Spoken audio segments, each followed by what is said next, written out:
love Israel? Israel number one. No politics here. Why you no love Israel?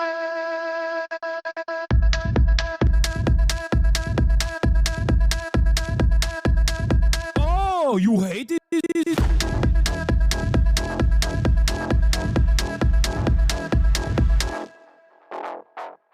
I'm Israel high. I'm Israel high. I'm Israel high. I'm Israel high. I'm Israel high. I'm Israel high. I'm Israel high. I'm Israel high. You have forgotten to say I'm Israel high? Do you love Israel? You must love Hamas. You are Hamas. I'm Israel high. I'm Israel high. I'm Israel high. I'm Israel high.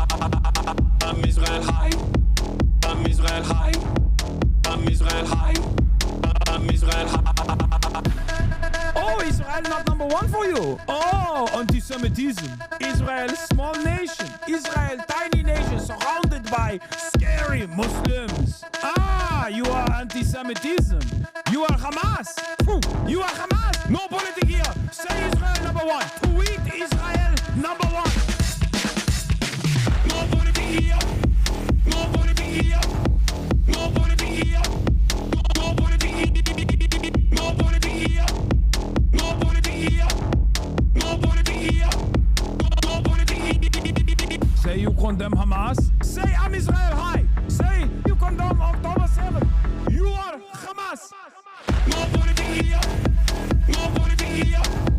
No politics here. No politics here. What's going on, everybody?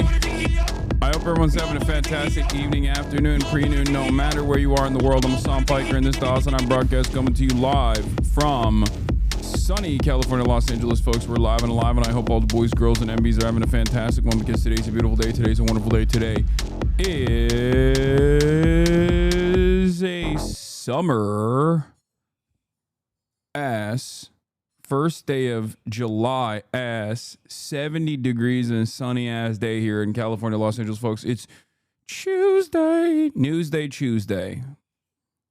Boys, girls, and MBs, it's Newsday fucking Tuesday. I'm Hasan Piker. This is the Hasanabi broadcast. It's hetero month. Gay month is over. It kind of came and went. I will admit, I'll cop to it. I didn't do too much gay stuff this time around. This year, there was, a lot of things happening in the world. Unfortunately, I didn't even do a pride thing. I should have went last week to New York. This is like 2 weeks in a row where I'm like, I should have gone to New York, and it was an L that I didn't. But next week, I'm going to New York for real this time. So anyway, this is the part of the broadcast where I tell you about my personal news about what's going on in the world of Hasan Hasanabi Piker in between the time period where I press the stop streaming button and press the start streaming button. So help me God, that's what I'm gonna do. And there's a lot going on. There's a lot going on in the world of Hasan Hasanabi Piker. Actually, that's a lie. There's not a lot going on in my world. I'm wearing another piece of merch.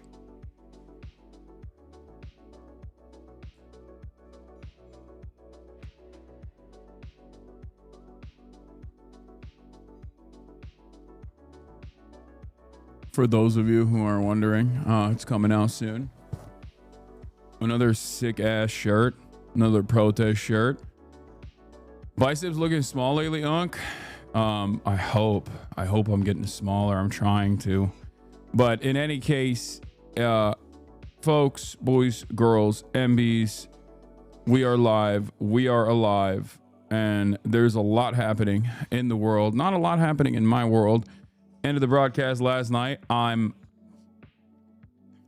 basically going to sleep at I'm going to bed at 9 and going to sleep at 10. I don't know what the hell that means. I don't know what is going on. I don't know what's happening, but I also don't really feel like I sleep well. I don't feel like I'm getting a good night's sleep. I got a little bit of a headache, but that's probably because I played basketball outdoors for 2 hours this morning under the sun. That's most likely where the headache is coming from. Probably not getting enough water as well. Or maybe it's Havana syndrome. Maybe Israel finally got me.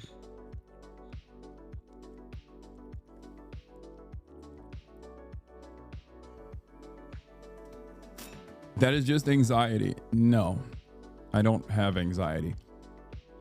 Probably testosterone or TRT. I feel like TRT or testosterone make me sleep like a baby. You stream 8 hours a day. It's exhausting as fuck. I know. Wasn't that musician just saying deaf to the IDF? I agree. The world is deaf to the actions of the IDF. That's not. I don't think that's what that musician was saying. FYI, the French are going to riot again. France to ban smoking in parks, beaches. This is crazy. What's next? They're going to ban pedophilia. What is happening in the world right now? France used to be a nation of rules and laws and lawlessness in some instances. That's unacceptable. Okay. Anyway, what was I saying? Oh yeah, went to bed super early and then woke up super early. Went back to bed. Woke up at like 5 a.m. to piss. And then went back to bed. Played some basketball this morning. The ankle is recovering pretty nicely, so that's good. That's making me very happy. Absolutely destroyed some people on the court. Just freaking destroyed them. Okay.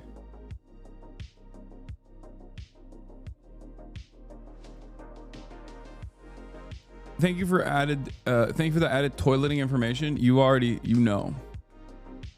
You already know. I don't like taking melatonin because melatonin makes me dream weird. Can I holler at you, big dog, real quick? No.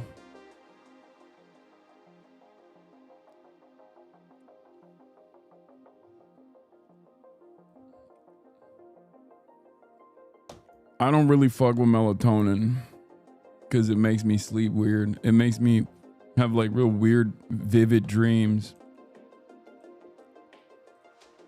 But in any case, aside from all of that, ICE just got a budget bigger than 100 countries' GDP, bigger than the budget of the National Institute of Health or the Marines, 50% bigger than the entire federal penitentiary system. Trump just got his private army, $140 billion. I know there's some real terrifying happening with that bill on the ICE front, because as I said before, one of the biggest issues with ICE was like the logistics of it. But we'll get to that in a second. Don't worry. I'm going to talk about the big booty cheeks bill. Hold on.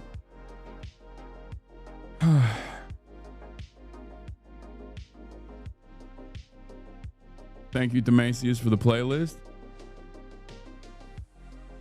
We're in the age group where sleep apnea diagnosis spike. Okay, guys. Jesus Christ. I should have never said nothing about my sleep situation, because now everybody's going to come up with reasons as to why. All the doctors in the chat, all the MDs in the chat, rise up MDs.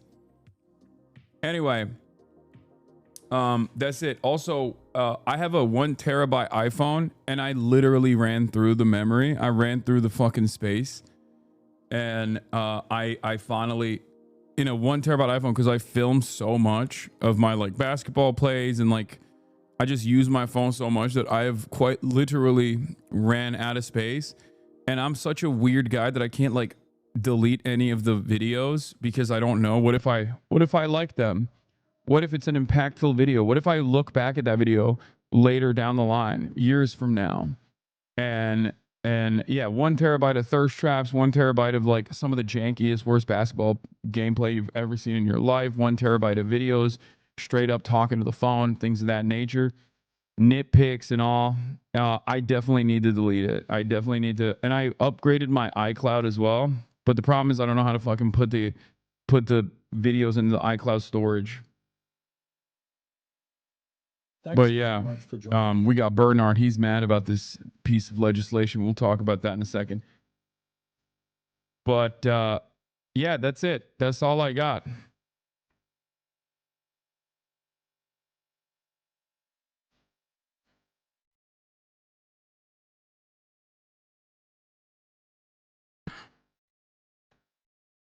Let's blast off. Let's get it twisted. Look at this Hogapino. Spit out all the talking points in one sentence. Tell me more about the promises he's kept. What are like your top 3 favorite ones? Number 1 is close the borders. We have fentanyls that the cartels has brought in China for Joe Biden allowed those fentanyls that can kill each and every one of us. That'd be crazy if we all died. Yeah. Joe would buy Biden more has fentanyl. allowed the fentanyls, specifically the fentanyls that are from China that can kill each and every one of us. I mean, this is, she's still a swagapino, okay? She's still a swagapino. If we were all dead, right? Who would Open buy- presents. Thank you for the 100 gift of subs. Goddamn. Yeah, right. Okay, so that's one. Closing the borders. Two more. Now we are respected in every country again. Which countries do you think have like really increased in their respect for America? Israel. I'm a biggest supporter of Israel, and then of course we saw Saudi Arabia. North Korea is increasing their respect as well. Yes, yes. Closing the border, restoring respect. Do you have a third one? Like peace, I think, peace, especially in the Middle East. Peace in the Middle East.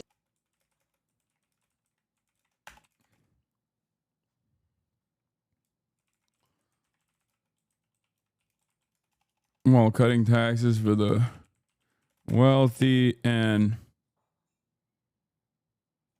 social safety nets for the working class. Sorry, I was writing my Big Booty Cheeks Bill blast off tweet. Trump wants to arrest Zoran.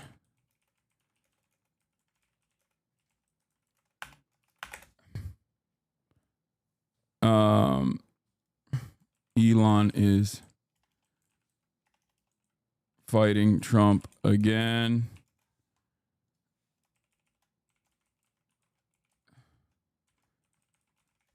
Great stuff. Dude, this country is so fucking cooked. It is so incredibly cooked. We're so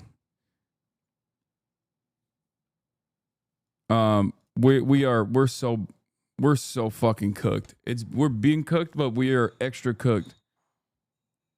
They made a TikTok of your joke. What is this? Oh yeah, I saw this. Hold on one second. Let me delete some of the stuff. Big Booty Cheeks President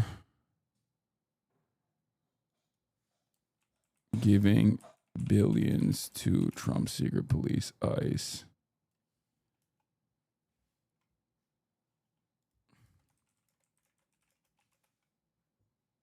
$17 million people are projected. Oh my God. I got so angry that I forgot to put a fucking meme in the blast off tweet. That's how frustrated I am. Okay. We're going to get started obviously on the Big Booty Cheeks bill.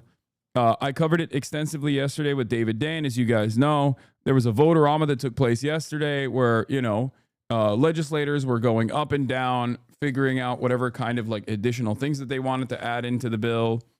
And, they did that, and they officially passed it this morning. Obviously, this is devastating, as I warned yesterday. It is a completely psychotic wealth distribution bill. It is one of the worst bills. It is one of the most fascist bills. It is terrifying, and it's most likely going to pass in the fucking House of Representatives too at this point. You know what I mean? Like, it's just, it is what it is. America winning. We're winning. Oh, we're winning so hard. I can't wait. Why don't you play basketball with Maya? I am going to put myself on a rocket ship into the sun and launch myself directly into the orbit and never come back again. That's what I'm thinking about when you guys turn around and ask me about fucking playing basketball with Maya while I'm talking about this like insane bill that is going to ruin all of your lives. Okay. 17 million people kicked out of health insurance as a consequence of the underfunding of Medicaid. 17 million Americans. And we don't even know the full extent of the bill yet because they basically were adding stuff. They were writing the bill up until the last moment where they voted on it. So we don't even know the full extent of it yet. But as we parse through, there are obviously a lot of the high level things that we've discussed. Medicaid cuts, work requirements for SNAP and Medicaid in general, but then also simultaneously a shit ton of funding for the American military, but for ICE in particular, that's a really terrifying amount of money. Why do they want to overfund ICE like this? Well, because ICE's major hurdle at this point, in order to do these like concentration camps, in order to operate as the Gestapo secret police force that Trump wants it to be, they don't have enough funding. They don't have enough people to work at ICE. Okay. Rural hospitals are gone. Underserved neighborhoods where the hospitals require Medicaid expenditures, done. Okay. At a time when rural hospitals are already in a place of crisis. Okay. It is over. It is super over. America is done. America is extra done. America was already done. It's super done now. Okay. Oh my Lord. Okay, let's see how the media is covering it though. An important moment, a really important moment for. What is their end goal here? What do you mean? Fascism, fascism, fascism, shock doctrine, fascism. Okay? Privatize everything. Privatize everything. Kill the working poor. Make sure that their lives are fucking horrible. And when they speak out, take away their citizenship. It's not happening yet. And I've been warning about this, but this is the final stage. This is how it has always worked throughout history. Okay? That is where we're at right now. We are doing domestic shock doctrine. We have been doing it since 9/11, but this is kicking it into high gear, basically hitting the last level. Okay? Yeah, Alligator ALCATRAZ is another like quirky fascist side of this. All right, let's continue. President Trump's legislative agenda. So much of what he does with the stroke of a pen and hopes that it gets through the courts. This is different. This is really it when it comes to what he wants Congress to do. Actually, just hang on one second. Let's listen into the Senate.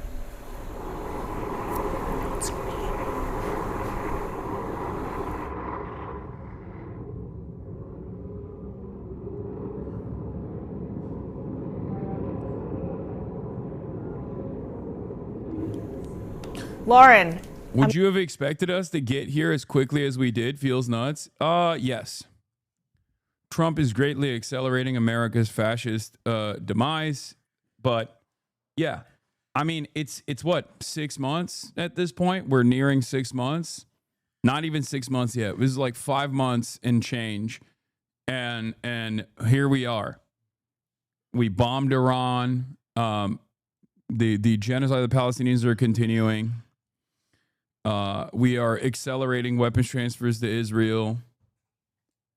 Hasan has been calling this for several years, and every lib has been saying he's been exaggerating. I know.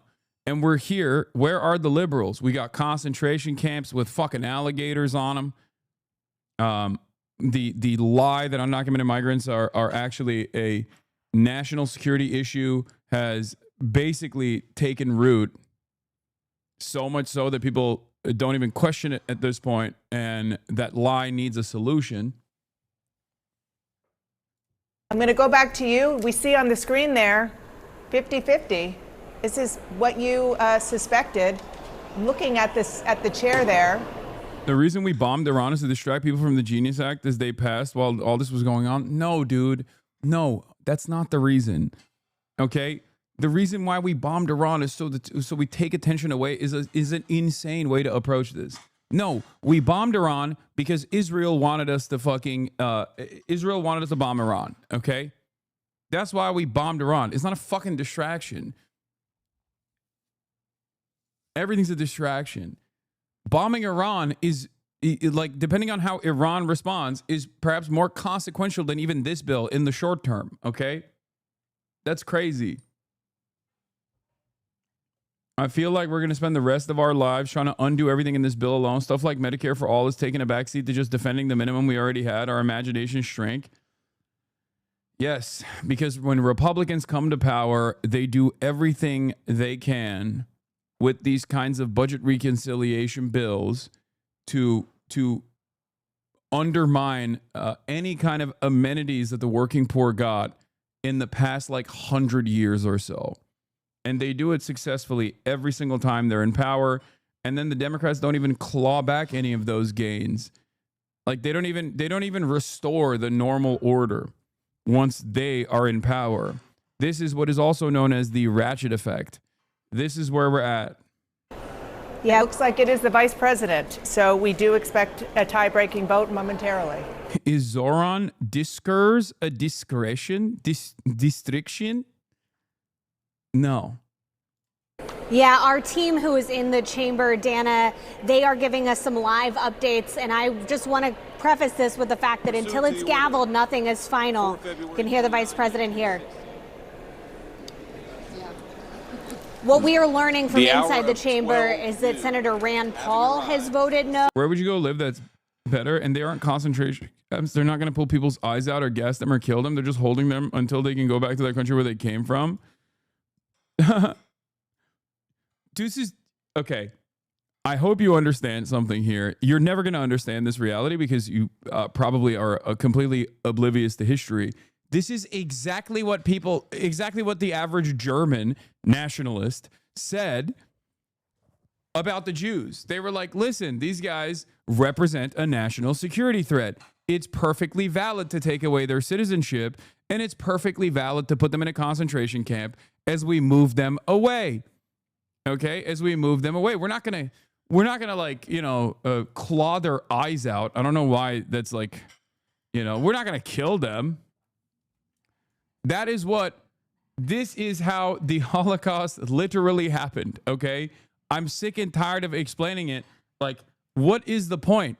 What is the point of learning about history if you are just not going to learn about history at all or take away any lessons from it whatsoever or ever use it as a decent analogy to what's going on currently? What the hell is happening here, okay? Dachau was one of the first concentration camps built by Nazi Germany. It's the longest running one, opening on the 22nd of March, 1933. The camp was initially intended to intern Hitler's political opponents, which consisted of communists, social democrats, and other dissidents. It is located on the grounds of an abandoned munitions factory northeast of the medieval town of Dachau. After its opening by Heinrich Himmler, its purpose was enlarged to include forced labor and eventually the imprisonment of Jews, Romani, Germans, and Austrians that the Nazi Party regarded as criminals, and finally, foreign nationals from countries that Germany occupied or invaded. The Dachau camp system grew to include nearly 100 subcamps, which were mostly work camps. Arbeitskommandos were located throughout southern Germany and Austria. Prisoners lived in constant fear of the brutal treatment of terror detention, including standing cells, floggings, the so-called tree or pole hanging, and standing at attention for extremely long periods. There were 32,000 documented deaths at the camp and thousands that are undocumented. Approximately 10,000 to 30,000 prisoners were sick at the time of liberation. In its inception, all of these concentration camps were there to concentrate political dissidents, communists, socialists, and eventually, past the point of the Nuremberg race laws, they were there to concentrate people whose citizenship was being removed, okay? Whose citizenship was being called into question, saying Jews do not have loyalty to Germany. They are a national security threat. Do you understand? And their citizenship was being removed. Do you understand? They became nationless. They became stateless.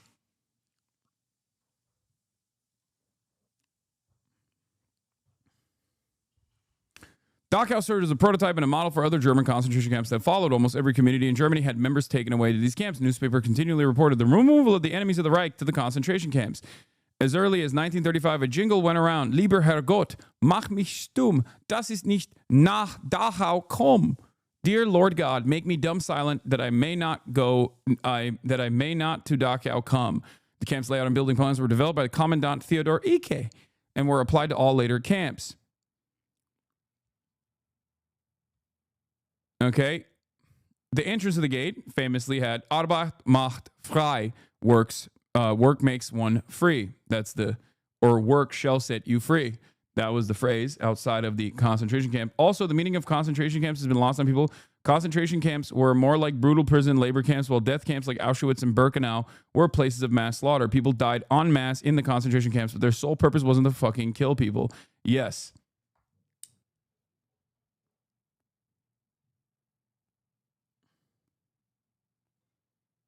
The initial extermination measures were presented as an act of mercy to spare the constraint from the inhuman conditions of the camps. When ICE victims in this country die in captivity from heat exhaustion or overwork or starvation, it is the beginning of their manufacturing of consent for mass murder. I have straight up said that this will be what will happen. The Jews who lived in Germany were rounded up because they were Jewish, not because they came to Germany illegally.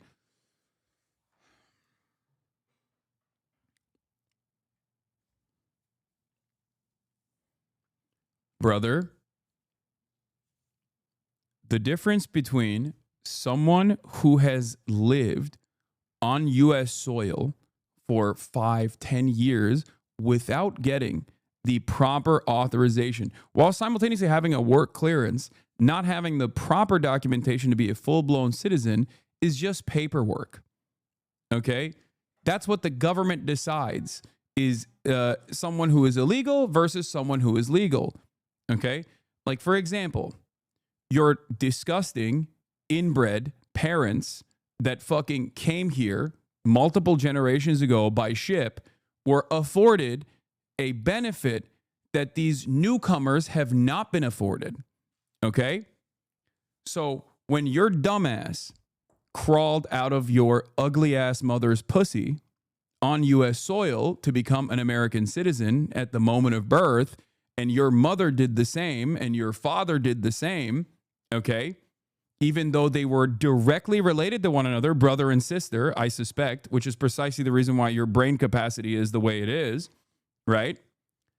They got this benefit. They got the proper authorization at some point in time. Do you understand? We are not doing that to the newcomers, even though they have a de facto work authorization to work here. God, you're condescending. If you consider this to be condescension, I don't know what to fucking tell you, because I tried to explain this politely and he turned around and gave me this fucking short ass, stupid ass fucking answer. Who decides who is legal and who is illegal? Okay? During chattel slavery, black people could not be free. Okay? Freeing a black person was considered illegal. Slavery, on the other hand, was very much legal. Okay? The government decides who is illegal and legal. Do you understand? So, just like in Nazi Germany, the government decide Jews illegal, okay? No longer citizens of Germany. And the reason why they justified this was because of a period of dehumanization, lies, the economic volatility that Germany was experiencing was directly reoriented back to Jews, okay? Kind of like the economic volatility that Americans are currently experiencing is directly reoriented back to undocumented migrants. You feel me?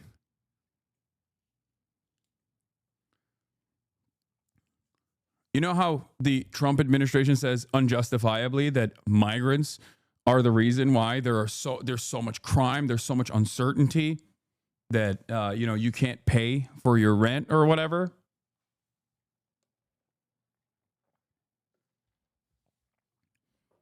Not to mention these dumb fucks who want birthright to end now. How will babies be given or even determined if they're citizens? Right now it's with the social security number, but who will decide this? The social security department is gutted. I know, it's full-blown chaos. And it's actually really interesting because it's so chaotic that it undermines the American government. It undermines stability. It ruins everything. And I am shocked. I'm constantly in awe of how little these guys seemingly care about keeping things going, where it's just a hope and a dream that I guess is going to keep things going. Also, the Trump administration has obviously talked about denaturalizing American citizens as well. There's also a new list that is coming down the wire as well, that will have a list of all documented American citizens. Thank God we also gave hundreds of millions of dollars to Palantir so that we can do mass surveillance on the list of American citizens, once we decide who is a political dissident and who is not a political dissident, we can also denaturalize those people, at which point we will have moved fully into the post-Nuremberg laws style Nazi Germany governance, and chatters will probably still be yelling at me when I say, this is exactly what happened in Nazi Germany. They'll go, dude, 6 million Jews haven't been slaughtered yet. It's like, yeah. Yet. Okay?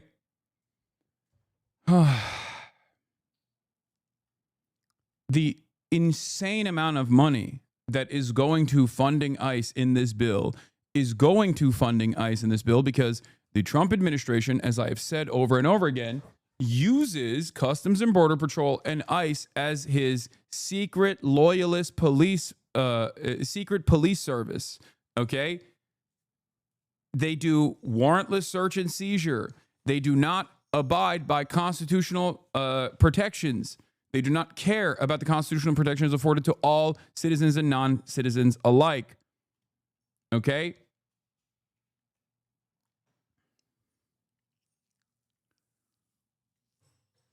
I need people to understand there is a reason why they are funding ICE, because the number one problem with ICE doing mass deportations and setting up concentration camps is money. Okay? They don't have enough money to hire enough people.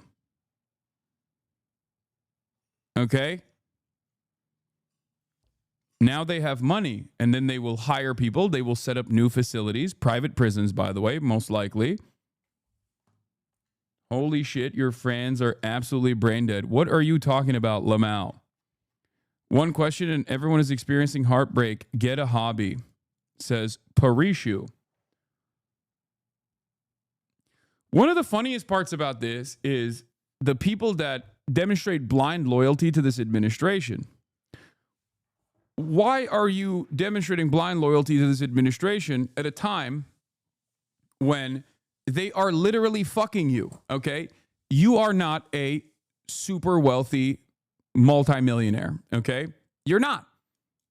You are most likely an average American worker. Öyle mi? That's cute. Oh, he's Turkish. Never mind. Okay, well, you know, your opinion is irrelevant. Enjoy the hyperinflation, dipshit. Okay? Suck my dick. Literally, like, this is, in America, we are Turkifying at an alarming rate, and this fucking Turkish moron is in the chat being like, nah, dude, it's fucking awesome. Are you enjoying what's going on in Turkey?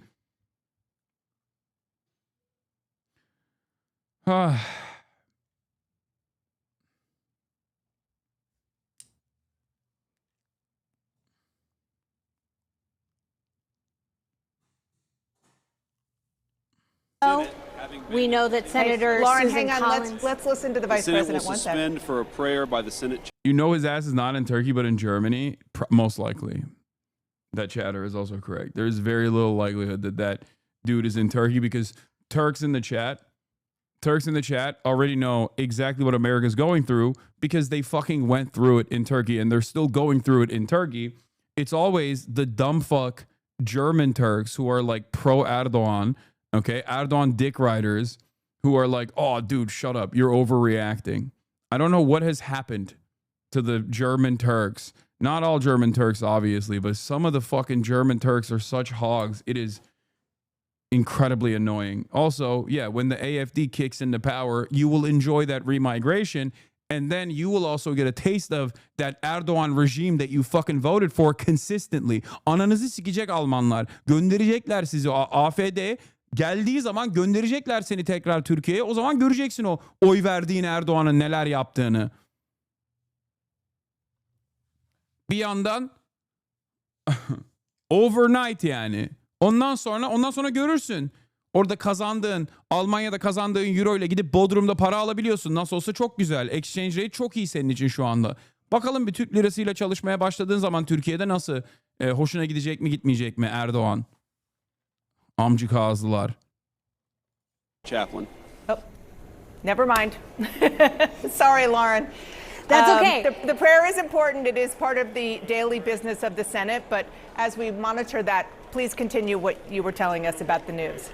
Yeah, we know now that Senator Rand Paul voted no on this piece of legislation. Senator Tom Tillis voted no on this piece of legislation. Senator Susan Collins voted no on this piece of legislation. But our colleague Sarah Ferris, who was in the chamber, said that Senator Lisa Murkowski gave a quiet but affirmative vote for this legislation. Obviously, that is a significant development given the lengths that leadership went to try to win over her support. She had several concerns in this bill, from Medicaid to food stamps cuts in her state, and she was really successful in winning some major things for the state of Alaska, including the fact that a key provision that would have shifted some of the burden of covering the cost of the supplemental nutrition. How are 5150 votes allowed? Because it's a budget reconciliation. I think all of it should be 5150 for the record. Like, I think that technically it would all be 5150 as a minimum necessary vote if it wasn't for the filibuster. Like, a regular majority would be fine to pass most bills if it wasn't for the filibuster. And the filibuster can be voted on to avoid the filibuster. That's why you need a supermajority. That's why you need more than 50 votes. This was a budget reconciliation, so there is no filibuster regardless. This is passing as a budget reconciliation, which is a basic majority bill. Assistance program known as food stamps back in her state. She was carved out. Alaska was carved out, as was Hawaii. That just shows you how far leadership was working to try to win up and shore up her vote. And when you say carved out, just to be clear, it means that the cuts that are coming to most states will not come to the state of Alaska and Hawaii as well. Exactly. Non-contiguous states in the United States will not be subject to that change. We'll see how that goes over among House conservatives once this gets back over to their chamber, of course. Like, the only hope and a dream we have is the Tea Party being insane and just being such rugged libertarians that they are just like, I don't care. We're not doing any deficit. Fuck you. I'm not voting for it. Okay? Once again, our hope and a dream is on some of the most psychotic in the country, some of the most psychotic representatives in the country. I am praying to my Lord Jesus Christ, Jesus H. Christ, our Lord and Savior, and also, perhaps more importantly, Hayek, Milton Friedman, Ayn Rand, and the Koch brother that is still alive, and the one that's dead, that the Tea Party pulls through and just nukes this out of orbit once again and causes more instability. That is the only thing I am praying to the Rand Corporation. Please, Donald Trump, save me, okay? I'm telling you, this is the only thing that will maybe potentially stop this from pushing in the House of Representatives is the rabid far-right Tea Party caucus, the Freedom Caucus, as they're known, which is unlikely. I'm still going to pray to all of the gods that they believe, the gods of capitalism, the gods of anarcho-capitalism. Please, please, for the love of Christ and all things holy, whatever the fuck you believe in, okay? Please nuke this. It won't happen. They went along with it last tax bill. I know, but I shouldn't stop dreaming. And you shouldn't either.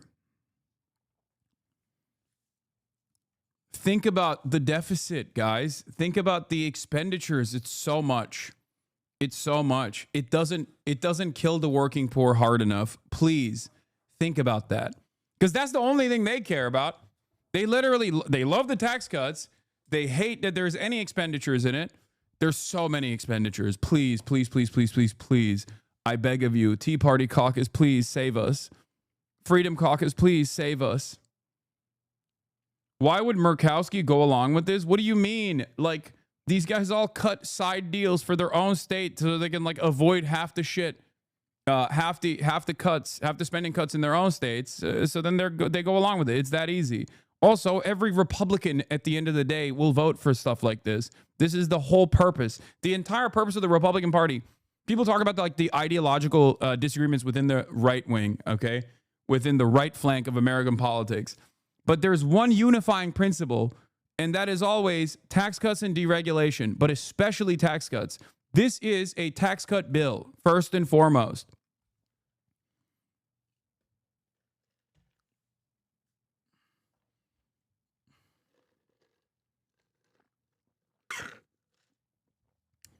Sam Cedar was saying they were promised the Freedom Caucus a budget cutting bill in 2026. Senator Paul said that that your vote was a bailout for Alaska at the expense of the rest of the country. Oh my. It's true, by the way. That is literally what happened. That's what Senator Paul said. Which is so crazy because, like, Rand Paul's disagreement with this bill is not my disagreement with this bill. Rand Paul's disagreement with this bill is that there's expenditures in it and it increases the deficit. Okay? So that's what he's mad about. And even though he's mad about that, just like the quote unquote Tea Party movement backed Freedom Caucus is supposed to be quote unquote mad about this, because that's what they're mad about. They're mad that like it increases the deficit. I'm a deficit hawk. How dare you? Okay. Rand Paul is correct when he says you cut a side deal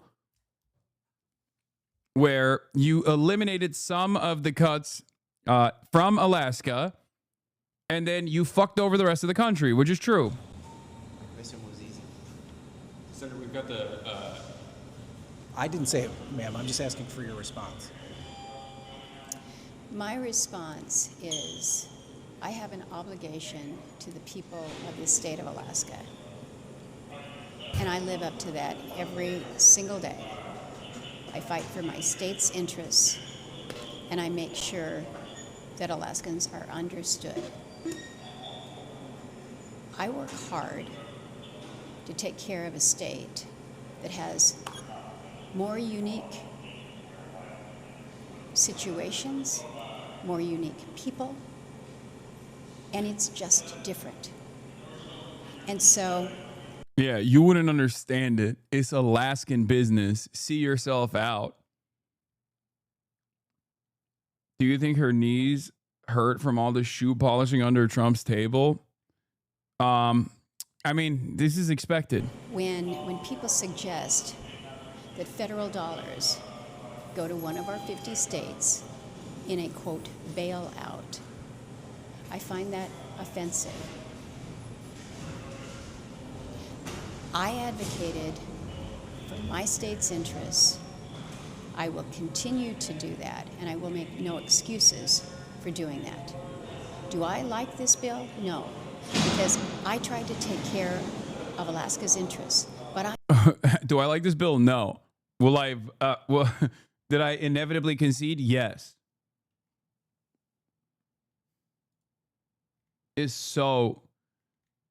nasty business, man. It is nasty, nasty business. I know that in many parts of the country, there are Americans that are... I'm going to repeat this one more time, okay? If you are a Trump supporter from a rural area, you will no longer have a hospital, okay? You probably already have a hard time going to whatever hospital that exists in your vicinity, but you're double fucked now because now no more hospitals. If there was no hospitals in a 50-mile region, now there's no hospitals in a 100-mile region. And the ones that remain will unironically be swapped at all times. Okay? It's so cooked. Cutting Medicaid is profoundly stupid. American healthcare already is one of the worst by every metric in comparison to comparable OECD states. American healthcare is unironically worse than much poorer countries that have nationalized systems. And it is going to get even worse now. Because these rural hospitals where Trump supporters live, in the areas that Trump supporters live, rely heavily on Medicaid. That is the only way that people can pay for it. Okay? Medicaid is the only way that people can pay for healthcare, because these are places that are impoverished. Okay? Very poor people live in these places. So when there's no funding vehicle for these hospitals, when that expenditure is cut, they will no longer be, they won't be operating. They will not be able to operate. It's that simple. Why are Republicans killing their supporters? They don't care. They don't care because Republicans serve capital openly. Okay? What do you mean? They directly assassinated a major chunk of their base of support with boomers. The boomer vote has shifted to the Democratic side. If you noticed in the last couple of elections, like, it changed a little bit. And I think the last election, the gains made by boomers wasn't necessarily made on the virtue of like the Democratic Party making a better argument than the Republicans did for the boomers. It's because all the fucking right-wing boomers died. They died. They killed them. But it didn't matter because there's a unlimited amount of stupid people in this country that'll still vote for the fucking Republican Party.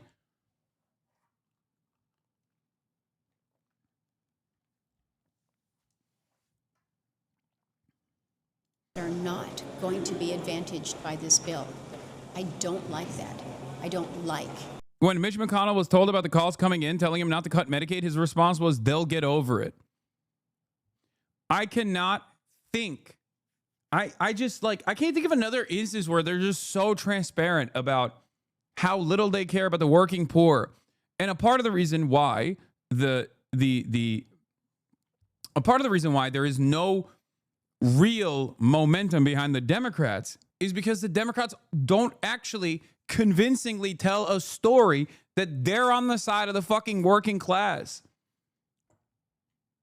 And this is precisely the reason why when the election cycle comes around, the Republican demons get to lie actively to their fucking base of support and even pick up low propensity voters aggressively, because the Democrats are also servile to corporate interests. Sure, Democrats won't pass a package like this.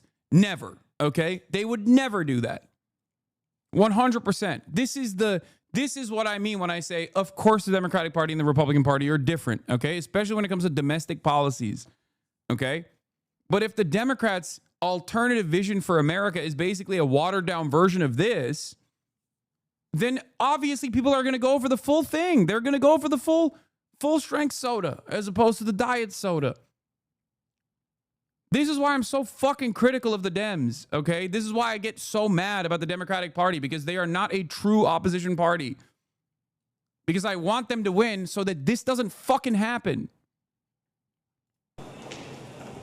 The fact that we moved through an artificial deadline, an artificial timeline to produce something, to meet a deadline, rather than to actually try to produce the best bill for the country.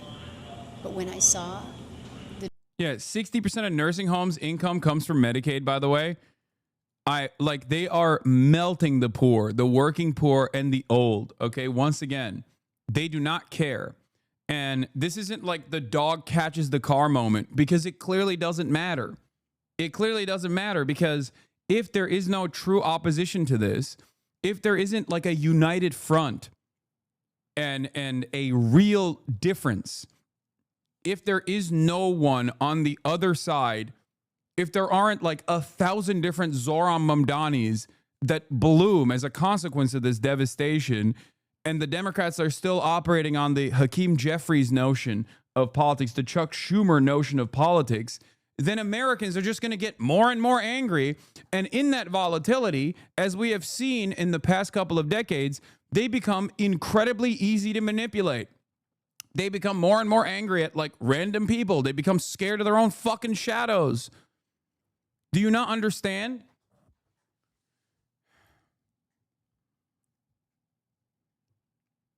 This is what I've been screaming about. This is precisely the reason why simply sitting around and expecting the Americans to come to terms with like this economic devastation is idiotic. It's dangerous. What is Chuck Schumer doing in opposition? News, I just got the name struck off this bill with a move on the floor of the Senate. It's no longer named One Big Beautiful Bill. The bill is big, ugly betrayal of the American people by the Republicans, and the American people will remember Budget Act of. I raise a point of order against page 1, lines 3 to 5 of the pending amendment, which violates Section 313B1A of the Congressional Budget Act of 1974. The point of order is sustained. The text will be stricken. He's a bad bitch. I raise a point of order against page 1, lines 3 to 5 of the pending amendment, which violates Section 313B1A of the Congressional Budget Act of 1974. God damn, he's so sick. He's so fucking sick, dude. That's my goat right there.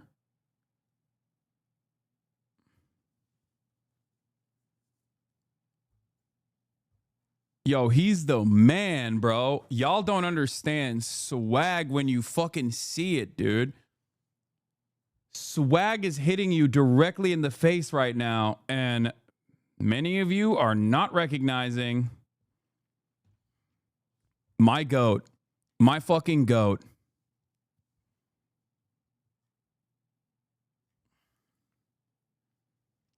That just happened. That's how I'm gonna be.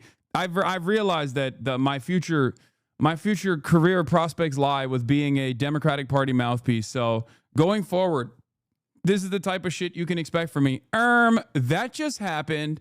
Chuck Schumer is showing once again real swag. Everybody say thank you, Chuck Schumer. I'm gonna be a Dem faillennial. Precisely. Instead of screaming about how fucking horrible this bill is, as they should be, they're punching left and shitting on Zoran and actively trying to get a Trump puppet reelected or get a cop rapist in office. Actual controlled opposition. These fuckers should be on the air 24/7 telling every single person watching how bad this will be.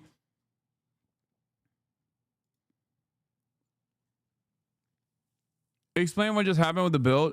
Chuck Schumer just changed the name of the bill. That's it. It's meaningless. I'm showing that as a way to explain to you that it's stupid. Once again, 50% of individuals over the age of 75 and 2/3 of those over 85 are on Medicaid. 60% of all nursing home residents receive care funded by Medicaid. Long-term nursing home care is funded by Medicaid, okay? These are people who have Medicare, but also in order to get the proper funding for long-term nursing home care, they get Medicaid. What do we do with the old people? Do we just kill them? Do we just melt them? What are they going to do? Also, in incredibly expected news, the Senate Republicans bought Hawley off by including RECA, which he's been trying to get attached to anything for 3 years. While it's true that the RECA will benefit Missourians, the Medicaid cuts will harm them. What's Hawley's plan to reverse them? Who knows? RECA is a generational legislation for Missouri, and I will finally deliver justice for survivors in the St. Louis region. And when this reconciliation bill is signed into law, Missouri will also see new healthcare funding and big tax cuts for working families. I call on the House to quickly pass the legislation and send it to President Trump's desk. Josh Hawley, remember, Mr. Populist, Mr. Right Populism. Remember how much he talked about how we can't do a single dime. We can't have a single dime cut from Medicaid. We can't have any sort of Medicaid cuts. Dog, you are a senator of one of the fucking poorest, one of the poorest states in the goddamn nation. Do you know how much your fucking state relies on these social safety nets for survival?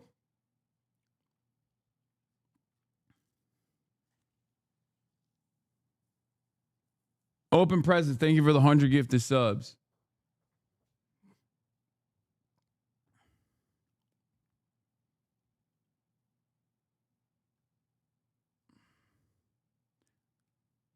Everyone fighting for their own state interests while selling out others will accelerate state succession.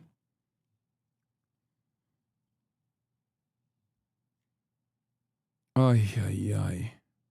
How close is the U.S. to becoming a real life Hunger Games? I don't know. I mean, this is once again more impactful than 100 9/11s. Okay, this is the Onion joke about, you know, Osama bin Laden just kicks back, Al-Qaeda just kicks back and watches America collapse in and of itself. This is why I've also said, if you want to truly destroy the country, doing a 9/11 is not the most effective measure. Just fund the Republican Party, the #1 terrorist entity on the fucking planet. #2 is the Democrats, for sure, okay? But #1 is still the Republicans. If you want to destroy this fucking country, just vote for the Republicans. That's it. If you want to destroy the planet, vote for the Republican Party. #1 terrorist of all time, okay? #1 at terrorism. #1 at melting the working class. #1 at fucking doing giant redistribution policies for the tippy top of American society. It's cool, man. We'll get 1,000 new billionaires in the process, you know? That'll be fine.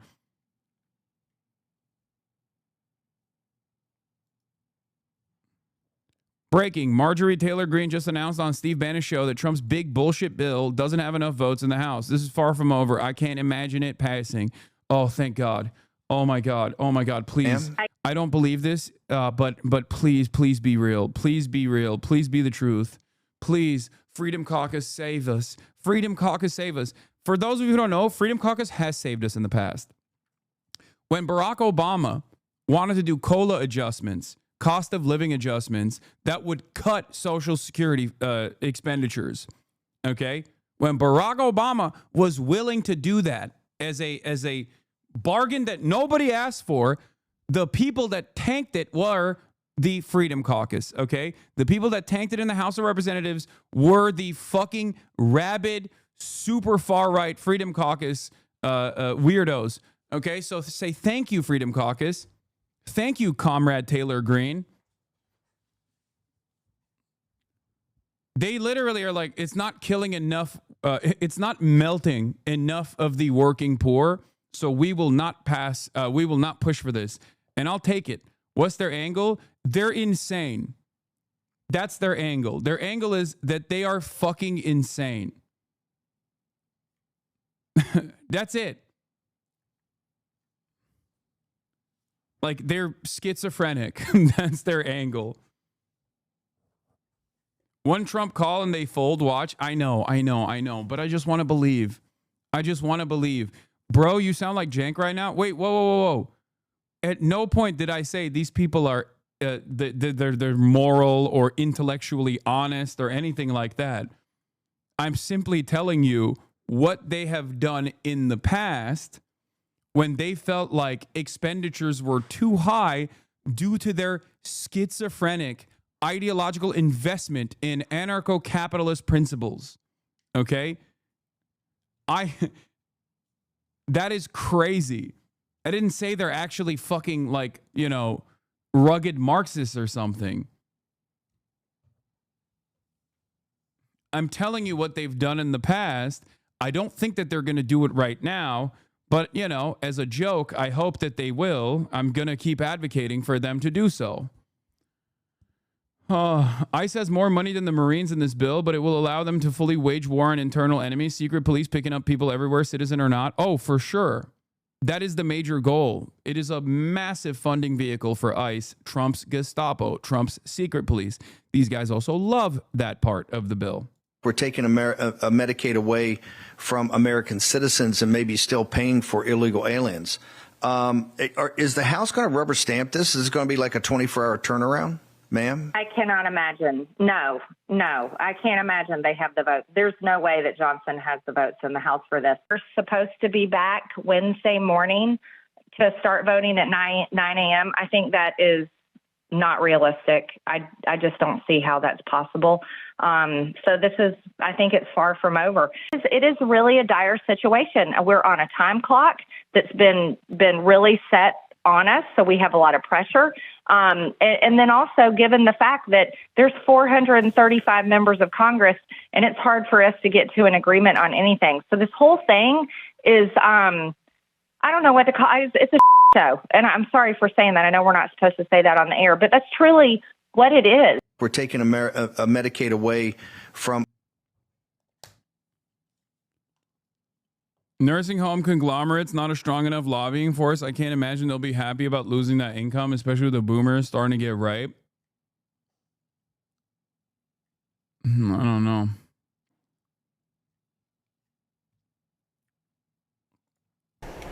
Okay, and Lauren, I just want to show our viewers as we wait to see the final gavel. As you said, we don't know for sure what happens until the final gavel, although this time I think we have a pretty good sense. I just want to show our viewers the big... By the way, people are talking about, why are people talking about BBB? It's Big Beautiful Bill. It's not the Better Business Bureau, okay? Damn, BBB passed. One of the biggest overlooked things I haven't seen many people talk about in regards to grad plus loans being taken away and students, pushing students without rich parents into predatory private loans if they can even get them. I'm pushing towards residency, and this admin is really fucking over the country, exacerbating the physician shortage even with this even more. The BBB is the Big Beautiful Bill, is the name that Trump gave it, okay? Yes, I know Trump is going after Mamdani. We're going to talk about that as well. There's so much in this thing, dude. Picture of what we're talking about here, the substance of this, because the horse trading and the politics are fascinating, but the substance is really ultimately what matters. We're talking about extending the 2017 tax cuts, overhaul eligibility for Medicaid and food stamps, no taxes on tips or overtime. That was a big campaign promise that President Trump was out there talking. Chat, ICE is getting, with this bill, ICE is getting direct appropriations to the tune of $30 billion with a B, okay? $30 billion.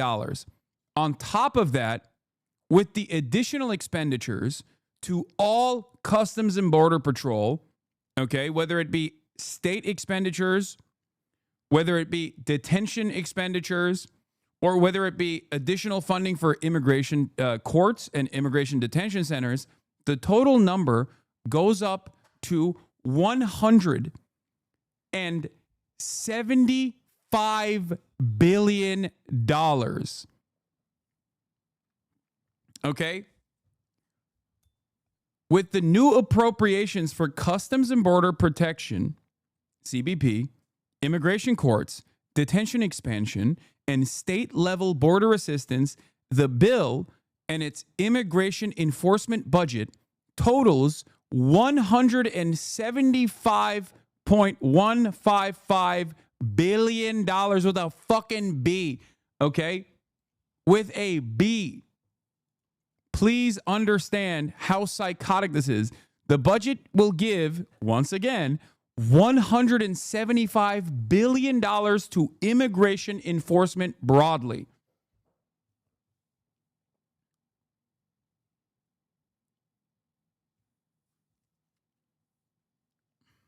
Is Israel getting any money from BBB? Come on, dog. Of course, Israel. We have to fucking carve out something for Israel. Come on. Nice piece of steak.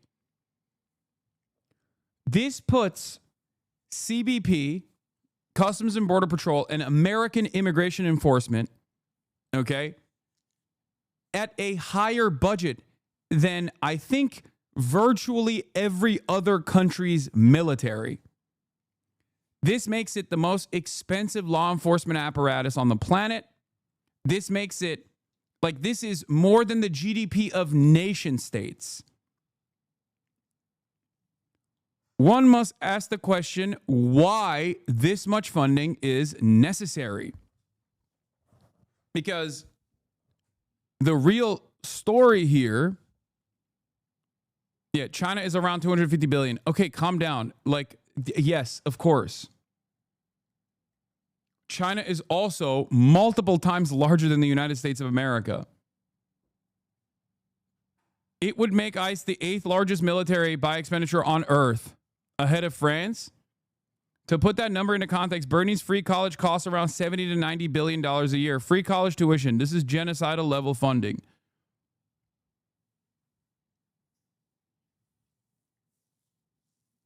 The reason why they're doing this, you have to understand, the reason why they're doing this is because they are gearing up for ethnic cleansing, okay, internally. That is the point. The major hurdle, as I have said time and time again, for ICE deportations, like mass deportations like the ones we've seen so far, which at a very limited capacity, even though it's still harrowing, it's still awful, was the major hurdle against that was literally not the lack of ambition, but instead logistics. There isn't enough places to put, enough concentration camps to put the people that are being grabbed and detained. And this will not stay. Just like I said, there is no world where they're like grabbing all undocumented migrants that are criminals or whatever, because there aren't that many criminal migrants in this country, right? Because the criminal migrants that do heinous crimes, they get prosecuted and they go to prison. Like the notion that, oh, if you're fucking undocumented and you do a crime, you get away with it. Like, that's bullshit. That's made up. Trump has lied about that over and over and over again. So I told you that they were going to go after regular migrant workers that have the proper authorization to work on U.S. soil right now, and they have been. They've been going after migrants that have been checking in with ICE, that ICE knows exactly where they live. ICE knows exactly where they work. They've been going after as many people as they possibly can because they want to make a show of force. But a big part of the issue here is simply the lack of funding. They don't have enough people to do mass apprehensions all around the country. They do not have enough facilities to place people into after doing mass apprehensions all across the country. And now this bill creates a funding vehicle to do that. Watch this space. It is one of the most important parts of the right-wing reactionary fascist agenda. Everything is funneled through immigration enforcement for them because it is the one area that the executive office has more authority over. So if you use immigration enforcement as the driving vehicle of your internal military, your secret police force, you can get away with a lot more unconstitutional shit while still simultaneously eroding what remains of constitutional protections to begin with. And eventually, they are going to go after political dissidents as well. First, they're going to go after every single undocumented migrant that whose immigration status has been in limbo. Then they'll go after DACA. Then they will start denaturalizing people. First, if you've been naturalized as a citizen in the past 5 years, you're probably first to go, right? Then 10 years. Then eventually they will call into question any American citizen's citizenship status and inevitably move on to natural-born U.S. citizens as well. If this does not stop, that is where it will go. And it won't be because these people are, heinous criminals or whatever, even though that is what the Trump administration will keep saying over and over again. It will be because all of these people will be considered political dissidents, a danger, a threat to American national security.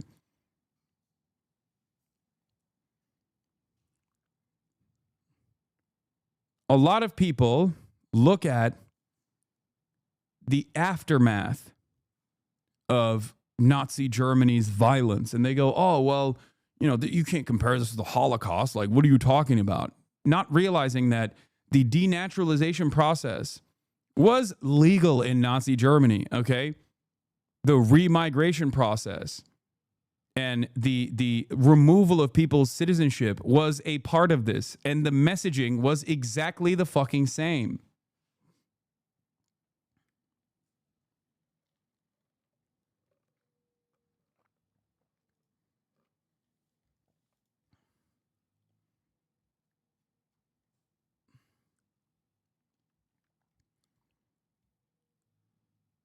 Trump's budget just passed the Senate, braced for a massive increase in ICE raids. The budget gives $175 million to immigration enforcement.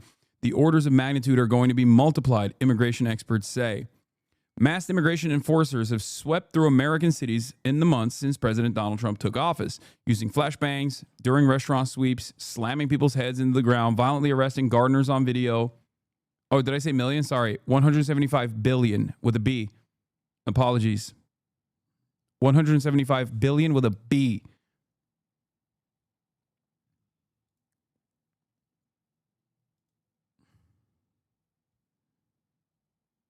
Why isn't it working? Okay. 10 charts to explain Trump's big, beautiful bill.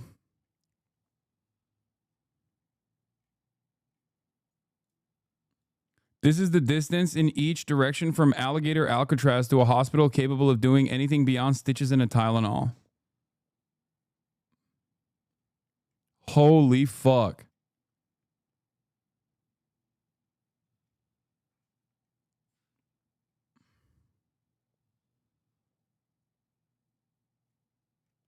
How is that even possible?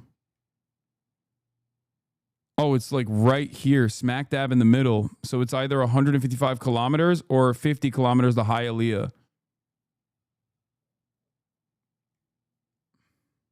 This is going to be a death camp. Okay? This is going to be an immigrant detention center that will be remembered as like the American Auschwitz, I think.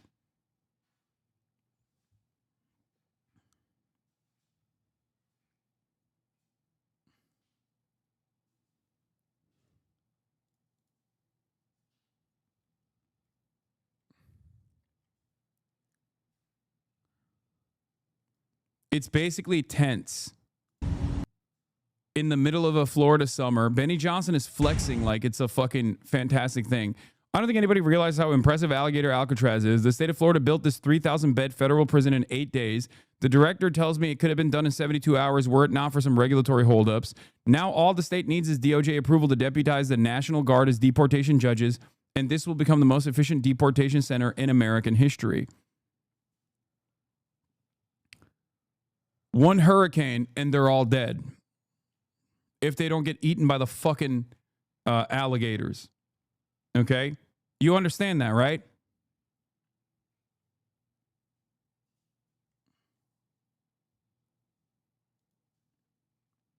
The president says he's looking into spending federal money in part to put sharks in the San Francisco Bay. What? Oh. It's all aesthetics for these fucking losers. Anyway, let's get back to the CNN reporting. Then, even Kamala Harris did as well. Phasing out green energy tax credits, money for the Pentagon, border security, detentions, and deportations. A lot of money there. And it also lifts the debt ceiling. Can we just talk a little bit about, as we look at all of the components to this, the no's? Weren't that many no's, considering the concerns that we heard from a lot of Republican senators about a lot of what's in this when it comes to the Medicaid reform or cuts, when it comes to the fact that the CBO says it adds like $3 trillion to the deficit. But at the end of the day, unless somebody changes their vote before it's finally gavelled, it was just, as you said, Rand Paul and Tom Tillis, who went out with a blaze of glory. He was so upset about this. He said, I'm not going to run for re-election. Yeah, and Dana, I just want to interrupt to say they have gavelled this vote now. It happened very quickly, but I want to just point out, as you were saying, you have these 3 Republicans who voted against this bill, and one of them voting against it for very different reasons, right, than the other 2. Senator Tom Tillis, Senator Susan Collins, they had concerns about those Medicaid cuts, and we should note that in the very end of this bill, the negotiations led to a place where Susan Collins nearly doubled that rural hospital fund that she had been fighting for. Still, it was not enough to win her vote. Meanwhile, Senator Rand Paul voted against this bill because there was too much spending, he argued, and the fact that it increased the country's borrowing limit. That was something he did not want to include in this legislation. And he was very clear with leadership from the jump that that was going to be a red line for him. Obviously, they decided that they didn't need his vote, that they could get votes elsewhere. But that is why those 3 members voted against this legislation. We do expect that Senator Susan Collins will issue a more formal statement explaining her vote anytime. We should also note she is now, of those 3, the only Republican that we know of who is seeking re-election in the state of Maine. That obviously could have been Tom Tillis as well, but he announced on Sunday that he was not going to seek re-election after he faced massive backlash from the president when he voted against advancing this piece of legislation. Really, really interesting. Lauren, thank you so much for being there. Thank you for making clear that this has officially passed. We did miss that quiet gavel by the vice president, who is the president of the Senate, who made sure that it passed by 1 vote, thanks to his tie-breaking vote. Let us know if you see and hear anything that is noteworthy as we learn what else happened on the floor. And my panel is back. Jeff Zeleny, I interrupted you as we got the news. The big picture here about the Trump agenda. Look, it's an extraordinary piece of legislation, some 980 pages in the Senate. We should point out this is not done yet. However, it is getting to that point. There is momentum behind this bill now. President Trump obviously wants it. So House conservatives now have a decision to make. Are they going to be the fiscal hawks that they've long talked about, or are they going to swallow hard and vote for this bill?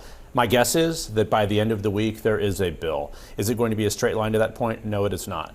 But we cannot really underestimate how sweeping this legislation is. It reminds me. Once again, Trump is going after American citizens next. It's not going to stay with just non-citizens, okay? Here like it to is. say, a little controversial, but I couldn't care less. We have a lot of bad criminals that came into this country, and they came in stupidly. It was an unforced error. It was an incompetent president that allowed it to happen. It was an auto pen maybe that allowed it to happen, and it did happen. But we also have a lot of bad people that have been here for a long time, people that whack people over the head with a baseball bat from behind when they're not looking and kill them, people that knife you when you're walking down the street. They're not new to our country. They're old to our country. Many of them were born in our country. I think we ought to get them the hell out of here, too. You want to know the truth. So maybe that'll be the next. This is, I need you to understand something, okay? Once this is implemented, it's fucking over, okay? Like, every single step being taken in this direction is not because there is a real need or a necessity for this kind of step being taken. It's for a larger project, okay? And the larger project is identical to what the Nazis did, okay? The larger project is identical to what the Nazis did. Eventually, taking away the citizenship status and making American citizens stateless, okay? Obviously, you start off by claiming you're going after criminals. And a lot of Americans have no interest in thinking about this and assuming that this is like an unreasonable step. They will go along with it.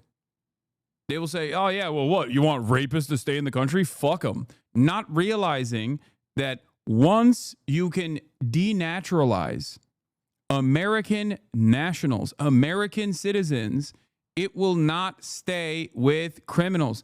This is also, obviously ridiculous to do to American criminals to begin with, but it is a logical conclusion to reactionary ideology, because if you think the only solution to crime is more and more severe deterrence measures, more and more severe penalties, then yeah, of course you're going to fucking take away people's citizenship. What do you mean? You should kill them, right? Like, that's the whole point. Brother, you're projecting, bro. Is this manipulation? Do you not hear what his words are? You are literally listening, instead of listening to my warnings, You are looking at this unprecedented and unconstitutional move, and you're saying exactly what I'm saying. Well, people will say in defense of this.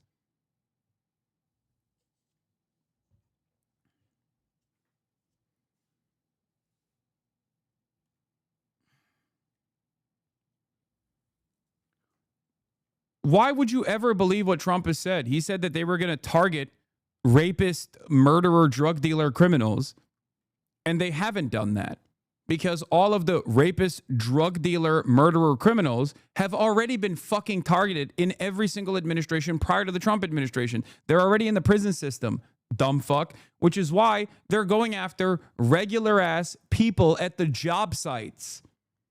Okay? People that have the proper authorization to be on U.S. soil, but their immigration status is constantly kept in a state of limbo. What happened there? Do you think it's drug dealer, rapist, murderers that are working at the fucking car wash, at the local car wash? Is that what you think is going on? No. So Trump actually lied about that, I guess.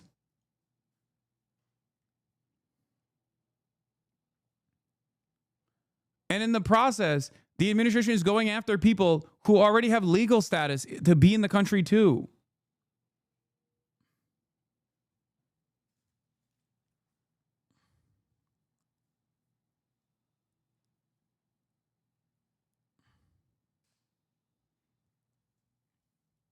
What is your answer to this?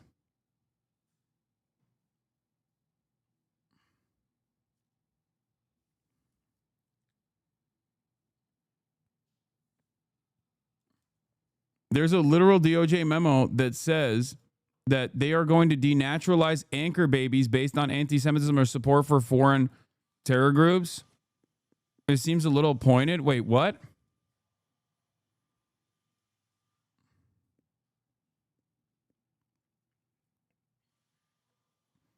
President Trump issued Executive Order 14188, additional measures to combat anti-Semitism, which established a policy of the United States to contact... Wait, what?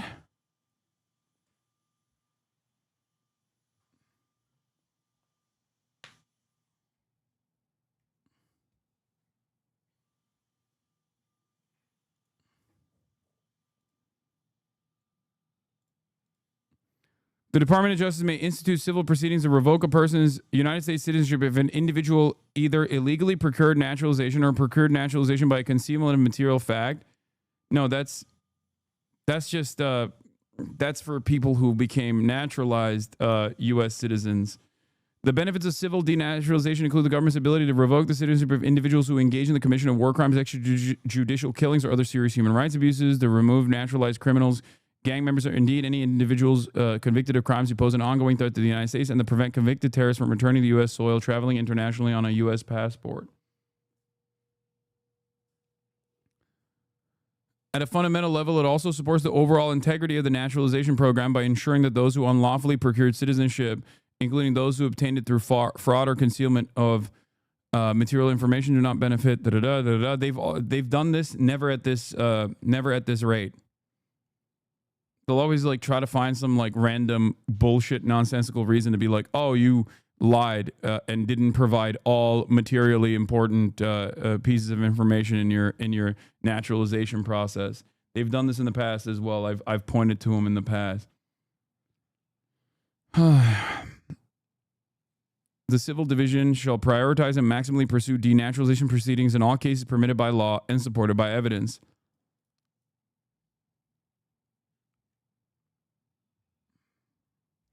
Cases against individuals who pose a potential danger to national security, including those with nexus to terrorism, espionage, or unlawful export from the United States of sensitive goods, technology, or information. Cases against individuals who engage in torture.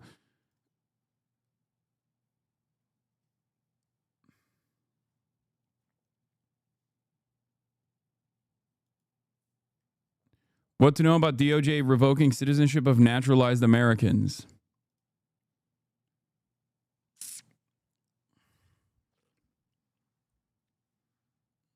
Do you ever get sad about how your peers don't feel the urgency you and your community feels about this? I get more sad about the fact that many Americans are fucking sleepwalking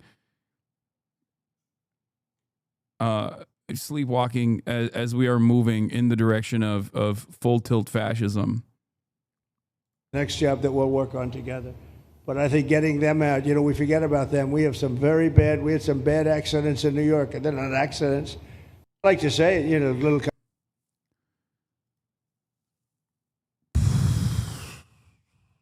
Of something as big as the I'm not a naturalized citizen. I'm a natural-born U.S. citizen. Care Act that we all covered 15 years ago now, and the political consequences could also be similar. I've spent some time out in the country talking to voters and rural hospital providers and others, and they are really worried still about these Medicaid cuts. And here's just one reason why. It sort of sounds arcane, but someone with Medicaid now who relies on it to take care of a child with disabilities has to now apply, if this passes, twice in a year for eligibility, as opposed to just once. One mother I talked to said she waited on the phone 3 months to get her daughter certified. Not on the phone for that long, but she was on the phone, and it took 3 months to get her certified. So the question is, can these states administer what Congress is about to pass on to them? So the Senate right now is going to basically jam this down the House's throat. We've seen that many times before. But after that, red states and blue states are about to get a huge piece of legislation that they're going to have to deal with. And there are many Republican governors as well who are very concerned about how this will happen. So let's just stay on the Medicaid portion of this, because when it comes to the policy, but also the politics, as you just described, it's perhaps the most potent part of this very, very, very big bill. Let's listen to what the president himself said when asked about his promise that it's, quote, waste, fraud, and abuse only. Medicaid is in big trouble with the Democrats. You promise anyone who loses their health care coverage, that is because of... With the Democrats, you just cooked Medicaid. You literally just cooked Medicaid.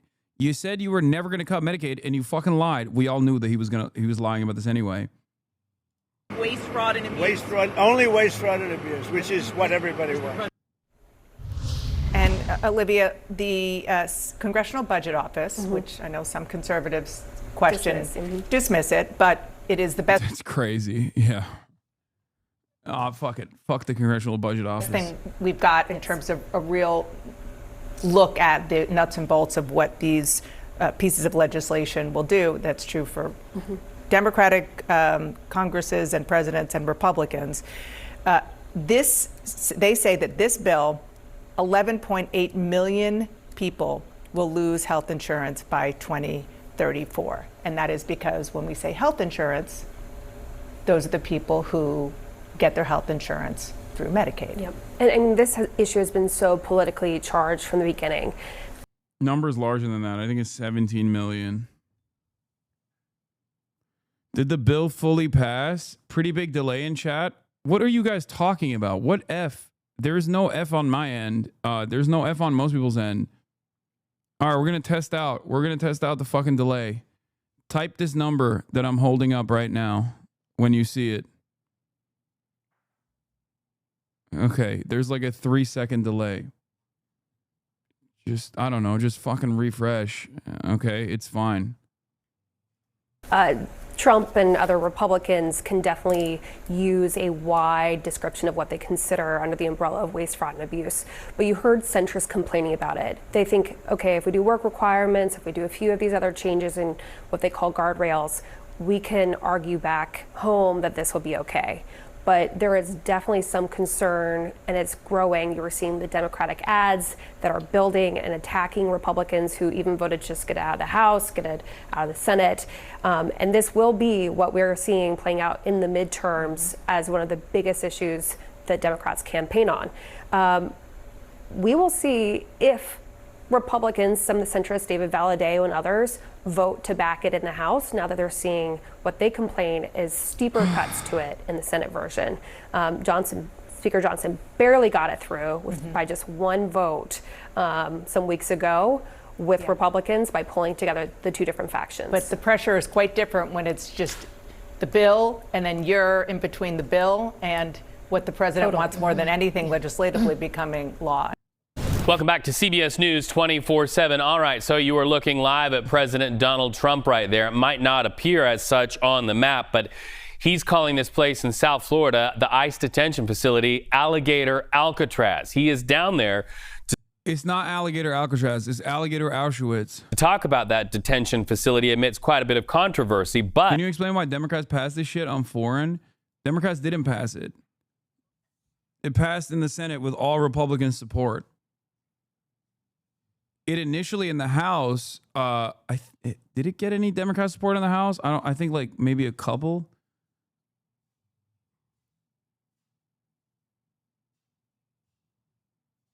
But this is in the Senate. It did not need Democrat votes to pass in the Senate. It just needed a majority.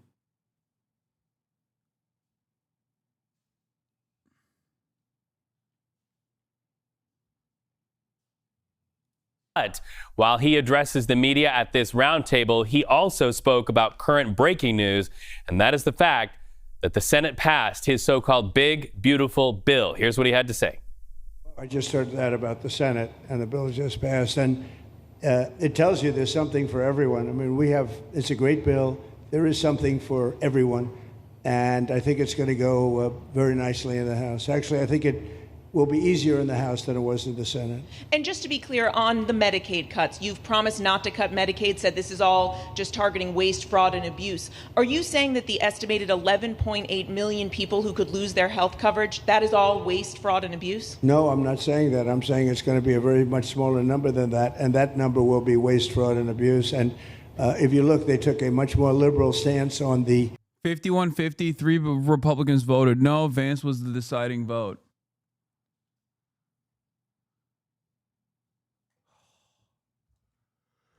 I have such a big headache. I have to grab a fucking pill real quick. A Medicaid situation than they could have. They had a tough stance and a weak stance. They took not a very strong stance on that to start off, and it's waste, fraud, and abuse, and everybody wants that covered. What number is that? What analysis are you seeing? I'm not seeing a number, but I know it's much less than the number you gave, and we really were very, very cognizant of three things. Social Security, we're going to take care of it beautifully.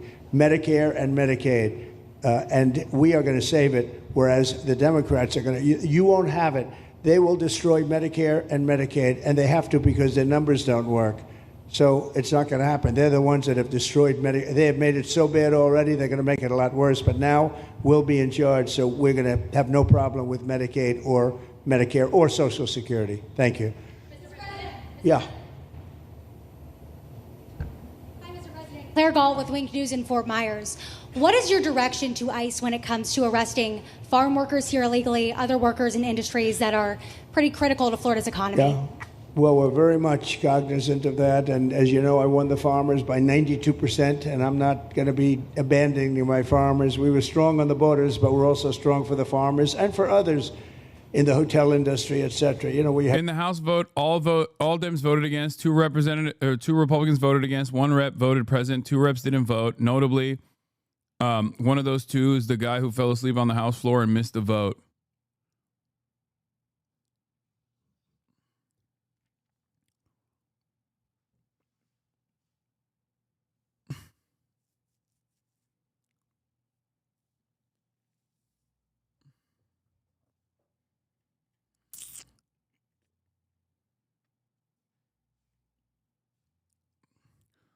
When he says he's going to help out the farmers, he's also lying once again, because mass deportation means eviscerating a big chunk of the labor in the farms, a big chunk of the labor in the hospitality business, a big chunk of the labor in the restaurant business, a big chunk of the labor in the construction business.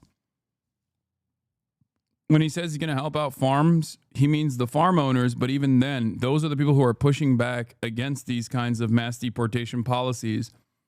A lot of people don't understand that Texas, back in the day, used to have literal gangs that would hunt down marshals that were trying to implement Operation, I won't say the word.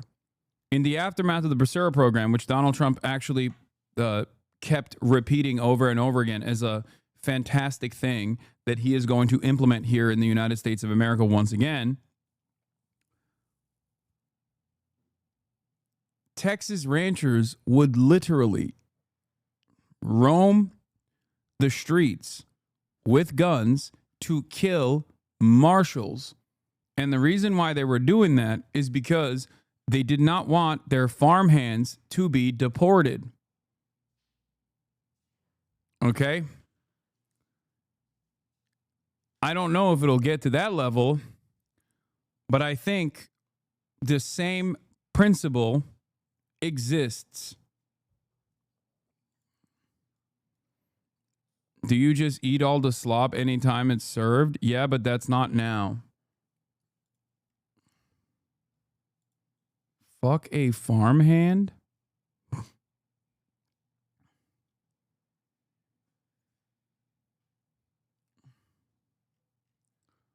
I know John Oliver did a piece on the bill.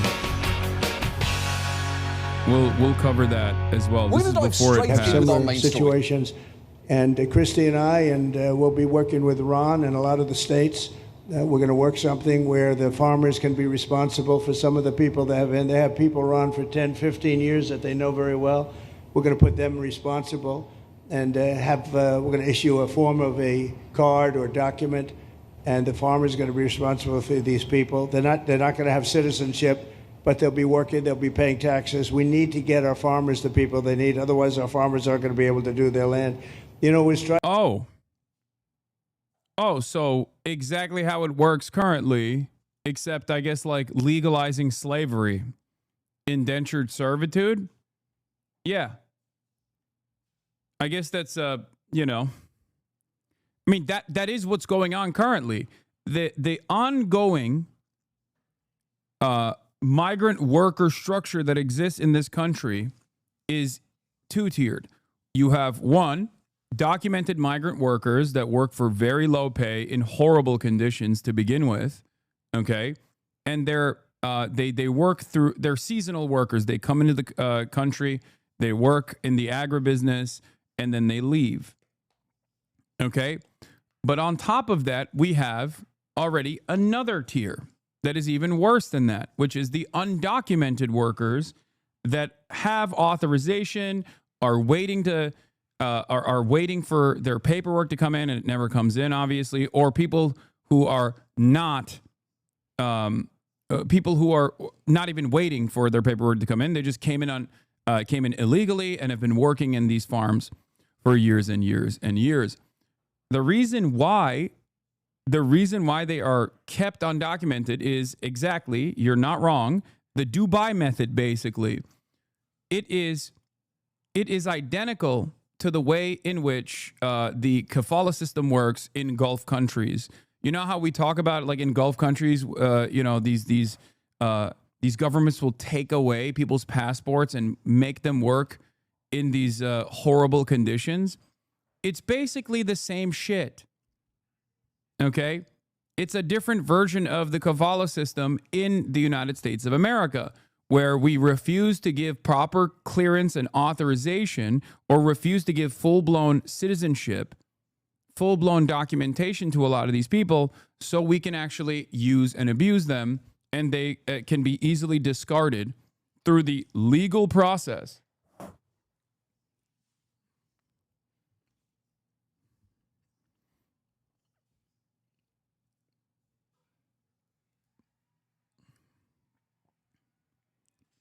Trump himself is, of course, as a major business owner, utilized this structure as well. And that's precisely what's going on here. He's basically saying, we're going to keep some of these slaves in the farms that are undocumented. We're not going to give them citizenship, God forbid. Couldn't do that. Tried once before, many, many years ago, where there was a very strong guy, and he got everybody out, and every farm almost in the country, but every farm in California, every farm in Iowa, almost all the farms went bankrupt. They had nobody to work, and we don't want to have that situation. So we're going to work it. We're going to put our farmers and others in charge of the people that they have under them. They know the people, and I think it's going to work out really well. We're going to take care of our farmer, but we're going to get the criminals out, okay? He's talking about Eisenhower, by the way. He's literally talking about Eisenhower. The very strong guy that he's talking about, he has openly said is tailored off of Eisenhower's Operation Wetback. Okay? That's what this is. And he openly said it on the fucking campaign trail over and over again. Operation W-Back was an immigration law enforcement initiative under President Dwight Eisenhower, created by Joseph Swing, a retired United States Army Lieutenant General and head of the United States Immigration and Nationalization Service. The program was implemented in June 1954 by U.S. Attorney General Herbert Brownell. The short-lived operation used military-style tactics to remove Mexican immigrants, some of them American citizens.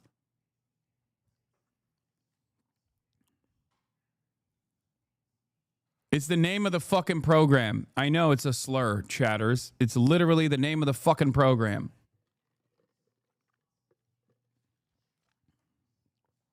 The short-lived operation used military-style tactics to remove Mexican immigrants, some of them American citizens, from the United States. Though millions of Mexicans had legally entered the country through joint immigration programs in the first half of the 20th century, with some being naturalized citizens and some once native, Operation Wetback was designed to send them to Mexico. The program became a contentious issue in Mexico-United States relations, even though it originated in a request by the Mexican government to stop the illegal entry of Mexican laborers into the United States. Legal entry of Mexican workers for employment was at the time controlled by the Bracero program, established during World War II. A former version of this existed in World War I as well, a limited version of the Bracero program. By an agreement between the U.S. and Mexican governments, Operation Wetback is primarily a response to a pressure from a broad coalition of farmers and business interests concerned with the effects of illegal immigration from Mexico. Upon implementation, it gave rise to arrests and deportations by U.S. Border Patrol. During World War II, there was need for people to work in the agribusiness. A lot of the young men were busy fighting in World War II. And in an effort to keep the American agribusiness going, they utilized the Bracero program, or they had implemented the Bracero program before as well. And this is the second implementation, 1943 to 1964. During World War II, Mexican and American governments developed an agreement known as the Bracero program, which allowed Mexican laborers to work in the United States under short-term contracts in exchange for stricter border security and the return of illegal Mexican immigrants to Mexico. Instead of providing military support for the U.S. and its military allies, Mexico would provide laborers for the U.S. with the understanding that border security and illegal labor restrictions would be tightened by the United States. The United States agreed based upon a strong need for cheap labor to support its agricultural business. The first implementation of the Bracero program was before 1942. This is the second implementation of the Bracero program, technically. Aviva Chomsky details this in her book that is very instructive. I forget the name of the book right now. Noam Chomsky, one of Noam Chomsky's daughters, Aviva Chomsky, wrote extensively on the process of how laborers have been kept undocumented in an effort for capital owners to develop super profits. Undocumented, How Immigration Became Illegal. It's the name of the book.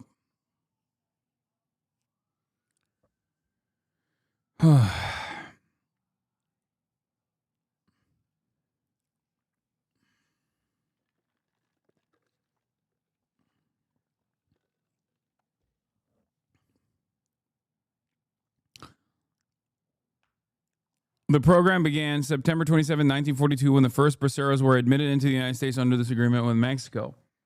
The program called for Braceros to be guaranteed wages, housing, food, and exemption from military service. However, even though this was an agreement promised by the United States, conditions were imposed by Mexico that only healthy young men with agricultural experience who could show a permission letter stating they were not needed in Mexico were eligible, and workers who did not fit this requirement were denied paperwork to work in America. The Bracero program would not have a consistent implementation or direction during its 22-year duration. The program itself can be classified into three main phases. The first, between 1942 and 1946, saw heavy input from the Mexican government. The second phase was between 1947 and 54, where the policy shifted from mass legalization of illegal immigrants to mass repatriation of said immigrants. The El Paso incident, see slightly below, would begin discussion of establishing a labor pool versus dealing with the illegal invasion of these immigrants. In certain cases, undocumented workers found by INS agents would be legalized as braceros instead of deported. The final phase lasted from 55 to 64 and thus saw the end of the Bracero program. The paradoxical nature of wanting a source of labor in the form of Mexican immigrants, but the distaste for the immigrants by the population would persist in the United States.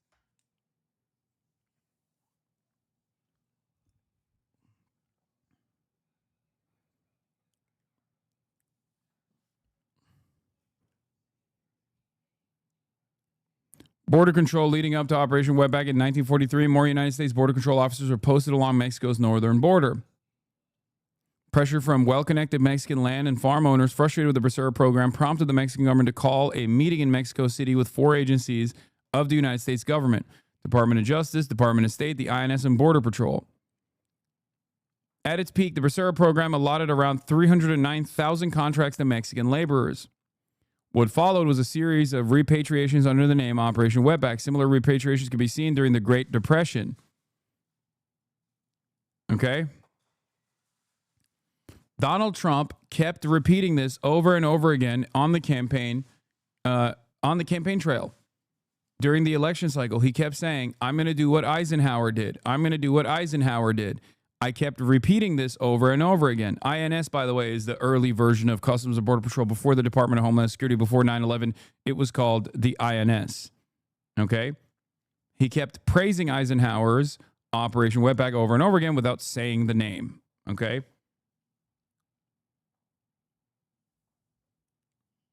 For understandable reasons. Even Trump he wouldn't say the name.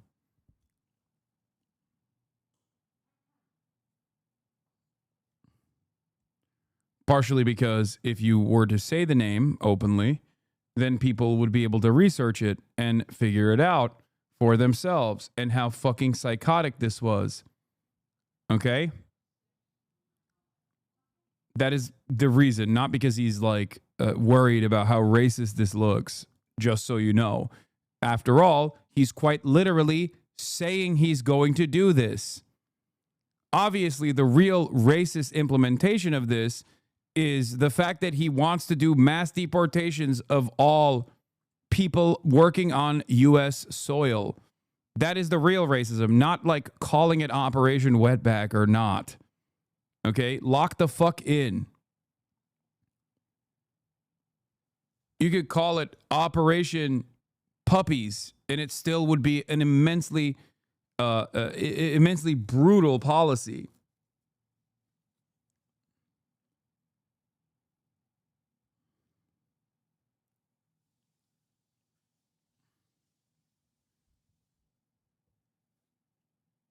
The real reason why he didn't say the words is so that people can't fucking Google it and even learn about this part of American history that many of you probably didn't know about prior to joining this broadcast, even though I have mentioned it over and over again and you probably haven't heard it before.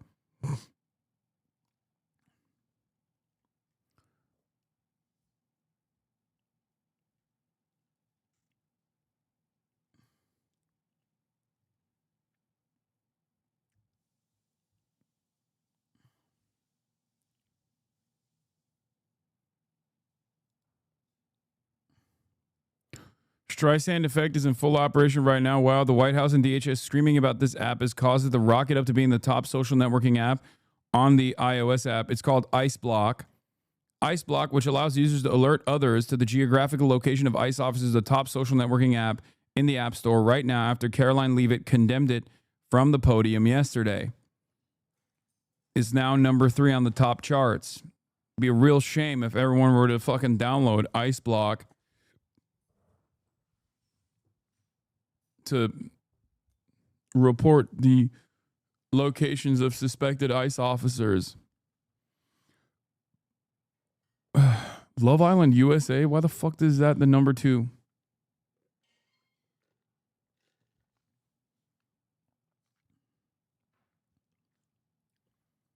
I don't know if it's a honeypot or not.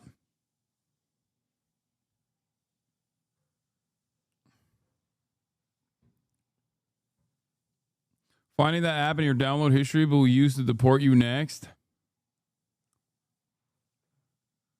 Here's the clip.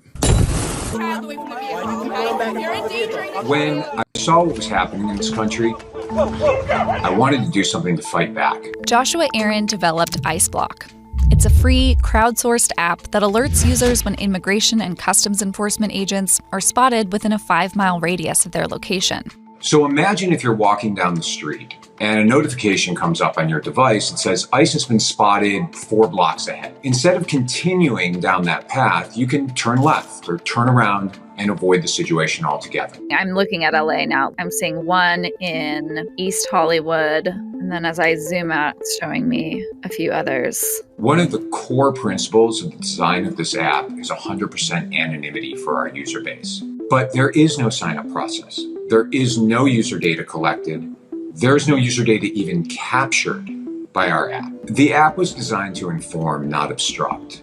It's important to remind people that let's report the sightings, let's get people away from those areas so they can protect themselves and their communities, but let's not obstruct what's happening right now. I mean, my app store doesn't have it. What gives? I'm sure that they'll fucking take it down. They'll probably, all of these tech fascists are completely in line with the government. They will do their bidding. Yeah, Trump is calling for American citizens, American nationals with birthright citizenship to also be deported. I already talked about it. We have a lot of bad people that have been here for a long time. Many of them were born in our country. I think we ought to get them the hell out of here too, if you want to know the truth. So maybe that'll be the next job.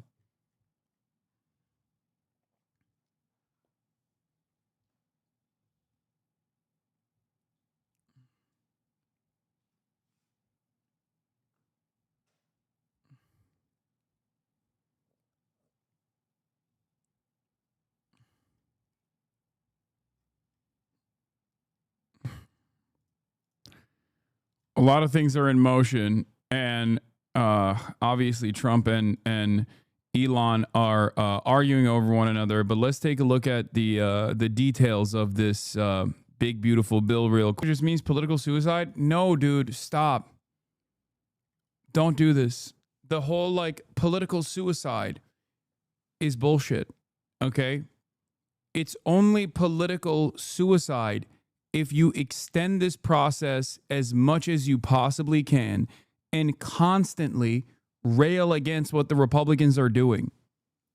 48% of Americans as of yesterday did not know what the One Big Beautiful Bill was, and only 8% had heard about the Medicaid cuts. Okay? That is a major crisis for the Democratic Party because of their lack of interest in calling to question this administration doing all of this. As I've talked about with David Dayen and repeated over and over again, a big part of why Obamacare was received as like unfavorable, despite the fact that everybody loves the provisions in it, is because of how long the process of passing Obamacare took. And while that lengthy back and forth was happening, Republicans went on national television every day and lied, aggressively lied about how Obamacare had death panels in it, that it was going to actually end up killing Republican boomers. They lied every day, and they did so specifically because they did not want one of the main provisions in Obamacare, the Affordable Care Act, to go through, which was to force every healthcare insurance provider in this country to no longer deny healthcare coverage to people with pre-existing conditions. People with pre-existing conditions in this country before the ACA could not get healthcare. It is such an insane reality that many Americans now don't believe it. Republicans don't believe that people with pre-existing conditions would not be able to get health care back in the day before the ACA. You know how fucking insane that is?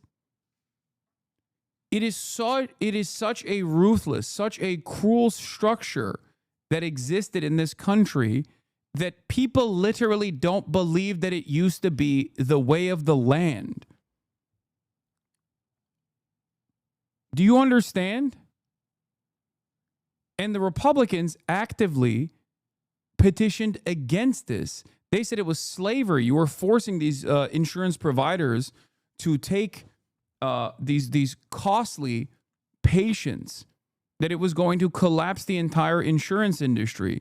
They lied about it aggressively on television.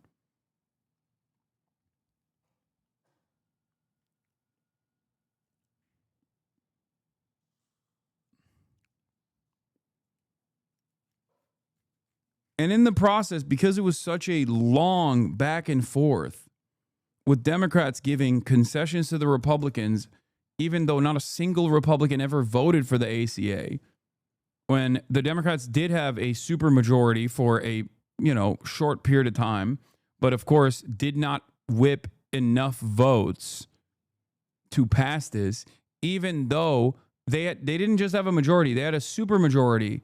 Democrats used to have a supermajority, not just a simple majority, a supermajority.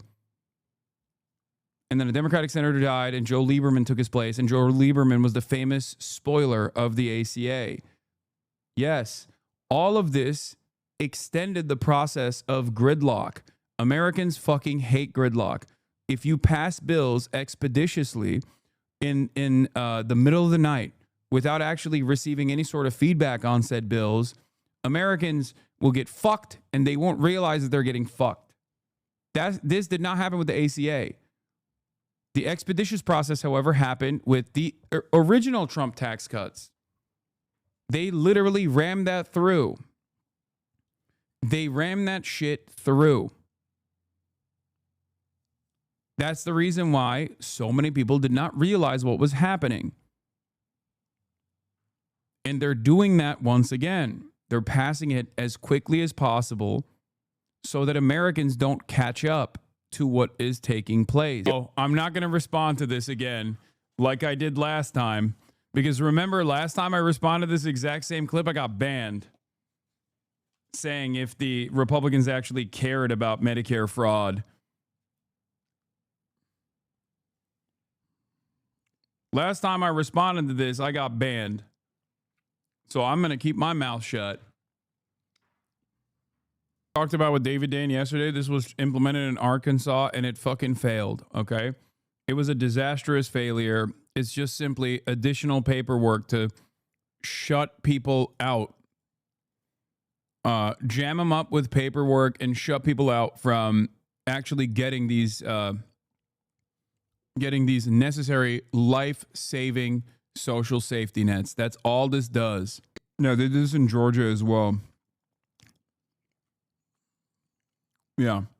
In Georgia, they tried to do this, and all it did was like kick people off their coverage. And these people, they basically created work requirements. And if you couldn't get like a real job, then you could do community service. And it didn't. The names of Medicaid programs in each state, some people don't see Medicaid in the name and think it's something different.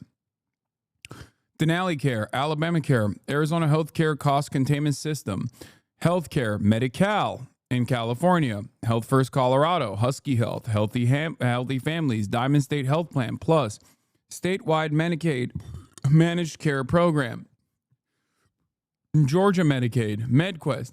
Each individual state has a different name for it after they took on Medicaid expansion.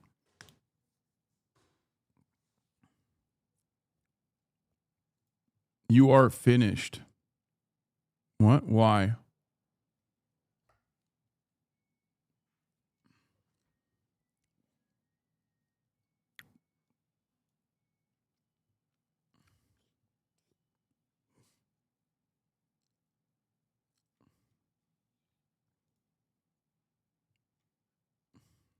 I'm stupid. Move on. Okay. crazy because, like, as I've described already, American social safety nets are like last resort. Like, without them, people just die. It's pretty wild to consider. But there is no, I mean, this is like limited in comparison to other countries to begin with. It's incredibly limited.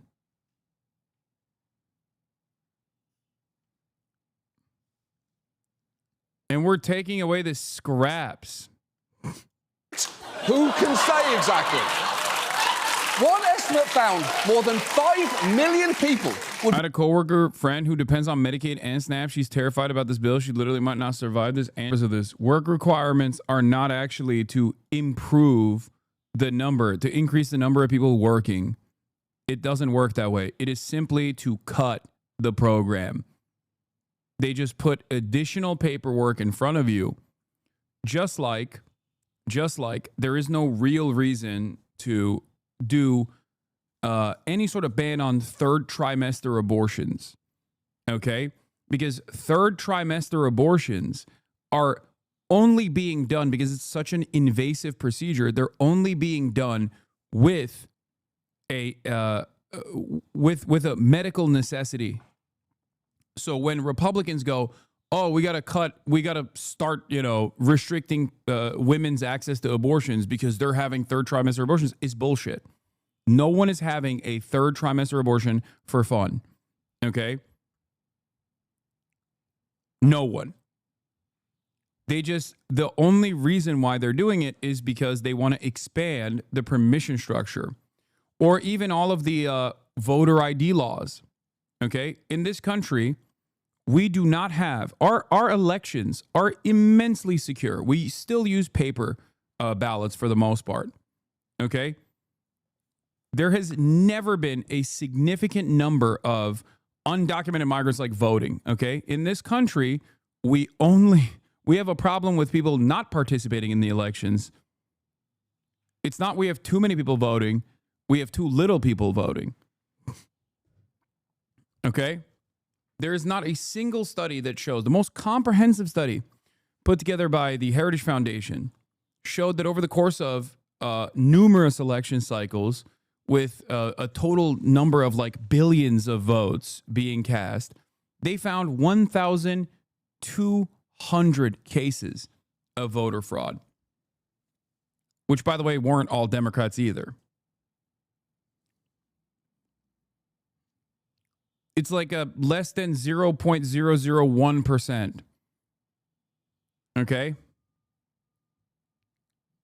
It's not a real issue. Republicans love to present not a real issue as the biggest issue, and then use that as an opportunity, once they're done propagandizing, use that as an opportunity to create solutions. But because there's no real problem, the solution actually is to create additional paperwork or create additional restrictions.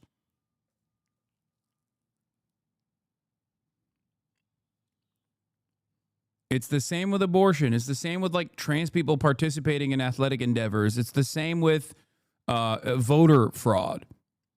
It's the same with immigration constituting a national security threat. None of the things that I just mentioned are real problems in this country. Not a single thing that I mentioned is a real problem. But if you ask Republicans, they think this is the most significant problem. They create a fake issue and create hysteria surrounding this fake issue. And then they advocate for solutions that are an absolute necessity, because when enough of the public gets whipped up in a frenzy over these fake issues that are not real problems at all, they then turn around and implement whatever kind of fascist mechanism of control, whether it be to take away women's bodily autonomy, like with the abortions, or whether it's to find a new vulnerable population to punish for no reason whatsoever, to make it seem like you're actually working in the direction of offering people things that they demanded, like with the 49 trans athletes that are no longer eligible to compete in the NCAA. 49. Insane. Or whether it be the mass deportation policies implemented specifically to advance a white nativist anti-immigrant agenda to make the country more white.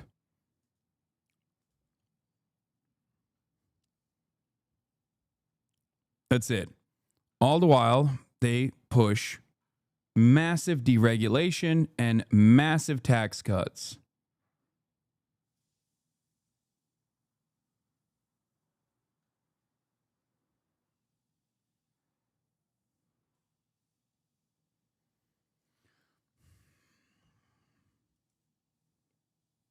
They gut social safety nets that remain.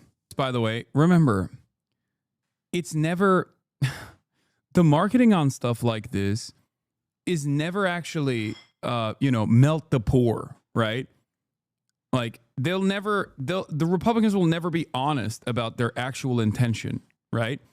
It always masquerades as something that is more permissible, something that is more positive, right? Georgia pathways to coverage. Who doesn't want additional pathways to coverage?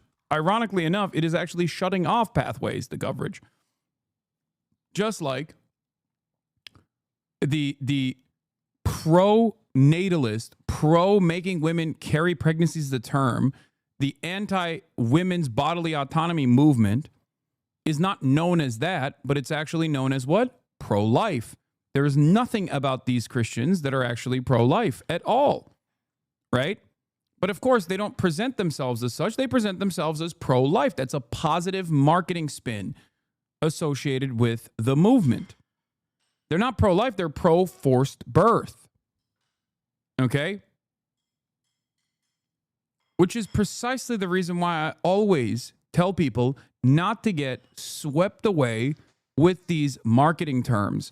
Not only do they effectively market their movement as a positive one by doing stuff like this, but they also will work tirelessly to reframe opposing movements in a negative fashion. Part of the reason why this happens more frequently on the right in a more successful way versus the left is because all of these initiatives are created inside of think tanks, okay? For the right, it's not like a real aspiring grassroots movement that demands that Georgians get kicked off of their healthcare coverage, their government-funded healthcare coverage. There is no Georgian that is roaming the streets saying, I want less healthcare. I want the working poor to suffer more. That is precisely why this is a marketed, astroturfed initiative. Whereas on the left, on the Democratic Party's base of support, most of the initiatives are grassroots, which is why they don't come up with the most marketable terms for it. Democrats are supposed to lead, or rather follow the whims and the demands of its base of support, which they don't do.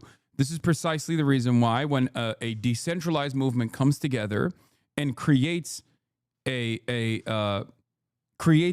sentiment around something like, can we please fund social safety nets, which are the major reason why crime persists in underserved neighborhoods, they call that defund the police. And then instead of adopting that and then explaining to every single person that listens, the Democratic Party, instead of explaining to every single person that listens that defund the police doesn't literally mean like, abolishing the police or whatever. It actually just means that these are incredibly costly, militarized, unaccountable weirdos in every fucking state, in every city, in every locality. That is the most costly part of every single local form of governance, and that there needs to be a restructuring of these funds. Instead of doing that and explaining what that means, Democrats stand in opposition towards that kind of momentum. Same with Black Lives Matter. Initially, Democrats stood against Black Lives Matter as well because they saw it as a spoiler. Because Black Lives Matter started under Barack Obama. It didn't start under Donald Trump.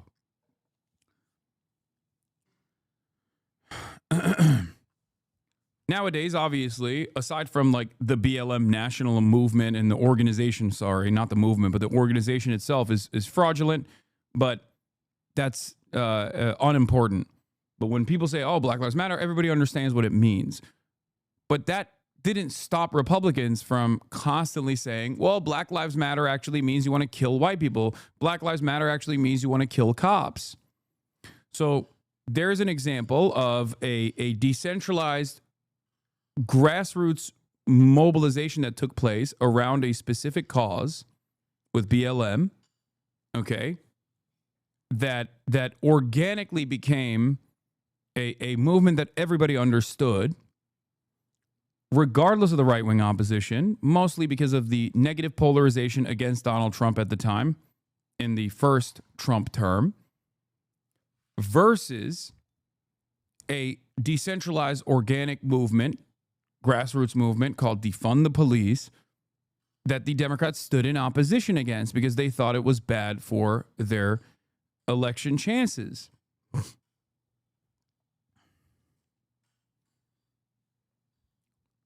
That's precisely the reason why Democrats basically scored an own goal here and capitulated to right-wing framing on defund the police instead of actually talking about what this meant, right?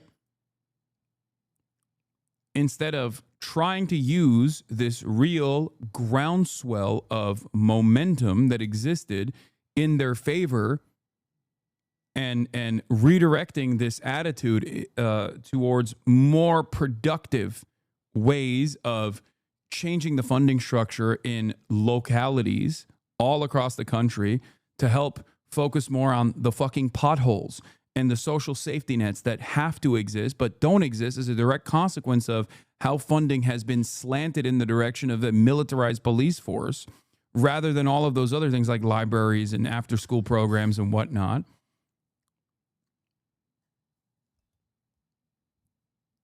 The Democrats caved to right-wing framing on it and stood in opposition against it, and not a single vote was won as a consequence of that. The only thing they ended up doing in that process was radicalize people against the understandable resentment and frustration that people experienced. Do you understand?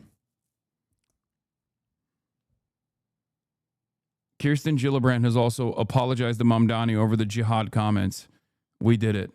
Anyway, let's continue. Everybody saying Diddy. Yes, I saw. The verdict is in for Diddy's federal criminal trial story developing. I'm sorry. I don't really care about this that much, man. Yeah, okay. Yeah, he did it, you know? Back on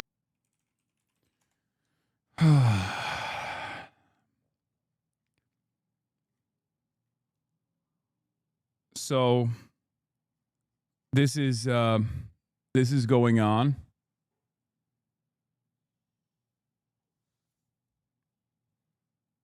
Hold on.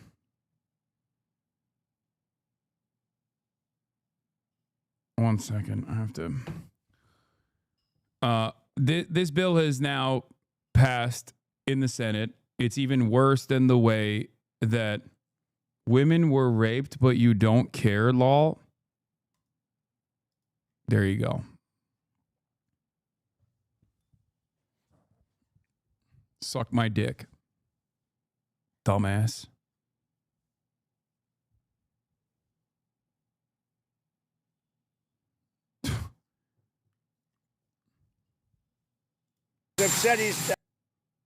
This bill has now passed, and it's even worse than the limited amount of information that John Oliver's team had at the time. We've covered it already. Okay. Hasbro bot? No, that person was complaining because I said, I don't care. Yes, P. Diddy did it. I don't care about this as much. You know, I'll get to it later. Okay? That's why.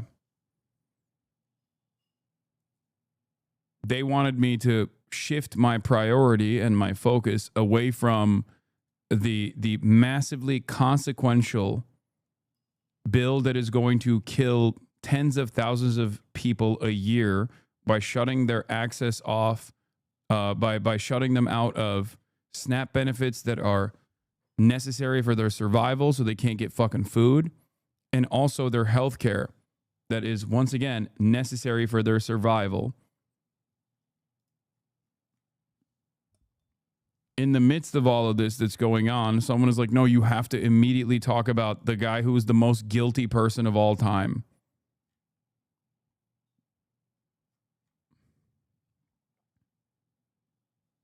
And then they tried to cynically weaponize the heinous crimes of P. Diddy to make it seem like I just don't care about these sorts of things. It's the most disgusting way to woke scold, to reshift my attention and priorities over to fucking a billionaire sex offender or a multimillionaire sex offender.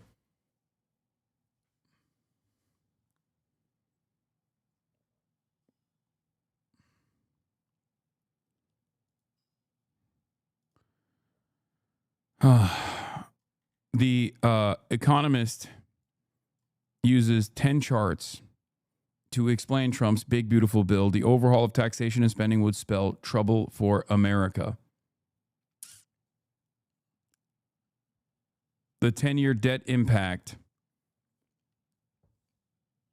is obviously, I don't even care about the deficit impact overall. This is just for the birds. Forecast change in GDP percentage from baseline scenario following the passage of the House original big, beautiful bill. Forecast debt as a percentage of GDP. Interest payments as a percentage of GDP. Changes to household income. Average percentage in change in after-tax and transfer of... Okay, these are some of the... Okay, those are all the less important parts of the bill. Hold on. Yes, I know. I'm going to talk about the ALCATRAZ, alligator ALCATRAZ shit too. Hold on one second. SNAP losses in federal funding. Federal funding losses for SNAP from the House OBB 2029 forecast percentage. Okay, the Supplemental Nutrition Assistance Program. On the way to the House and Senate bills cut spending. One way the House and Senate bills cut spending is to cut programs that benefit poorer Americans. Food stamps, or to give the program its full title, the Supplemental Nutrition Assistance Program, is one such program. Analysis of the House bill by the Commonwealth Fund, a think tank that shows that this would particularly affect some states where Mr. Trump won very high shares of the vote, such as Mississippi. On the impact of health insurance, and this is like, the redder they are, the higher the federal funding losses are. Okay? On health insurance, estimated people losing health insurance by 2034 under the House Big Beautiful Bill and other existing laws. The biggest change to social policy, though, is in health insurance. Through a mixture of tax changes and cuts to Medicaid, health insurance for the poorer, the number of Americans without health insurance will rise. The Congressional Budget Office estimates that the House bill would increase the number of uninsured Americans by nearly 12 million by 2034. Some estimates put this number at 17 million. Remember, these are some of the poorest people. They need it desperately. They need this Medicaid desperately so they can actually go and get some kind of health care. And that Medicaid actually funds a lot of these rural hospitals that are already in a dire state to begin with. And yet they still vote for it. As I've said over and over again, most people don't know what they're voting for. They vote on partisan lines. They vote on team sports. They vote on culture wars. It is up to smart, charismatic politicians to reframe the conversation around this. Okay? And if our leadership on the counter messaging side, on the opposition party side, the Democratic Party side, is not only not talking about the dangers of things like this, but also simultaneously leaning in to the underlying reasons as to why things like this have to pass through, then they're basically, all they're doing is basically making sure that their audiences, their voters, the Democratic Party voters, are also susceptible to this kind of framing, to this kind of messaging. The example I have used over and over again is on immigration. Democrats have never mentioned immigration as a national security threat in their history, okay? I mean, at least in contemporary Democratic Party messaging. Until October 6th, when Joe Biden came out after 3 years October 6, 2023, after 3 years of the Republicans dominating the media with narratives such as undocumented migrants are doing rapes and they're doing mass crimes over and over and over again, and they bullied the Democratic Party, and the Democratic Party turned around and said, you know what, you're right. Immigrants do constitute a national security threat. And we are the ones who are going to militarize the border. We are the ones who are going to actually pass through proper funding for ICE and Customs and Border Patrol to deal with the pesky problem of migrant crime. Did that actually secure any votes? No, it didn't. All it did was basically create an environment where even Democratic Party voters themselves also now saw this as an admission that Trump was right. If anything, it probably pushed people to go and vote for the Republican Party. The same principles exist everywhere. Democrats' lack of interest in expanding these social safety nets, or the Democratic Party's interest in claiming that, yes, we are down to cut funding on these initiatives, that there is some bloat, there is some overhead, there is something that we need to... Wait, hold on. Okay, anyway.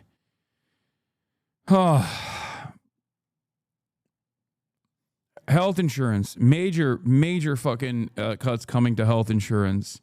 And like I said, some estimates put this at 17 million people losing access to health insurance in this country. These are some of the most desperate people that need it. Republicans are also using the OBBB to gut the Inflation Reduction Act, Joe Biden's signature climate law. The House bill included measures that critics say will choke off clean energy investment. Announced by the Rhodium Group, a research firm, suggests that under the IRA, America was on course to cut greenhouse gas emissions by 40% from 2005 levels by 2035. A de facto repeal would reduce that by more than 10 percentage points. The changes could hit utility bills too. The Senate version adds taxes on wind and solar projects that fail to comply with the rules that limit the use of materials from certain foreign countries, such as China. One less discussed but consequential provision buried in the tax bill is a tax on remittances. Early drafts proposed a rate as high as 3.5%, but the Senate version pulled the tax rate down to 1% and narrowed the types of transactions that this applies to. Modeling by the Center for Global Development, a think tank found that the impact on El Salvador would be equivalent to just 0.006% of gross national income, down from more than the 1% under the House bill. Still, after deep cuts to foreign aid earlier this year, the Big Booty Cheeks bill will be another squeeze on some of the world's poorer countries. Even if the bill clears the Senate, several House Republicans have said they will oppose the latest version, citing concerns about cost and content. Whatever its eventual shape and ultimate fate, the Big Booty Cheeks bill is a test of the Republican majority's fiscal credentials and of its loyalty to Donald Trump. And as I said, as I already mentioned, it also offers $175 billion to Trump's immigrant enforcement agenda. $175 billion. Larger than some other countries' GDP, okay? Despite last-minute changes, the U.S. Senate deals big blow to renewable energy. Senate bill complicates new wind and solar projects. Bill could lead to higher utility bills and job losses. House urged to improve usability of wind, solar tax credits. But while we're on the process of talking about, while we're talking about the insanity, okay, let's get to Trump's deportation policies. One of the new things that they have unveiled, and new fresh hell that they've unveiled, is this thing that they're calling Alligator Alcatraz. I think it's more so Alligator Auschwitz. It is a migrant facility smack dab in the middle of the Everglades, in the middle of the swamp in Pennsylvania. From what I understand, it's like a fucking airport hangar that was previously owned by some like pedophile that the government has now restructured into a tent city. Did I say Pennsylvania? I meant Florida. I'm sorry. Smack dab in the middle of Florida. I don't know why I said Pennsylvania.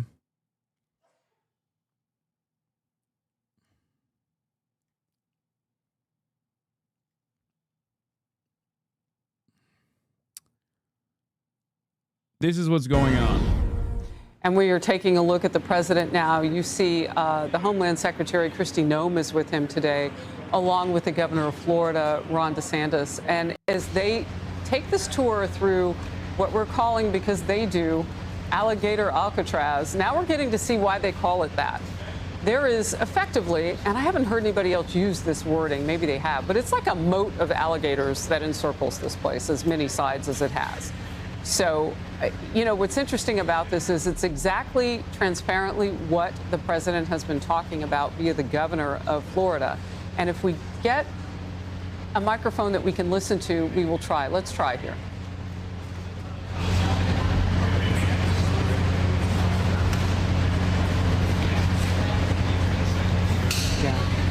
I think we may be just too far away from the microphone. Now, you know, no one can find that better than the President of the United States that we have in Donald Trump, because he sees where the cameras are. He may jump in front of them and will immediately go.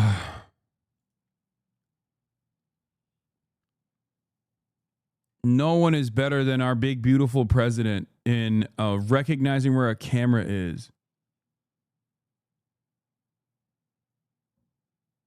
Back.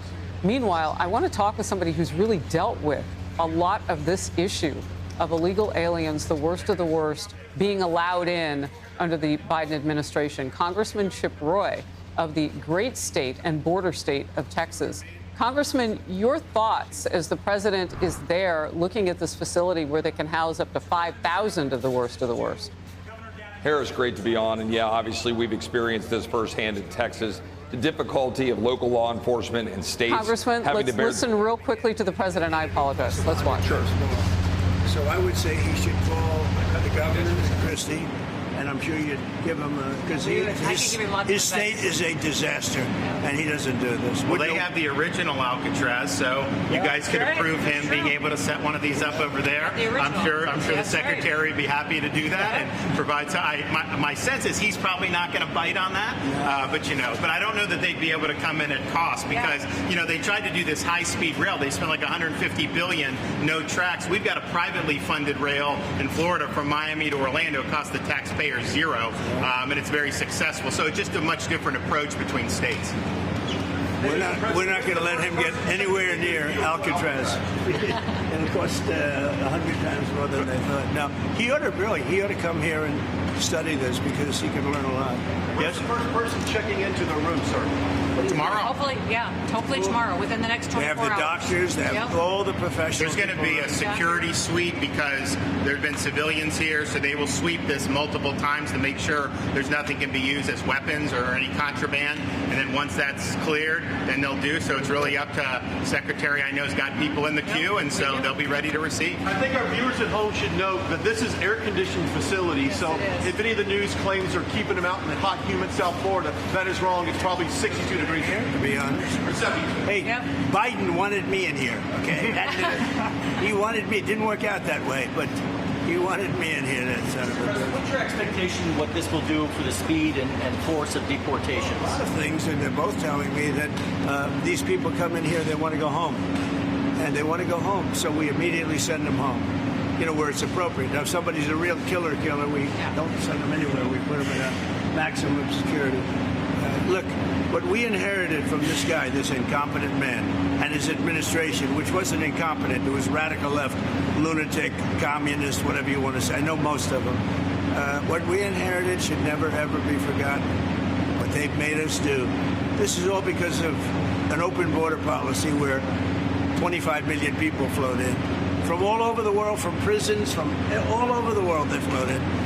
For no reason whatsoever. We had, when I left, we had a very powerful border. We had no problem. He opened it up. Day one, he just opened the border. People couldn't believe it. That's right. They were standing there. What are they doing? They said, go in. That's it. You look at the first day tapes.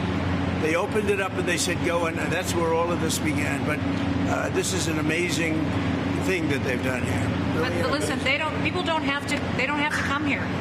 If they self-deport and go home, they can come back legally. We will let them come back legally. And there is a lot of self-deportation. But if you People wait wouldn't and believe we bring you to this facility, you don't ever get to come back to America. You don't get the chance to come back and be an American again and work here. So They weren't with us when the President and the Secretary Kevin and I, we went through the intake. So right when you do the intake, they have the information about voluntary departure.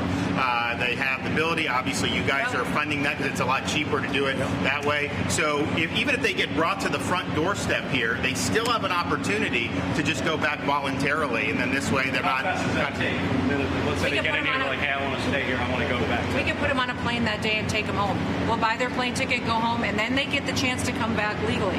If they wait and say we're not going to do that, they can come back legally after a period. Yeah. President, you've talked recently about the idea of finding some way to get farm workforce and service sector workforce. And I think you've discussed somehow a program of people leaving on a sponsorship and coming right back.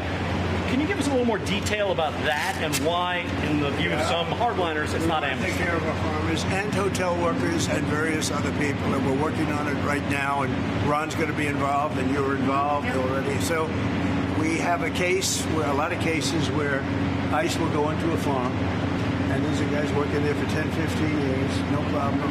The farmers know them. We're going to put, it's called farmer responsibility or owner responsibility, where they're going to be large.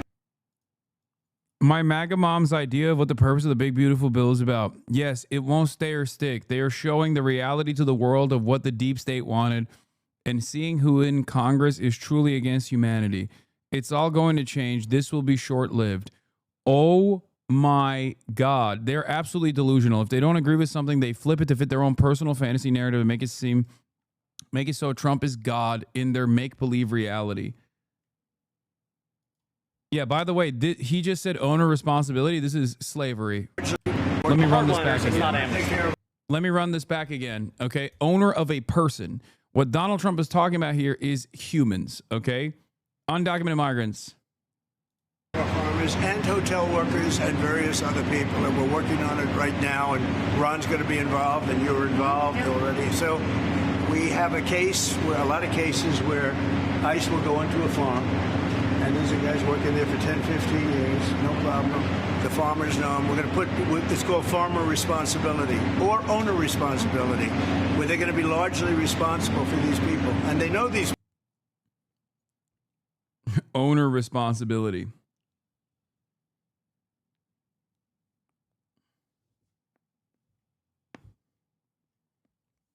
I know he probably means farm owners, but I think we all know what he actually means, though, what he's signaling here.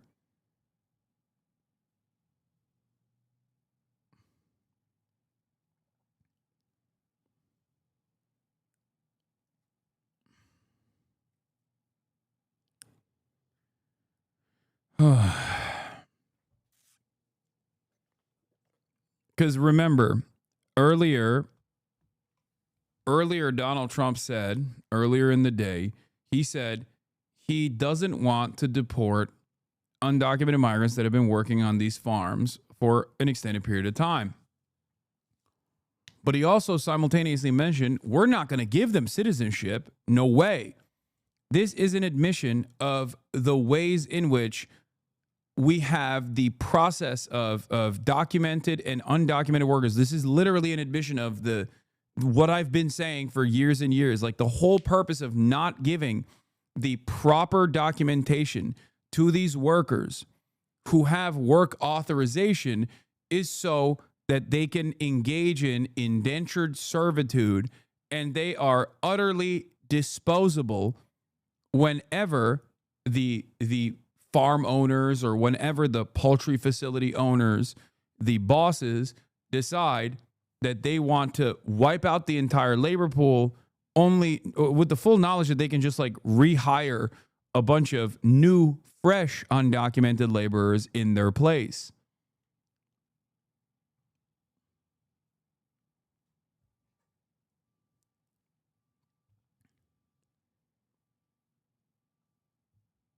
This is an admission of how undocumented work exists in this country. Okay? You mean poor Americans and their children? What do you mean? The most famous incident that took place was with Purdue, and numerous other poultry facilities, where undocumented migrants that were hired deliberately, that were placed inside of trailer parks near the Purdue chicken facilities, the Purdue poultry facilities, had a lot of issues on the job sites. Like, they had sexual assaults that were rampant, and they had a lot of back pay that they were not getting.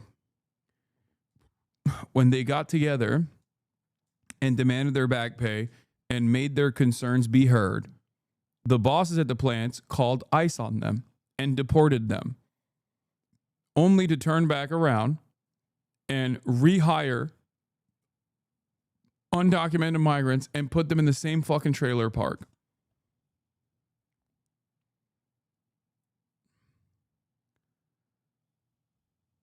We keep these people undocumented deliberately. We know where they are. We have a lot of these people constantly checking in with ICE. We keep them undocumented deliberately. Okay? The difference between an undocumented and a documented worker is documentation. And the government ultimately controls whether or not they even stay documented. An example of this can be seen with the temporary protected status documented workers of Haitian background. When J.D. Vance, the vice president, and Donald Trump were running their campaign, they kept saying these guys were illegal aliens. They were not. They had the proper clearance and the proper paperwork. They had the temporary protected status. They recognize, the Trump administration recognizes this reality, that the difference between someone who is a documented worker and an undocumented one is proper authorization, proper clearance, is just paperwork. Paperwork that they can revoke at any point. Paperwork that they are choosing to revoke from a lot of the 500,000 plus Haitian migrants that are in the country right now. That's it. When people say, oh, why don't you come here the right way? What you're talking about is a lot of people who have come here the right way.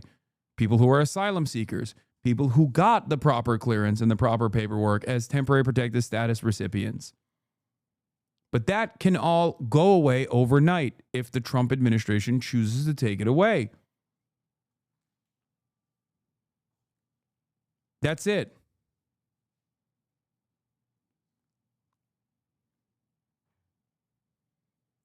Farmers are seeking empathy when they should feel rage? No, they're not seeking empathy. They're simply saying the truth, which is that if all of these undocumented migrants were to be forcibly removed, the American economy would come to a crippling halt.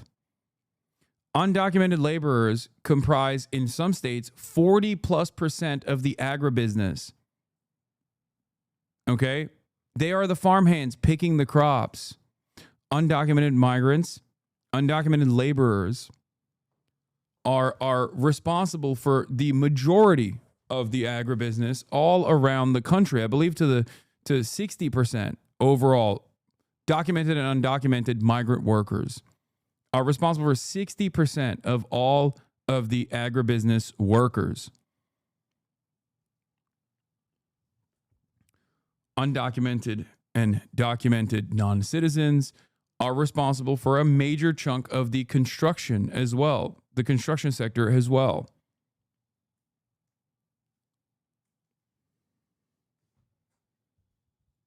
Silence, Kulak. This exploitation of labor will stop. Real cute, man.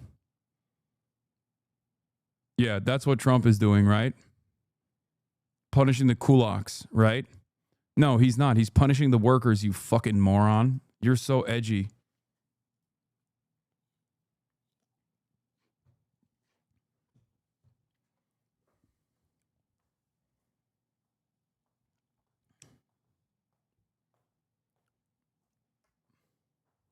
I dislike the idea with a lot of the left calling this slavery. Banned. Okay. Slavery is so much worse. You're undermining the depravity of chattel slavery. Me, me, me, me, me, me, me. I'm so special. This is the modern version of direct indentured servitude, which is another form of slavery. Okay? Also, leftists have historically considered wage labor to also be wage slavery. Shut your bitch ass up. I am not doing this fucking optics game, okay? Standpoint theory time. Excuse me. I don't like the invocation of the word slavery here. Shut the fuck up.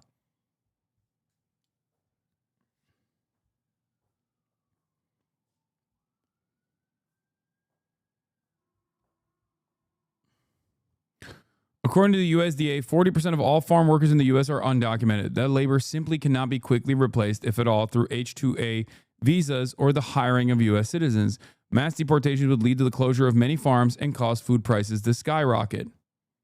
This is the reason why business leaders are begging Trump not to do this.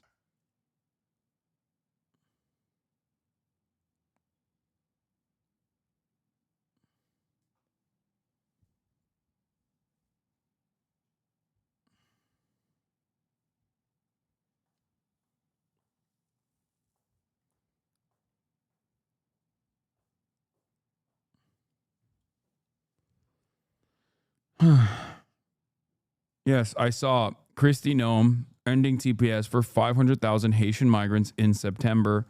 I saw that.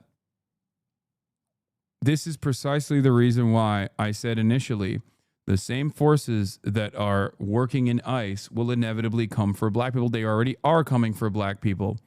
Who do you think is going to get targeted by ICE when they're looking for the 500,000 illegal Haitian migrants? This is why the whole like, oh, we're going to sit this one out style weird Fed posting that we saw was idiotic from the jump. Because the entire principle behind the ICE deportations is to make America a more white nation. A New York City federal court just ruled that Secretary Noem's decision to partially vacate Secretary Mayorkas' decision to extend TPS for Haiti was unlawful. This would restore the original expiration date of February 3rd, 2026, and potentially overrule Noem's recent decision to terminate it.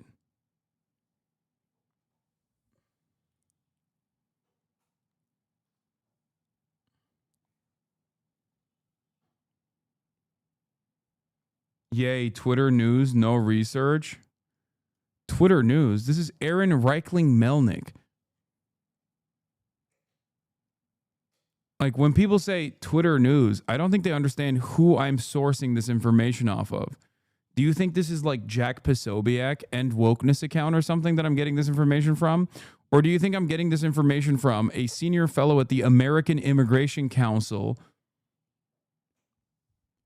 whose entire job is to report on exactly all of the new,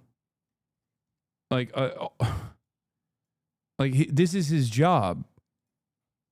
This is what he does. Are you so stupid that you see Twitter and you think, oh, dude, what an own? I'm joking. Okay, good joke.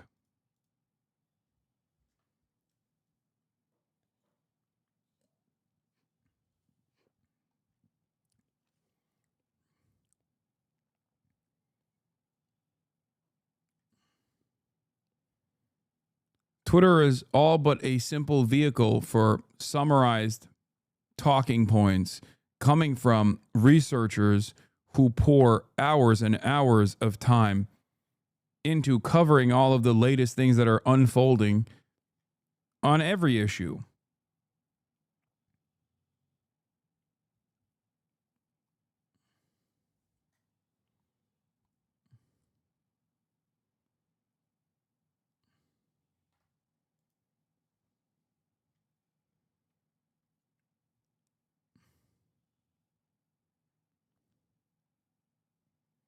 That's not a fair comparison. There has still been far less militaristic response to protests until more recently, especially when more Latinos went out in the streets. What are you talking about?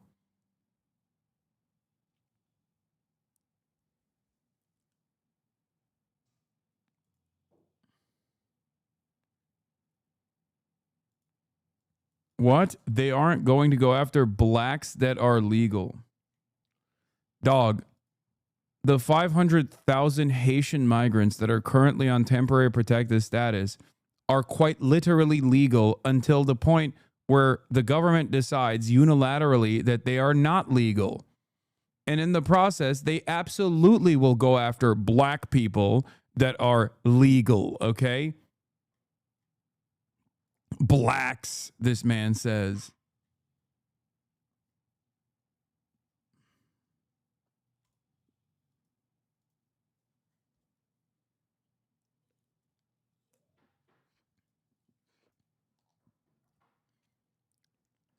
How do you figure out if someone is a Haitian migrant on TPS versus just a black person that is a natural born U.S. citizen? You can't figure out if this is a black person that is an American citizen versus a Haitian migrant on temporary protected status, which is the proper authorization to exist on U.S. soil and work on U.S. soil. He has the proper documentation to be here. Even if it's revoked later down the line unceremoniously, how do you fucking figure that difference out? You arrest black people en masse, and then you figure out whether or not they're actually Haitian migrants or not. We already saw this with a fuck ton of American citizens who are simply brown getting apprehended and arrested and falsely detained by ICE.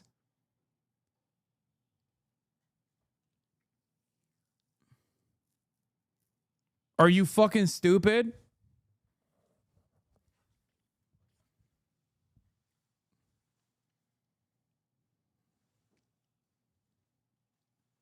So far, 70 U.S. citizens have been falsely deported.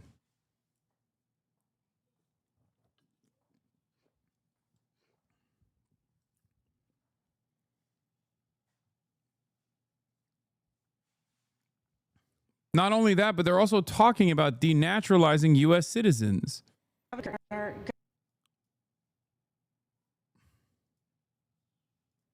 Governor DeSantis has proposed using national...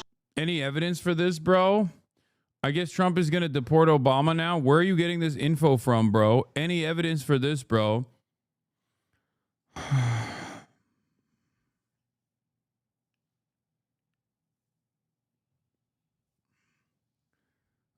Google is fucking free, big dog. Type in the words U.S. citizen detained by ICE, or type in the words U.S. citizen falsely deported. Okay? Please. You don't have to have me fucking spoon feed every piece of information because it requires me constantly having to fucking re-explain things that I have explained so far. Okay?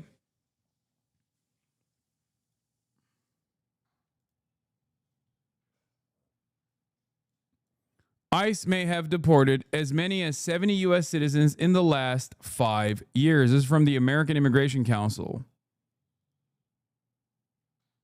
This number is only going to fucking go up way higher. This is from 2015 to 2020, okay? This number is going to go up even higher because this was not even the peak of mass deportations.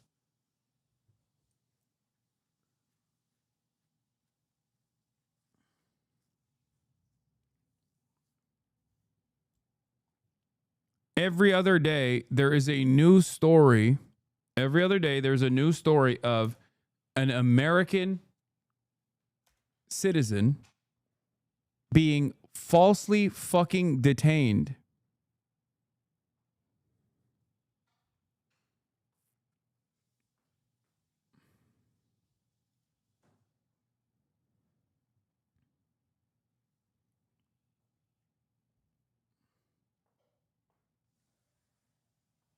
National Guard, deputizing them as immigration judges to get through this mass. Get your papers right, dude. 70 is so little. 70 people who can't provide ID.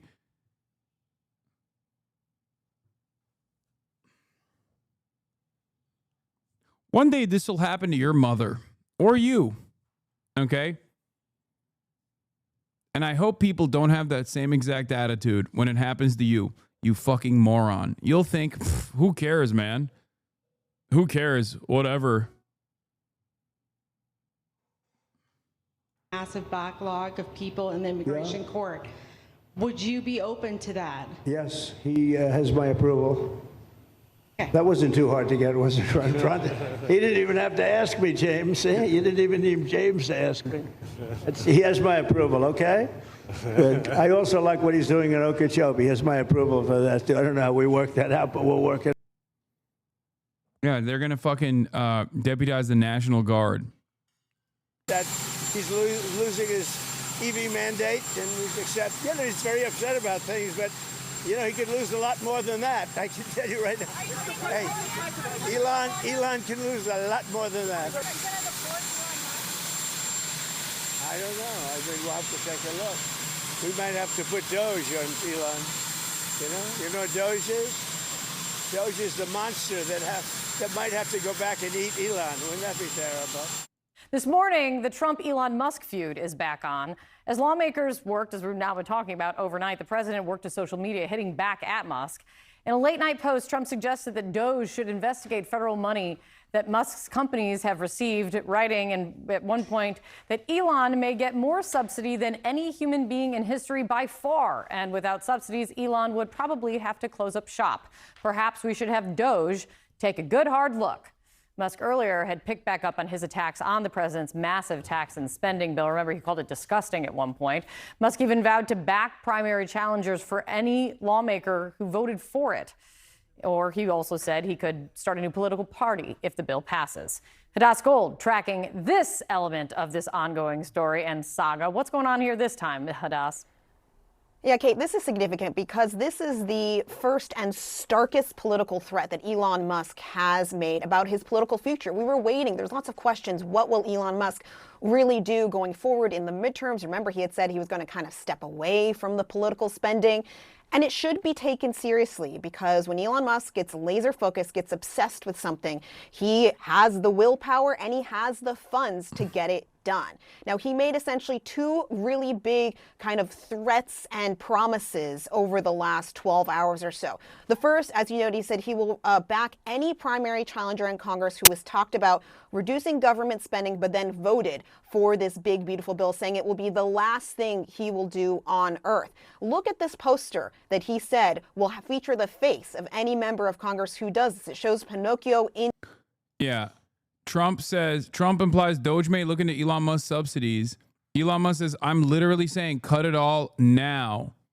I don't know what the fuck he's going after. I don't know what he's saying. And saying yes, this is what the CNN audio is busted as always, okay? People will see as they go to vote. And he's already declared the first candidate that he will be backing up. That will be, of course, Representative Massey. Massey was one of the Republicans, of course, to vote against the House version of this bill last month, and he has been President Trump's #1 target so far for Republican primaries going forward. So that, again, puts him on the opposite end of the spectrum for President Trump once again. And then he did promise this. He said that he will create a new political party called the America Party. Remember, his political action committee is called the American PAC. He says if this insane spending bill passes, the America Party will be formed the next day. Our country needs an alternative to the Democrat-Republican uniparty so that the people actually have a voice. This is a significant change to Musk's plan. Remember, he spent more than $275 million to back President Donald Trump, as well as other Republicans running last year. He had promised something like $100 million to President Trump's outside groups ahead of the 2026 midterms. And just as recently as March, according to FEC filings, his PAC had supported Republican candidates in Florida. I should note also, Tesla investors, they do not want this. We saw President Trump already threatened Elon Musk, saying that he might even put Doge, Elon Musk's own creation, against him. Tesla investors do not want this. They wanted Elon Musk out of politics, focusing on his companies. The robo-taxi just launched. There's a lot of things going on with SpaceX, but it seems as though Elon Musk is not going to give this up. Kate. Let us stand by and see where this heads now. It's great to see you, Hadass. As we speak, he continues to post on X. So things are changing by the minute here. Hadass, thank you so much. Sarah. All right, from the voter-rama to the fighter-rama. Joining me now are CNN political commentator Bakari Sellers and Maury Gillespie, the former press advisor to Republican House Speaker John Boehner. All right, let me start with you, Maury.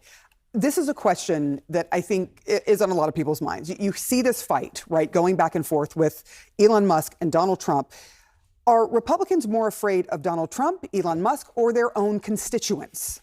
I mean, this is really childish, but it wasn't just a few months ago that Elon Musk said for any member or... I mean, it's very clear that they care more about Donald Trump, like above all, because Donald Trump has the capacity to at least whip the constituents. Okay.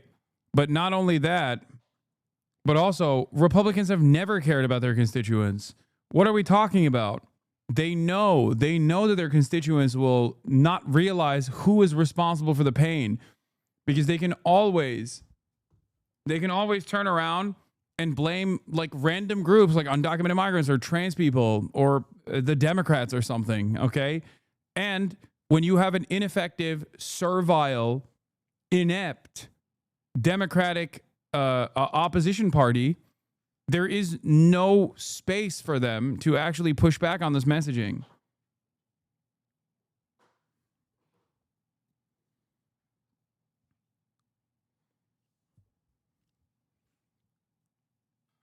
Look no further than the fact that many states refused Medicaid expansion, free money from the federal government at the behest of their private healthcare, that did not want to abide by the expansion of Medicare coverage and offering poor people extra health care, offering poor people any health care at all. There were numerous states where Republican voters had to literally simultaneously vote back into office the very same congresspersons, the very same representatives that refused to entertain Medicaid expansion, and the governors that refused to entertain Medicaid expansion because it was associated with fucking Barack Obama, okay? While simultaneously in the same exact ballots, vote for a ballot measure that actually demanded Medicaid expansion. In so many red states, one by one, people were able to get Medicaid expansion on their own ballots.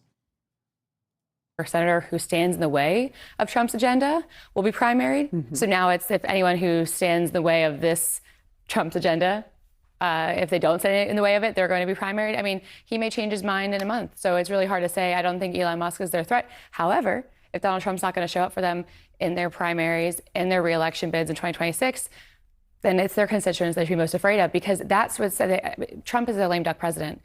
He has not been really keen to go out. What's he going to do? Go for every single House race that's at jeopardy here? It's a lot. It's a lot. So I think it's their constituents they should be most afraid of here. Bakari, what does this say about the money in politics and these two men going back and forth? Or is this about something different? I think it's about something different. I think that it's very, very petty and very childish. I think that it's kind of like the Real Housewives of the Beltway. I mean, he basically called him a welfare queen and told him to go back to where he came from. Wow. But I mean, when you juxtapose that against the fact that, like in my home state of South Carolina, 220,000 people will be kicked off of Medicaid in the Affordable Care Act, or in North Carolina, 600,000 people are going to lose insurance coverage. When you juxtapose it against the people who are going to lose SNAP benefits and health insurance, it looks really, really small. Democrats have always said that Donald Trump's a very small man. And you see that. I'm trying to figure out. I work in policy related to a lot of the things that Medicaid dollars touch, or, as people don't realize, don't touch at all. The states cover because Medicaid frees up spending on things that are unique to state needs.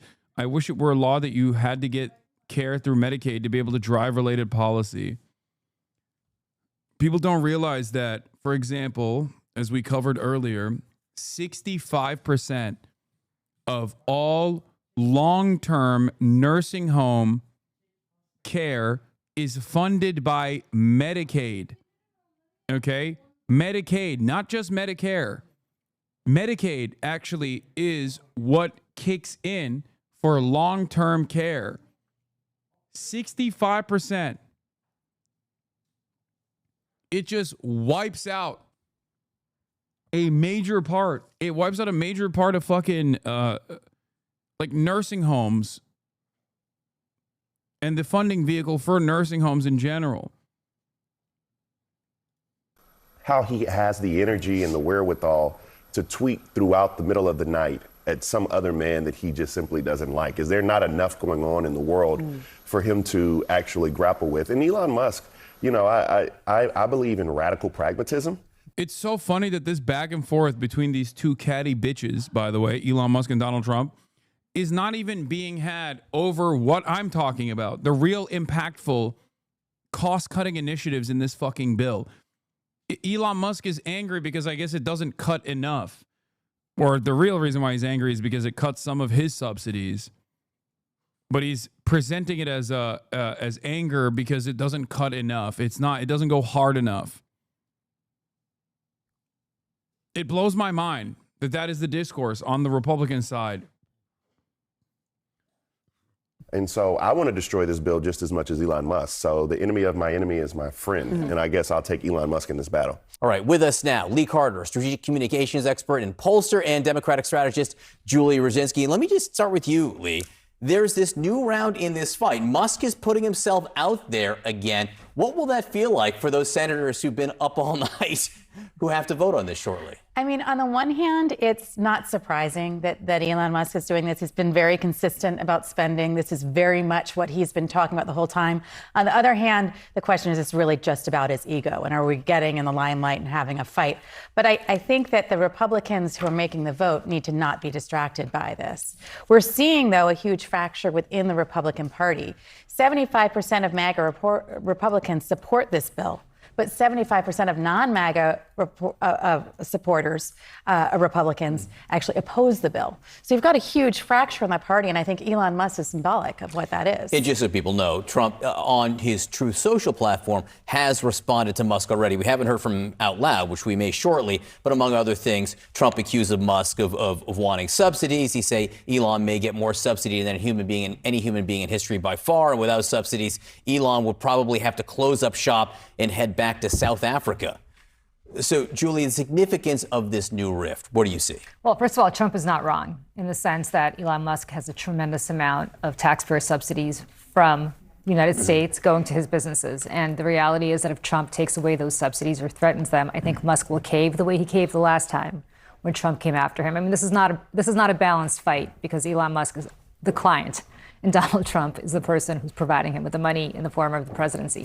So, look, Musk can tweet all he wants, but the reality is that if Trump actually moves against him and takes away his subsidies or threatens them, I suspect Musk will cave. The one difference with Elon Musk, whenever we're talking about him, is just the huge amount of money he has. And one of the other things he's threatening is to launch this third party, or is to fund a third party here. You guys have both worked in this business and have for a long time. How real do you think that threat is? What difference would that make? I don't think it's real because I don't think Elon Musk will be the richest guy in the world or have that money if Trump moves against him. I mean, if Trump actually uses his platform to disqualify Elon Musk and also to take away his subsidies for SpaceX, take away subsidies for EVs. Thanks very much for joining me. Let's listen to Bernard. He came out with this yesterday. Let me be very clear. Trump's so-called big, beautiful bill, now on the floor of the Senate, is one of the most dangerous pieces of legislation ever brought forth in the modern history of our country. It is a gift to the billionaire class while causing massive pain for working families. Actually, I'm wrong. I shouldn't use the word gift because the billionaires paid for it. This bill is an absolute reflection of a corrupt campaign finance system. The billionaires invest hundreds of millions of dollars in candidates and in elections, and in this bill, this piece of legislation, their investment is paying off. So, what are they getting? Well, the top 1% is receiving $975 billion in tax breaks. Further, and this is really quite unbelievable, the wealthiest 0.2% receive a $211 billion estate tax break. $211 billion for the top 0.2%. In that provision, 99.8% of Americans get zero. Further, large corporations in this bill get a $918 billion tax break. That is what the 1% and the wealthy campaign contributors get. So here's what you get, assuming you're not a billionaire. This bill throws over 16 million people. What is happening? You have no argument against that because it's true. It's the horseshoe theory. You guys are similar to the freaks on the right. Then you are different. What the fuck is this? Chat, you guys are obsessed with Musk. Yeah, but he's achieved that by creating actually good companies. This chat acts as if he's the final James Bond villain. A Musk dick rider? What is happening?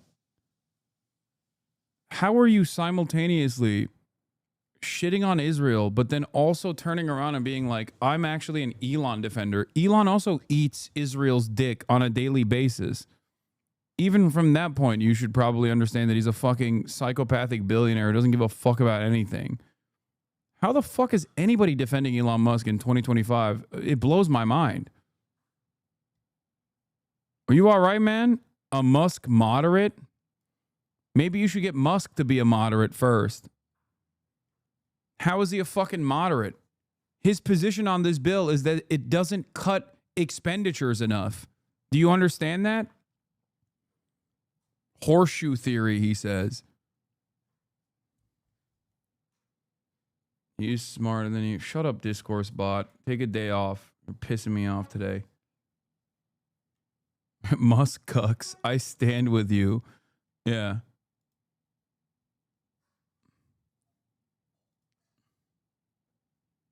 I'm a moderate. Elon Musk, who is like the modern version of Henry Ford, also just as much as a fucking Nazi as Henry Ford, is actually a good guy because he built companies. He didn't do shit. He just has money, okay? SpaceX is functionally operated by their COO. It doesn't have anything to do, or what is it, the CFO maybe? I don't know. It's a woman. It's a lady that runs SpaceX. He doesn't do anything. He just has money. He put the money on. He put the money on the table.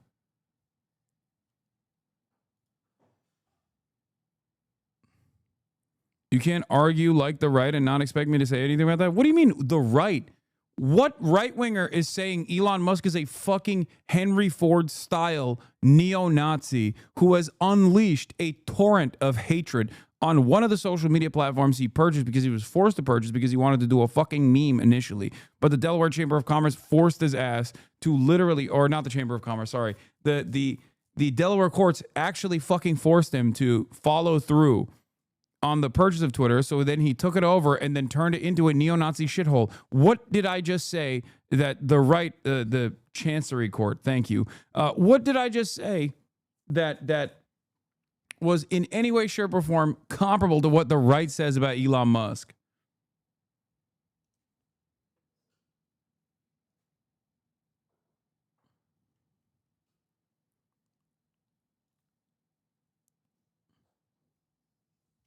Oh, God, why am I fucking entertaining these losers, brother? Holy shit.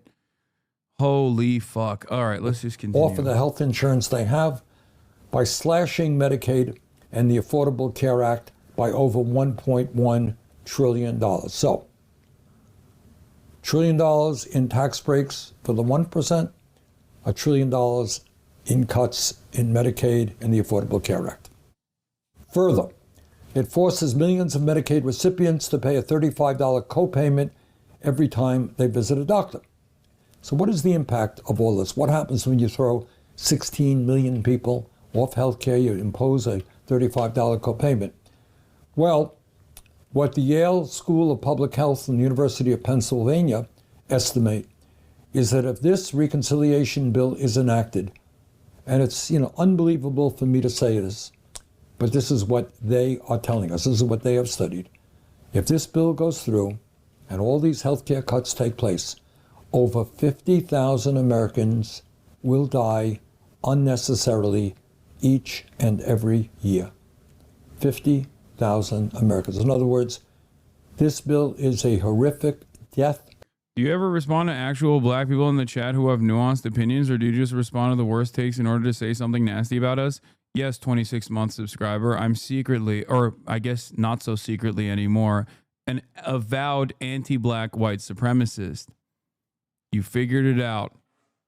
Thank you for giving me $5 a month for 26 months and failing to recognize that I was actually, once again, a giant anti-black racist. I.e. saying that we think our version of slavery is special. Chattel slavery is special. It is. It is literally unique in its cruelty. Okay? That other chatter that was fucking complaining was actually trying to say, me. Don't use the fucking slavery as a term when describing slavery. Okay? But you caught on. I'm glad you caught on to my nasty anti-blackness. You did it. Okay? You did it. You did it. You figured it out. Congratulations.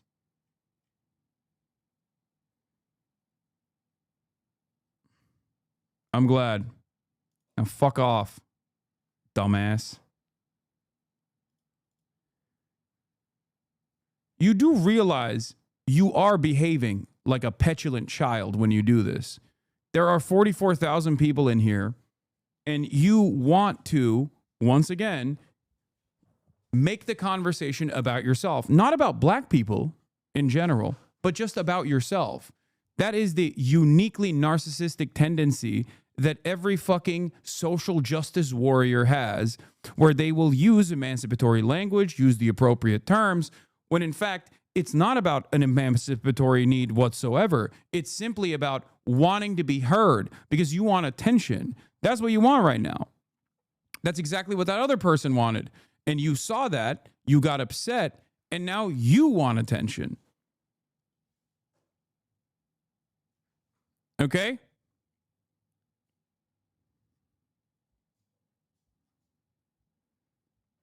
That's the only difference here. This is not to like take down a thing that I also agree, which is that chattel slavery is unique in its cruelty. Okay? There's never been a moment where I would not actually openly admit that, openly state that, because it's the truth. But this is not a conversation about chattel slavery versus other forms of slavery. This is a conversation about you cynically using another person's narcissistic desires to be fucking heard while simultaneously using emancipatory language to make it seem like this is actually a real issue and not simply your interest in wanting to be the center of fucking attention. Shut the fuck up.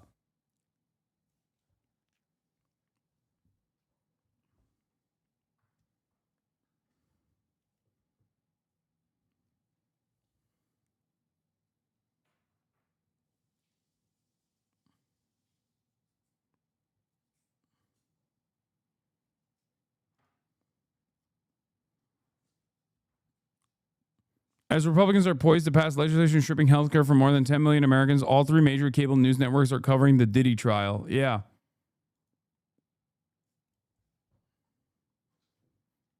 Ironically enough, there was another chatter that was being nasty as fuck who I permanently banned. That chatter was saying, why are you not talking about the Diddy trial? You must not care about women being raped. I permabanned that person.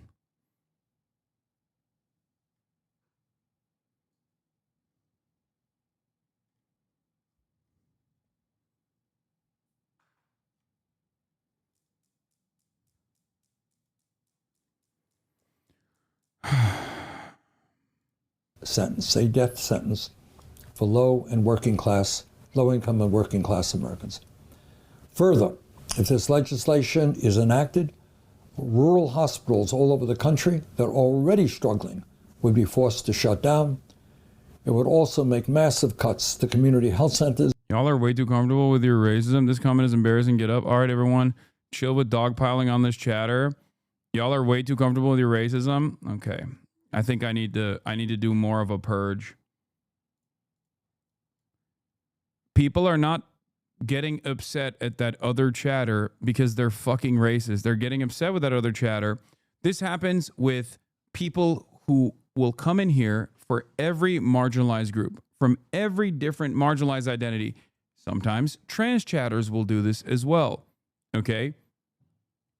It's not anything different.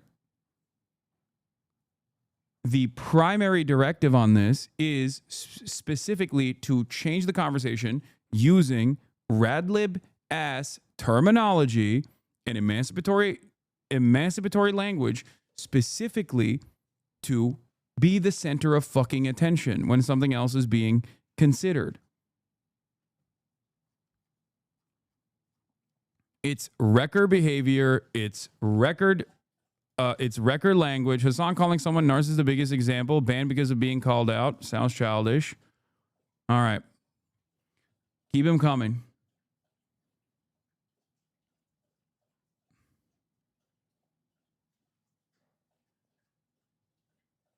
If you keep concern trolling, I will ban you. Okay? I'll ban you. Keep concern trolling. And nursing homes. In other words, this legislation is the most significant attack on the healthcare needs of the American people in the modern history of our country. So, our healthcare system is broken, it's dysfunctional, and they make it even worse. And that's not all.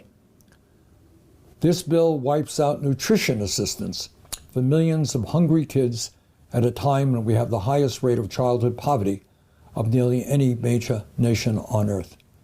This bill will also make it much harder for working class kids to receive the higher education they need by cutting education by some $350 billion. At a time when the planet is struggling with climate change, heat waves now all over the world, this bill decimates investment in energy efficiency and sustainable energies like wind and solar. If you are concerned about how the United States keeps getting into never-ending wars, this bill makes a bad situation even worse by handing out another $150 billion to the Pentagon, a 15% increase in an already bloated Pentagon budget. Now, I want to applaud all of the Democrats, every single one of them, who strongly oppose this bill. And I want to congratulate two Republicans, Senators Paul and Senator Tillis, for voting with the Democrats in opposition to proceeding on this bill. But here is something really interesting and quite telling about where the Republican Party is today. When Senator Tillis of North Carolina indicated that he would vote against the bill, he was... This chat is anti-black as hell, though. I don't think this works in practice. Motherfuckers were defending racial preference. What are you even fucking talking about? It's not something that I've ever actually advocated for, and something that I've criticized over and over again. Yeah, there's a reason why most black chatters have the same complaints. As a black chatter, how do you mean?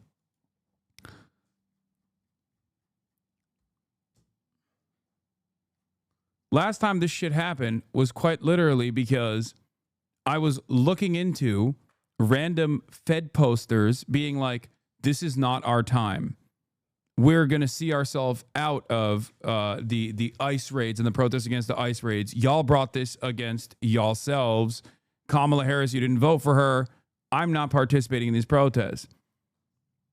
Kind of feels like a stupid time to bring this up, don't you think? Saying that there is like racial insensitivity in this fucking chat, especially considering that we're staring down the barrel of ICE also deporting black people and detaining black people as well in this country.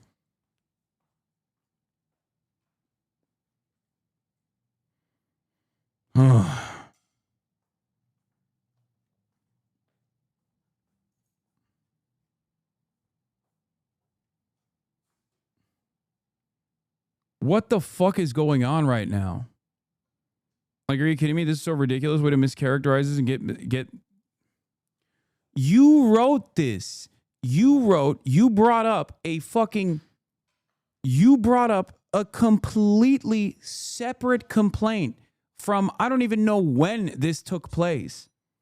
Okay? What the fuck does this have to do with anything that we're discussing right now? You brought up a fucking grievance that has nothing to do with anything, that I don't even know when it happened, okay? You said all black chatters feel this fucking way as a 30-month subscriber. What is going on right now? What the fuck is going on?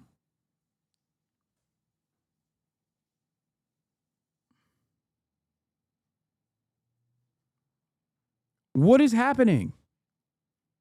I was talking about chat. I know, but when was chat describing their fucking racial preferences? You also quite literally are talking about chat talking about their racial dating preferences. Like, when the fuck did we discuss this? Chat is not a fucking literal singular entity, okay? It's not even a fucking hive mind. What do you mean?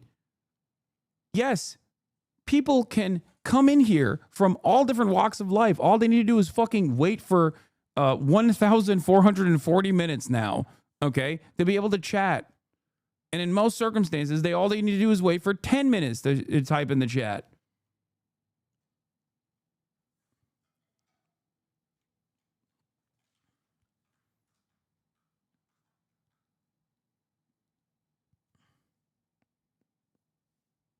I just feel like you don't recognize how narcissistic you are and how it affects others. If you haven't caught on after all the controversies you've been in, your narcissism is the result in great self-care that keeps you on top. Like the people that hate you always say you look great all the time. What the fuck? What is this even? What?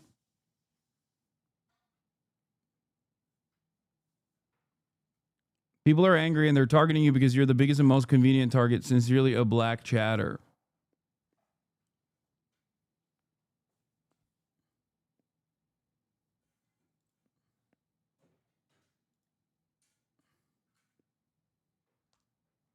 What is happening currently? What the fuck? Okay, I'm just going to stop reading chat, I think.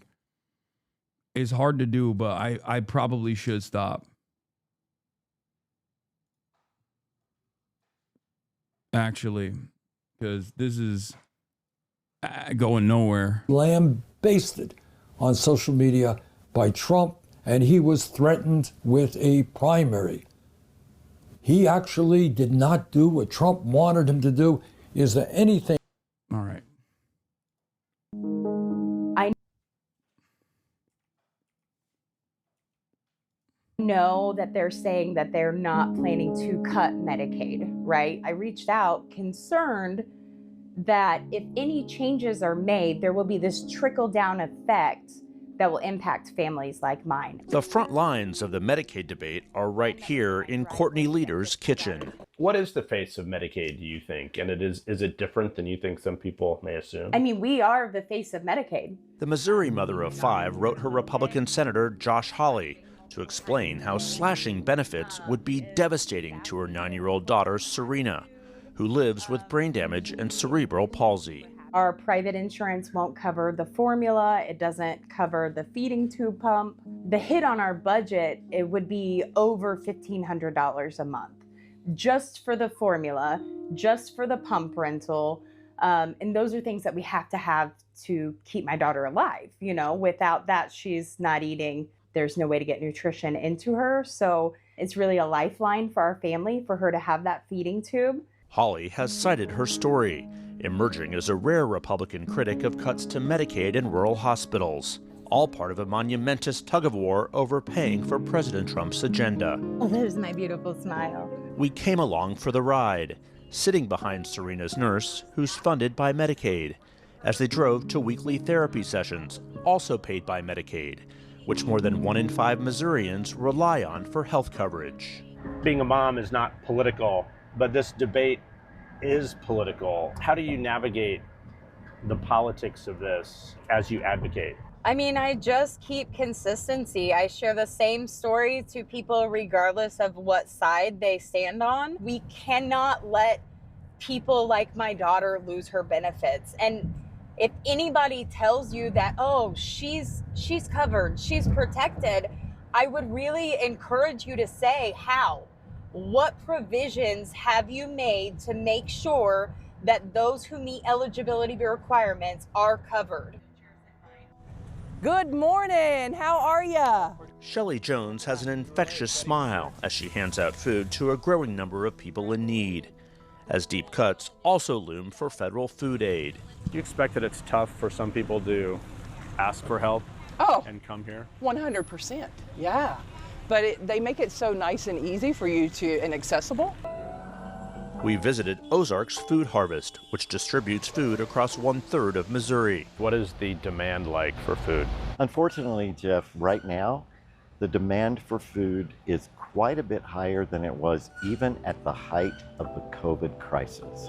60% of the folks that use SNAP or food pantries are from working families, and the other 40% are from seniors or children under the age of 18. Congress is weighing billions in cuts to food assistance programs like SNAP, once known as food stamps. That will increase demand at already crowded food pantries like this. How important is this food to you? It is. Republican policy in perpetuity has been this, but this is yet another glaringly obvious moment that it's just, if you're poor, if you're disabled, if you're elderly, but even if you are a productive worker, not to say that that is the only thing that matters, but even if you're a productive worker but you're poor, you fall below the poverty line, it fucking doesn't matter. You are out on your own. You should just die. That is the Republican policy here. Okay? Black, brown, white, doesn't matter. You're out on your own. You are out on your own. Everything else is just an endless sequence of distractions. Distractions born out of an endless need to destabilize and divide the working class. Because they don't want the working class to recognize that this is the reality. That's it. You. Well, it really helps us get through the month, and they have a good variety of things. So, and especially the fresh fruits and vegetables, I really like those. Your husband got hurt in an accident? Yeah, he fell between 10 and 11 feet, landed on top of his head. But it kind of changed everything. We were in the process of getting all of our ducks in a row, so to speak, for retirement, and then he got hurt really bad, and it just upside down everything. And so food pantries do that, have helped us through the situation. Another hotly contested piece of the spending bill is deep cuts to rural hospitals. Inside a maternity ward in Clinton, Missouri, Dr. Jennifer Blair worries for her patients. Missouri has the 4th largest number of maternity care. Remember, Josh Hawley, the senator from Missouri, presents himself as as a guy who cares about, like, he's one of these MAGA populists, these fake populists that are on the right. Josh Hawley has gotten praise from even the likes of Sean O'Brien, the leader of the Teamsters Union, and many others for saying that he cares about redistributive policies that help everyone in his state. Josh Hawley voted for this. He just voted for this. He sold them out. Will he be punished? I don't know. Care deserts. We actually are surrounded by several maternity care deserts. That's defined as a county that has no or very limited access to obstetric services for their patients. If we were to lose that access, the birthing center here at Golden Valley, our patients would have to travel more than 60 miles to receive those services. And 4 out of 5 babies that are delivered in our hospital are covered by Medicaid. And that's not unique to us. Craig Thompson is CEO of Golden Valley Memorial. He said many rural hospitals in Missouri and across the country are at high risk for closure. Is your hope for what happens over the next couple weeks in Washington in this debate? Well, I think the thing that, again, would be beneficial is for better understanding of who Medicaid serves and what the real Medicaid face looks like. Because, again, I think that's been lost somewhere along the way. Courtney Leader shares that hope too. It's not a luxury. This is not a luxury. I do not have my daughter enrolled on Medicaid so that we can have fancy things. I have my daughter enrolled in Medicaid so that we can keep her alive. What do you worry the most about what could come out of this bill being debated in this new budget? Is it the I worry about cutting finances or more red tape, or what do you worry about the most? I'm worried that the red tape is going to affect our Medicaid because of just the oversight burdens, and that as a result, I'm going to lose my daughter. Jeff Zeleny, CNN, Springfield, Missouri. President Trump, meanwhile, is heading to Florida today to inspect the site of a controversial new migrant detention center, popularly dubbed ALLIGATOR. It's being built to hold undocumented immigrants in the heat and the humidity and the swamp of the Everglades. Manuel Bojorquez is at that site. It's not Alligator Alcatraz. It's Alligator Auschwitz, okay? That's what it is. It's a fucking concentration camp for workers that are being picked up at job sites for no crime other than the real crime that the government has enacted upon them, which is to refuse to give them the proper clearance and the proper authorization, the proper documentation to actually work as a documented worker in this country. That's the real crime here. They've done nothing. They've done nothing wrong. And it's only selfish people that say, oh, well, why don't they come in through the proper way? Open Presence, thank you for the 100 gift subs.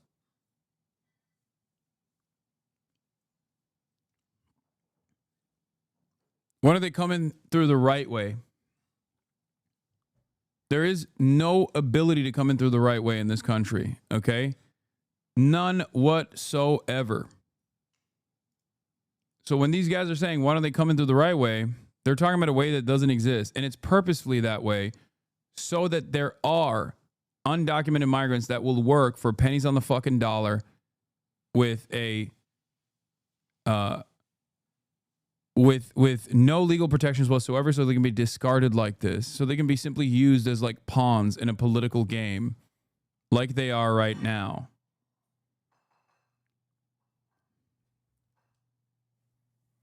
I came in the right way. Why are you lying? I came in the right way. Nice, man. I'm glad that you have rich ass parents and you lucked out in the fucking green card lottery. Something that, I mean, I came in the right way too. If you think about it, you know, I have birthright citizenship. Even though I grew up in Turkey for 18 years, first 18 years of my life, I have birthright citizenship. I was born here, okay? And even then, my whole family is Turkish. They live in Turkey. And the process of coming here was still somewhat difficult. And I am immensely fortunate. But unlike you, I don't fucking discount. I don't discount how difficult it is and how arduous of a process it is for people who don't have that same capacity. Okay? I studied and applied myself. Okay, so you lucked out immensely. Yeah, you got incredibly lucky. Once again, I'm even luckier than you are. And yet, I don't immediately fucking cast aside the millions of people that don't have the same fortune, that went through an incredibly arduous and difficult process, far more than yours and mine. And the only thing that basically makes them non-human in the eyes of the law is a piece of paper that they could just as easily give people. Yeah, look, it's 5 years of studying and applying for jobs that allow me to be in the position to come in. Yes, you are infinitely luckier than the dude from Guatemala who fucking trekked thousands of miles, sometimes on foot, to come here to work at a fucking farm where he's picking crops for pennies on the fucking dollar. Yes, you are infinitely luckier than that person, just like I am a lot luckier than you for being an anchor baby, a birthright citizen. Okay? Do you understand? I'm luckier than you, and you're far luckier than that person. We're both immensely fortunate. The difference between you and I, however, is that I'm not discounting that person or immediately assuming that they have criminal intent. That's the difference between you and I. Perhaps you should develop some empathy for those who are less fortunate than you. Oh my God, I just turned on the chat and instantly, instantly, there's a bunch of dickheads in the chat. Holy fuck. It has already drawn protesters, as I understand it. Manny, good morning. Good morning, Tony. We are more than an hour outside of Miami, and behind me is the entrance to the single runway airplane facility that is being turned into a migrant detention center. There is nothing around us for miles except for wetlands and alligators. Heavy-duty tents and trailers now dot the remote facility that had been mostly used for pilot training. Designated now to become the nation's newest migrant detention center, officials say could house up to 5,000 detainees. The isolated outdoor facility dubbed Alligator ALCATRAZ is surrounded by dangerous wildlife, oppressive heat, and raises alarms with immigration advocates over due process concerns. And there's another issue. Protesters say the facility will pollute the Everglades. I feel that this landscape helped my people survive. So I have that responsibility to stand up. For Betty Osceola, it's personal. She's a member of the Miccosukee tribe, which lives in and around the Big Cypress National Preserve, where the airstrip lies. This is a place that you shouldn't joke about. You should care about it. You should try to protect it. Florida Governor Ron DeSantis fast-tracked approvals to get the facility going in a matter of days. What'll happen is you bring people in there. They ain't going anywhere once they're there unless you want them to go somewhere, because good luck getting to civilization. So the security is amazing.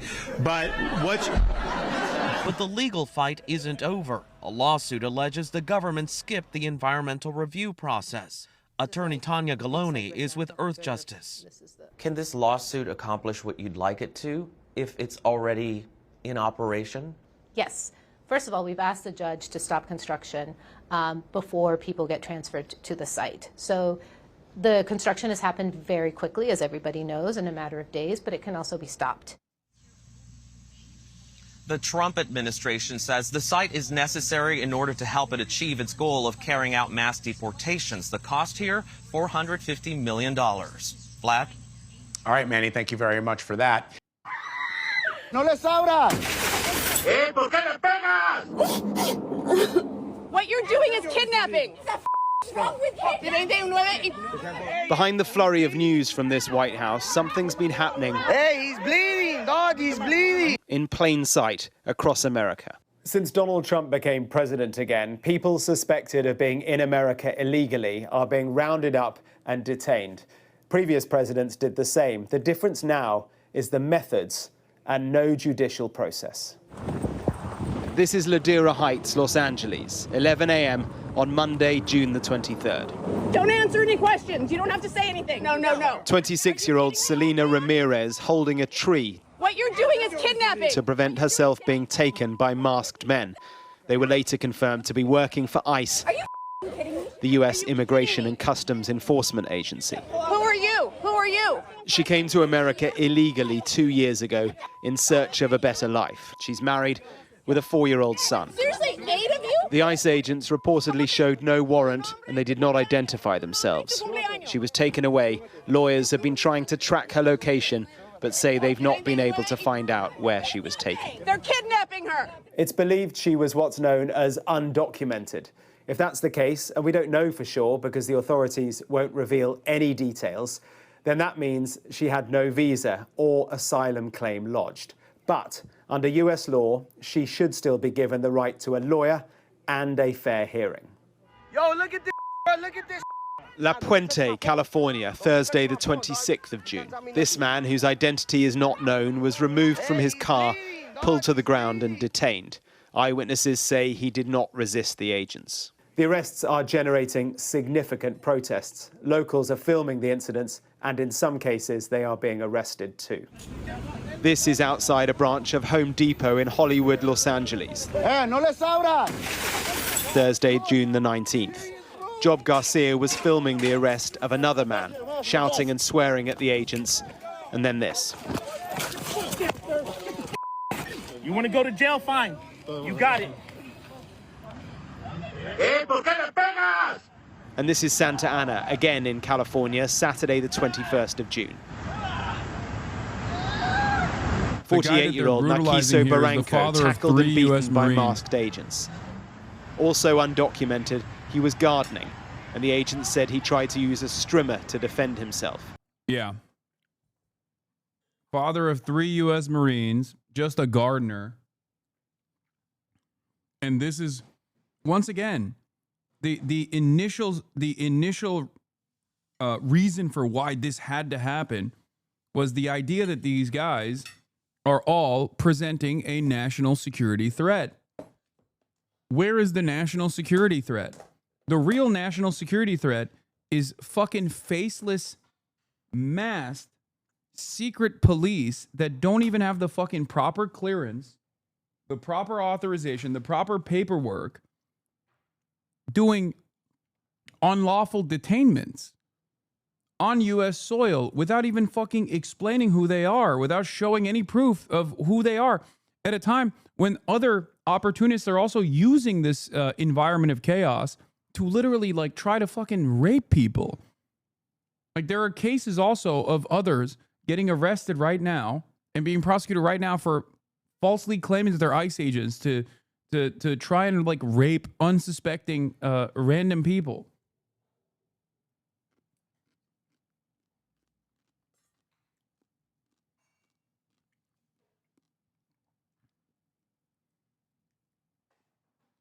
How much longer can this continue?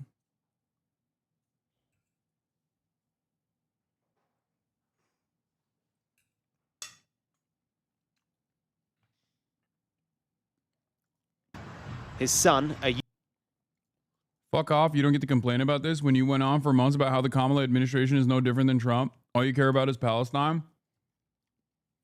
It's really interesting to say this to a guy who has never strayed away from his defense of undocumented migrants and migrants across the board. And one of the main things I actually criticized Kamala Harris over was her inability to address the falsehoods being presented by the Trump administration. And she actually played a formative role in justifying liberals thinking that immigrants do constitute a national security threat. But good luck. Maybe you'll feel a little bit more comfortable sitting this one out, okay? Do you feel like this gives you moral permission? Because Kamala Harris and the Biden administration didn't do anything about this, and they basically set up the grounds for this to take place. They also turned around and stated falsely that undocumented migrants were actually responsible for crimes in this country, that they were a national security threat, that they were going to be more militant than the Republicans are. What did that do? It cost them the election. That's what it did.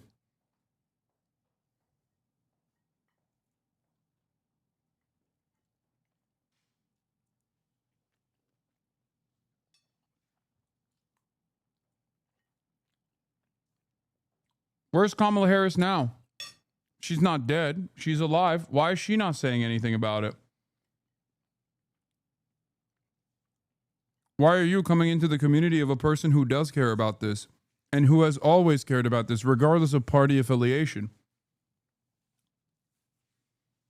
If you think Palestine is the only thing I fucking care about, which is so cynical and such a ridiculous fucking statement to make, especially considering that, one, I talked about every single issue that the Kamala Harris campaign was off base on, and simultaneously, including immigration, okay, and simultaneously, the idea that, like, Hasan, you're being brigaded by a certain radlib community to frame you for a racist radical. Don't fall for this. Just ban them. Is that what's going on? Is this like the new meta? Is that why we've seen like an uptick of weirdos in the chat? What is this? Anti-roach exposer? What?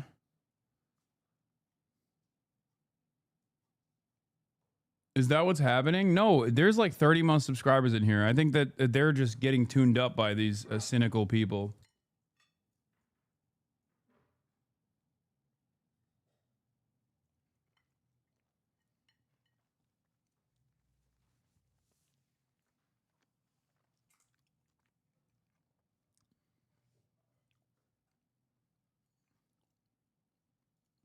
It's kind of interesting. Radlib's being like, Hasan, you are responsible for Kamala Harris losing.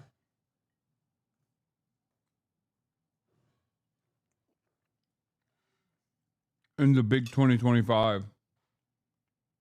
US Marine said his father had no criminal record.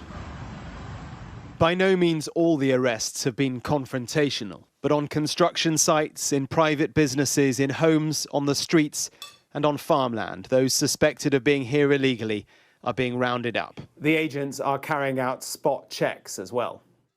This is Savannah, Georgia, just after 7 a.m. on Friday, June the 6th. ICE agents and local police pull over a van they suspect is carrying undocumented people. They are detained, among them a young mother. She was held for a while, then released when her visa was confirmed. She's now home with her 2 children, but her husband, well, he was detained and has not been seen since. Tom Homan is President Trump's border czar, doubling down. If you're in the country legally, you should be concerned. It's not okay to be in the country illegally. If you're a national security threat, you should be working. We're looking for you. The Trump administration claims that their priority is violent criminals, but the truth across America looks very different. 185,042 people have been arrested and taken. I mean, that's what Kamala Harris's priority was too. Remember, Tom Homan, by the way, Barack Obama's own hellspawn. Barack Obama awarded him with a medal, if you remember. Many of you don't know this, but... So the question is, where were you when I kept repeating over and over again that Kamala Harris constantly framing the immigration conversation around the apprehension and deportation of transnational criminal migrant gangs was actually simply leaning into the false notion that undocumented migrants are responsible for a massive amount of fucking crimes in this country. Instead of tackling this racist misnomer head on and stating something that Democrats have always stated, which is that this is a nation of immigrants and undocumented immigrants are our friends and our neighbors, and the proper thing to do here is to offer them a pathway to conditional amnesty. Instead of saying that, why did they lean into the racist nonsense? How did this become a 60-40 issue? And why are people who are of a dying breed of fake ass, like, I'm still riding with Kamala supporters in here instead of in her ear, demanding that this leader, this former leader of the Democratic Party, actually do something about it? Lead a fucking protest. I ain't seen Kamala Harris out at the fucking protest.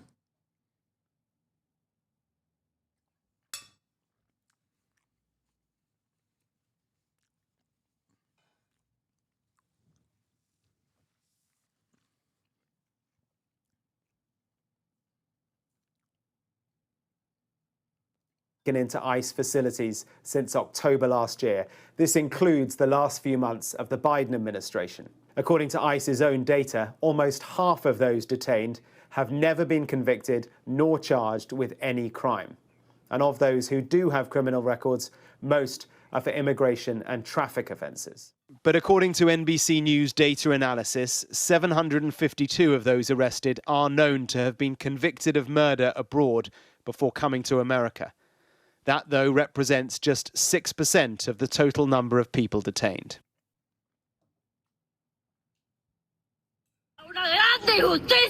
A wave of disappointment. One of President Donald Trump's most loyal voting blocs, Cuban and Venezuelan immigrants. Now speaking out in Miami, a Republican stronghold, as the recent wave of deportations hits home and the Trump administration moved to end temporary legal status, or TPS, for more than 500,000 people who arrived during the Biden administration. Elena Conde says she came here from Cuba on humanitarian parole in 2023.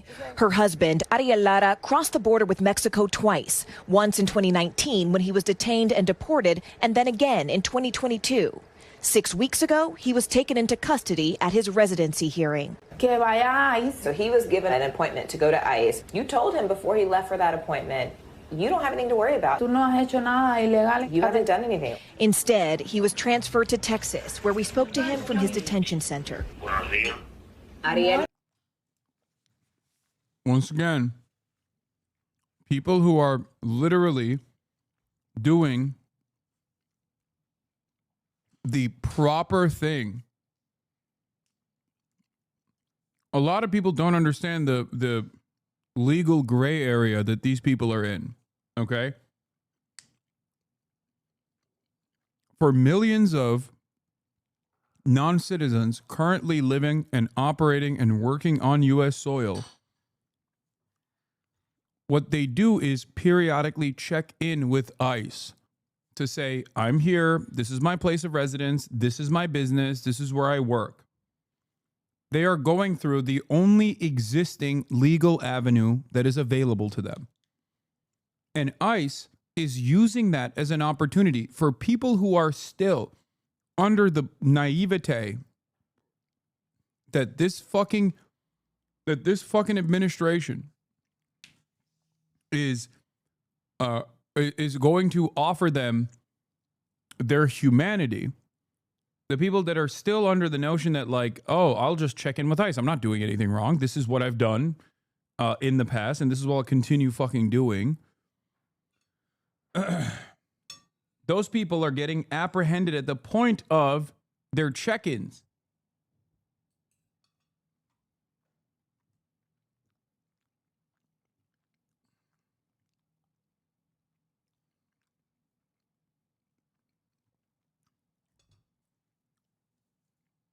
What's your stance on right-wing reactionary Cubans and Venezuelans getting targeted now? Do you feel some schadenfreude, or will you advocate for them regardless? Of course I will advocate for them regardless.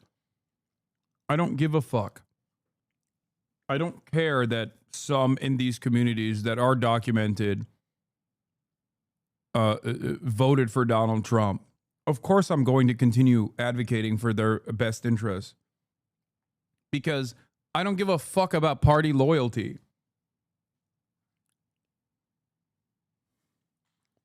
That's why I was incredibly mad at a bunch of fucking liberals in the immediate aftermath of the election talking about how they're going to actually call the ICE hotline on their neighbors that they suspect of voting for Donald Trump. What an insanely inhumane thing to do. You are at that point no fucking different than Donald Trump supporters. You're the same. The reason why I hate Donald Trump is not for some indecipherable, maybe like a spiritual reason. The reason why I hate Donald Trump is because he's doing this kind of violence. If you can't recognize that this is incredibly violent behavior in and of itself, that deportations are unimaginably violent as a process, and you actually lean into Trump administration's deportation policies, you're no different than a Trump supporter. You're just a Trump supporter then. It's crazy.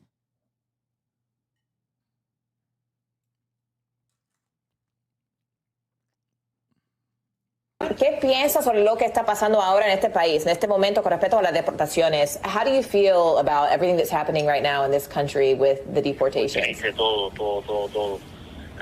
sé cómo. You don't understand how this could happen. ¿Qué pensaba que iba a pasar cuando ganó Trump? What did you think was going to happen when Trump won? Él decía que él iba. You're saying you believed the president when he said he was going to deport criminals. Now, Elena is left behind with her daughter, 7-month-old son, and Ariel's 70-year-old. Like, bro, undocumented migrants themselves literally thought, because there was such a fucking endless faucet of misinformation, that even undocumented immigrants thought that there was like this massive amount of crime happening within the undocumented communities, and that Trump was going to literally go after these bad criminals. This is such a consistent fucking take.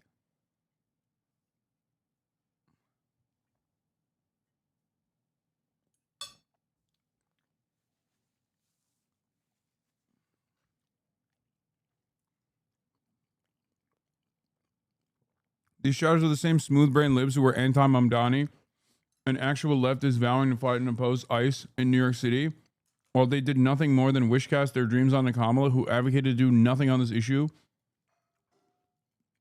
Sit down and shut up if you're a lib. You are nothing more than in the way of progress. Yeah.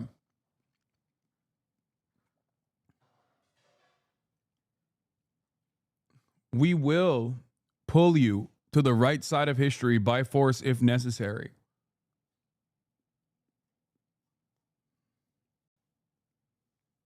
Just let progress happen.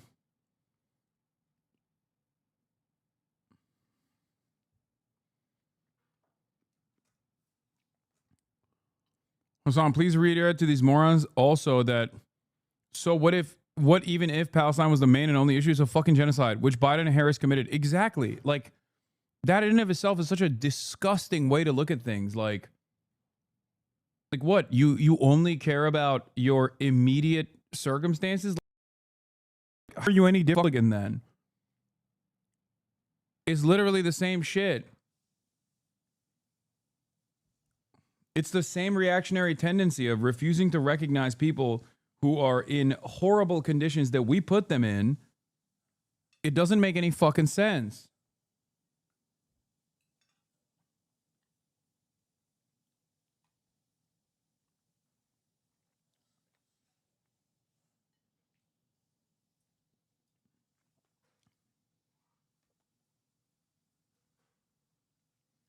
I think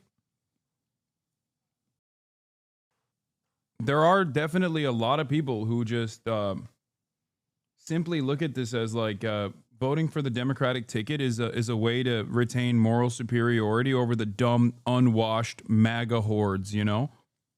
That's it.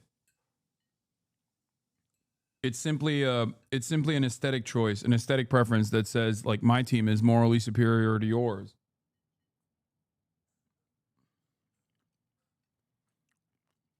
It's also a way to basically say, I don't have to do anything because I did my part. I did my part. I voted for Kamala Harris. Y'all wanted this. Especially coming and saying that to someone like myself, when I wanted the Kamala Harris campaign to heed my warnings.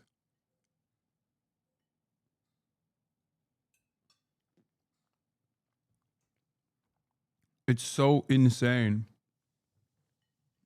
Yeah, it's just a way for people, I think, to feel more comfortable doing nothing, okay? Grandmother, who has been a U.S. citizen for years. Together, facing a reality they never imagined. Toda mi familia votó por Trump. Your whole family voted for Trump. Lo apoyaba a Trump durante su campaña. Did you support him? Yo estoy fuera. You're outside of it. You can't vote. Pero te sientes decepcionada? Do you feel disappointed, deceived, engañada? Me siento mal porque sé que ellos creían en él. You feel bad because the rest of them believed in him. It's a concern Democratic strategists are capitalizing on, with billboards like these calling Republican lawmakers traitors. Still, here in Florida, Trump won almost 70% of the Cuban American vote in 2024, along with 61% of Doral, home to the largest Venezuelan American population in the U.S. They used us. Adelis Ferro is the co-founder and executive director of the Venezuelan American Caucus. How is the Venezuelan community feeling right now, especially in the context of these deportations? Desperate, terrified. There are people with mental health issues. There are people with panic attacks, anxiety attacks. They rather to die than go back to Venezuela, and then people you have to stop. People are talking about taking their lives. I have those messages. Because the situation here Because of the situation. They rather so to take their own lives, yes, than go back to Venezuela. The ripple effects affecting families and businesses. This Venezuelan business owner, who asked us not to use his name to protect his business and fellow owners, said the political instability has led to a 20% drop in revenue. Yeah, we'll never figure out what business he owns. Like, come on, man. Good thing you protected this guy's ID. It's affected your clients as well as the people who work here. Sí, claro. Entiendo que hay mucha gente que ha invertido, tiene negocio. A lot of people have already invested in businesses here, and they've stopped because they just don't know what the future brings. Still, experts say the current turmoil may not hurt the Republican Party. all this stuff done in the first 200 days of the administration. They have a long road ahead before the midterms. Do you think that Trump will pay a political price? I'm not sure that Trump or the Republican Party as an institution is going to suffer a great deal unless the Democrats can muster an opposition that is a compelling vision as to how things could be done differently. Yep. That motherfucker is right. He's right. Exactly what I've been saying. Unless the Democrats show an alternative vision, the Trump administration and the Trump team is not going to suffer significant penalties here. And I don't think they will. I don't think the Democrats will actually do that. They are not offering a compelling counter narrative. And that is at the heart of the fucking problem. That is the problem that persists currently with the fucking Democratic Party broadly. This didn't stop. This was an issue when Biden was president. No justifications were made for Biden's first 100-day agenda falling apart. No push for amnesty.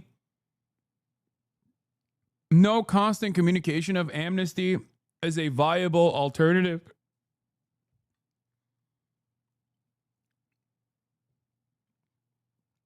And no defense for migrants and migrant communities in this country. No defense whatsoever. Standing in opposition to migrants and trying to cynically fucking craft a new narrative. One that actually maintains the hysterical vision of Republicans. A hysterical vision born out of pure racism.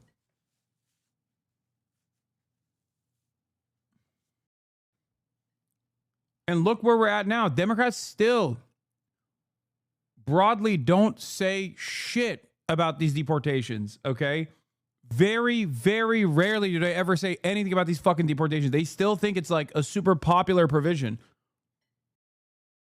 Some of the few are the ones that come to mind is like Senator Chris Van Hollen, Bernie Sanders. But outside of a select few, Peter Welch is another one from Vermont. Outside of a handful of select Democrats who are actually speaking out, most of the Democratic Party rarely speaks out about these unjustifiable deportation policies at all. One has to assume they like it.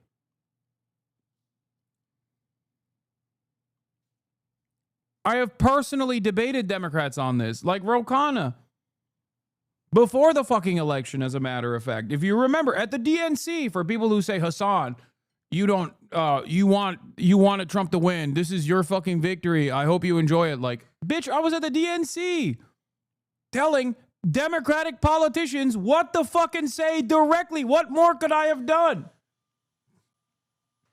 What more could I have done? What have you done? You did nothing. You just sat around with a thumb in your ass and then fucking voted on election day for Mamala, and then you shut off everything else. Suck my fucking dick.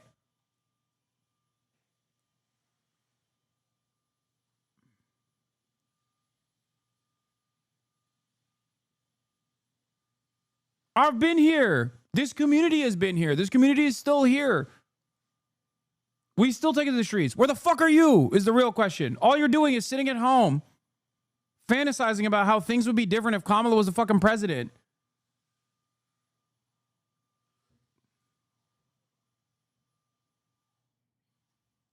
Morgan Radford, NBC News.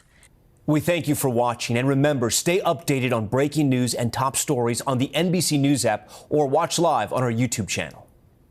Tonight, fears for a man detained at an immigration court in Lower Manhattan. His husband says if he gets deported, he could be persecuted back in his home country. Addie Guajardo has the story. 3 weeks after Mamadou tied the knot and just days before Pride. Do not impede the arrest. Federal agents took him into custody outside of immigration court in Lower Manhattan.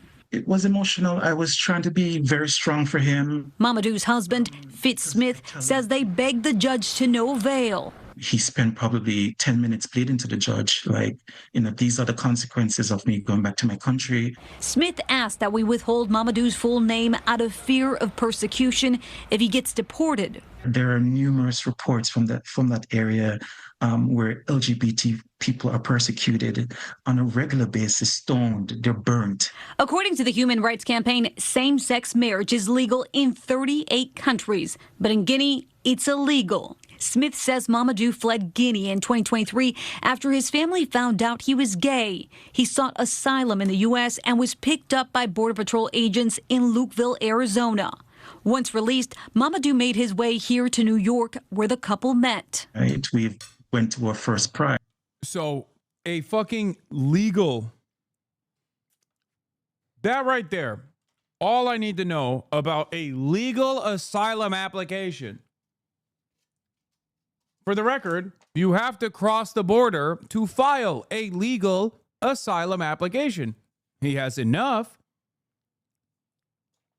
clearly enough evidence that under normal circumstances, you would get protection. You would get legal asylum.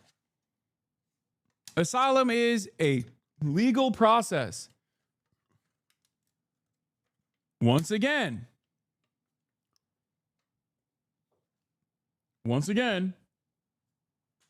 the Trump administration casting all of that aside because guess what? They can. It doesn't matter. What the fuck are you going to do about it is the attitude here. That is the prevailing attitude.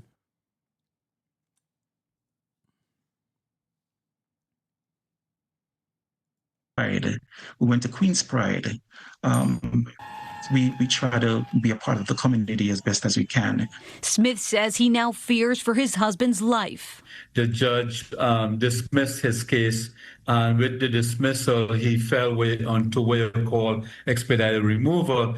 The Trump administration's ramped up immigration efforts have led to ICE arrests outside of immigration courts. Attorneys say it's vital to seek legal advice and add that virtual hearings are an option in some cases. Very effective depending on the kind of case you have, but you still need a lawyer that will return phone calls, will read the substance, and build the case.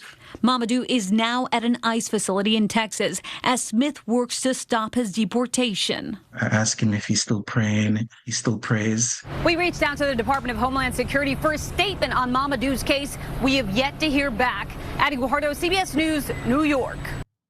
Marine Corps veteran Adrian Cluot didn't expect to be caring for his 2 young children all on his own. How are you guys doing? My son misses his mom a lot. It's actually gotten worse in the past couple of days. ICE detains Marine Corps veteran's wife after routine green card appointment, dude. Y'all think this is fucking all right? This is appropriate? What are they doing? Where are the fucking racist criminals, dude? Where are the racist? Where are the anti-white criminals that are like decapitating white grandmothers?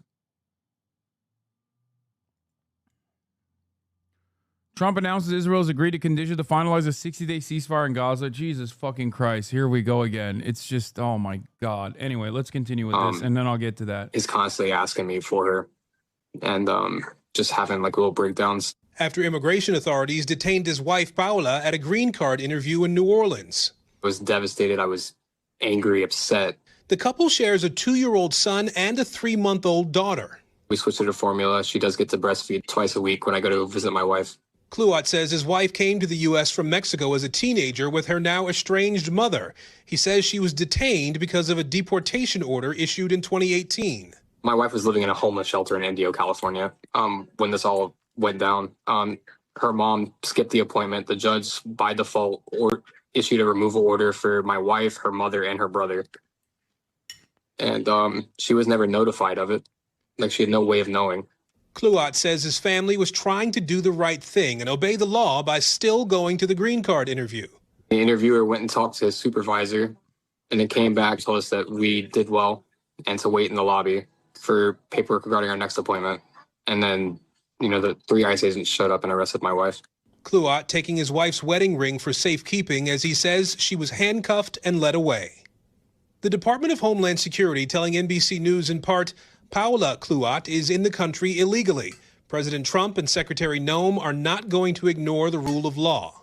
After nearly a month, Kluat says he's working to get Paula's immigration case reopened and trying everything he can to bring her home. It seems like there's no humanity with this, whole deportation stick going on right now. It feels hopeless, and I'm hoping I'm wrong. You see the vet there holding his child. Aaron Gilchrist joins us tonight. Aaron. Like, you think I wouldn't advocate to protect Paula in this situation if that guy was a Trump voter?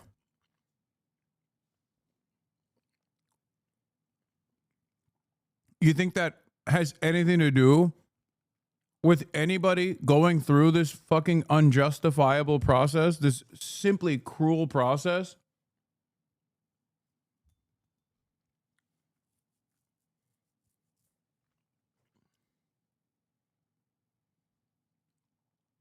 Nobody deserves this shit. And that is where we're at now. Just constantly destroying families for no reason. No reason whatsoever. With the claims that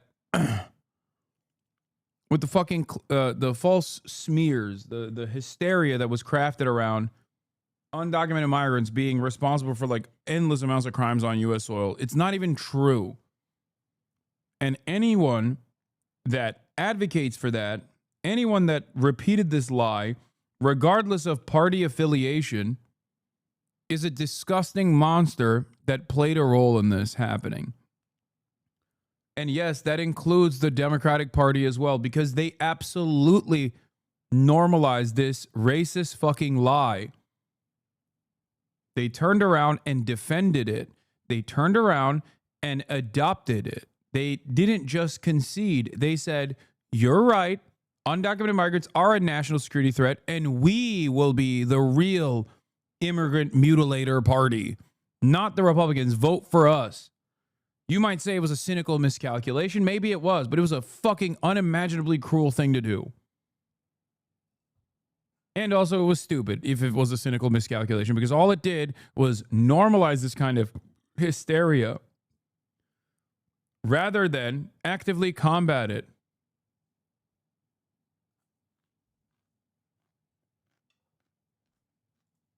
Are there any special protections or benefits in place for military spouses in situations like this? Well, Tom, Kluat says traditionally veterans had been allowed to take advantage of the option of parole in place. So in this case, Kluat says that his wife would have been able to parole at home, would have been able to get a work visa, and would have been able to go through the green card process and eventually become a citizen that way. But in this instance, because of that deportation order that was placed on her mother, her and her brother when she was a teenager, that supersedes even marriage, according to Kluat. And so for that reason, she's been picked up by federal agents and is being held in custody. They are waiting now for a decision by a judge in California on whether to reopen that deportation case. That is something that we're told has been really moving very slowly. And so the concern is that they don't know when. Like, does this make you feel safe? Do you feel safer knowing that that woman was a mother of 2 children, is now locked behind bars?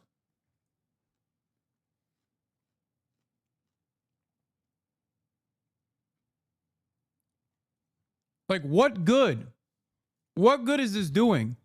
Spending hundreds of thousands of dollars arresting fucking breastfeeding mothers, dude. For something that they had no control over as like teenagers.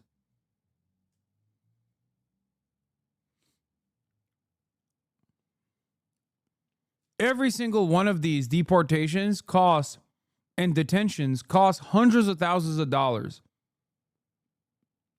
depending on how long and convoluted the process is. Is this a good use of funds?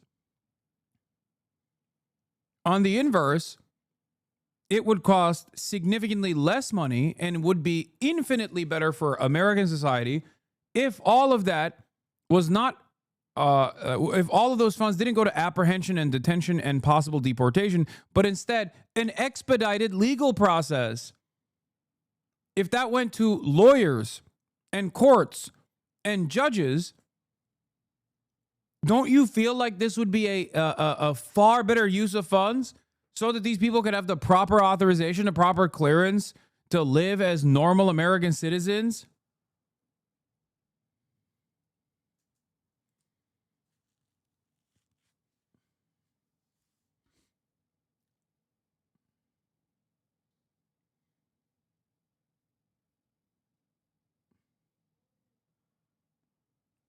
Right-wingers will say shouldn't have been homeless to someone like this caught up in missing notification because they can't exist within the system to get notified about court dates and don't realize they're poorer because of it, wasting tax dollars on shit like this for no benefit.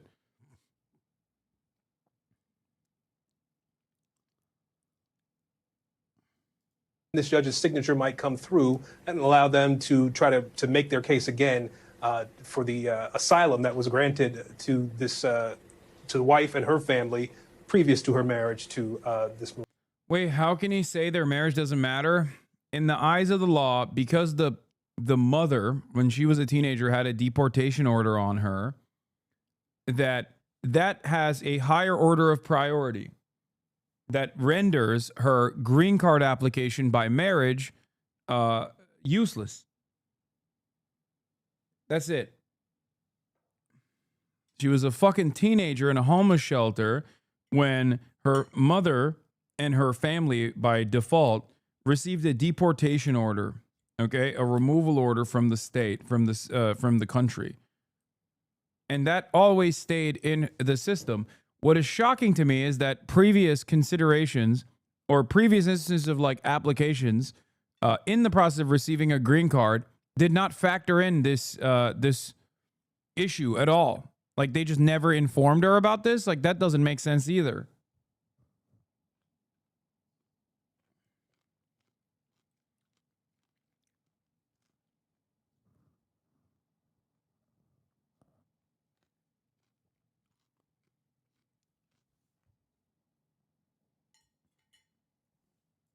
Marine Corps veteran. We thank you for watching, and remember, stay updated on breaking news and top stories on the Mr. President, your beloved New. This is another psychotic statement from Donald Trump. New York City. Your beloved New York City may well be led by a communist soon, Zorhan Mandami, who in his nomination speech said he will defy ICE and will not allow ICE to arrest criminal aliens in New York City. Your message to communist Zorhan Mandami. Well, then we'll have to arrest him. Look, we don't need a communist in this country, but if we have one, I'm going to be watching over him very carefully on behalf of the nation. We send him money. We send him all the things that he needs to run a government. And by the way, they get about 3 times what you get, Ron. If you look at the per capita, Florida gets 1/3 of what New York gets in terms of the numbers. Why don't you give us those numbers?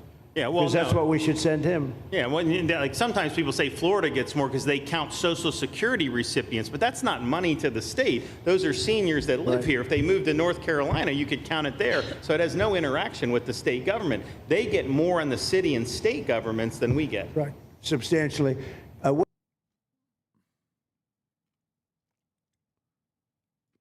Ronald Reagan was talking about this on Majority Report. The old deportation orders were shelved by the Obama admin, but have just been reopened. Yeah, it seems like they're trying to hit every fucking avenue they can to get those numbers up. And the numbers up that we're talking about is human beings, dude. We're talking about human fucking beings. Like, just so we can make the most racist, mouth-breathing scumbag feel like this administration is doing something so they don't get fucking angry at the reality that their rent is still going to go up and that their lives, their material conditions are not going to improve. Just so the most racist fucking douchebag feels like the government does actually care about them because this is something that they wanted.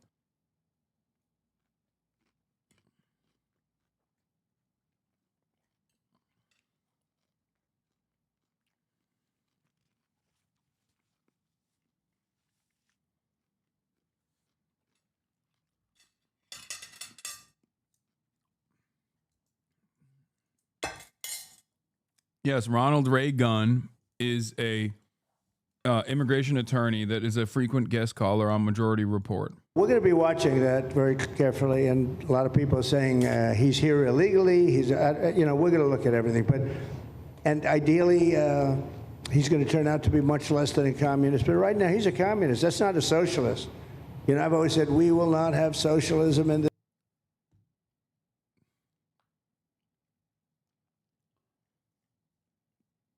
He's saying, oh, a lot of people are saying he's here illegally.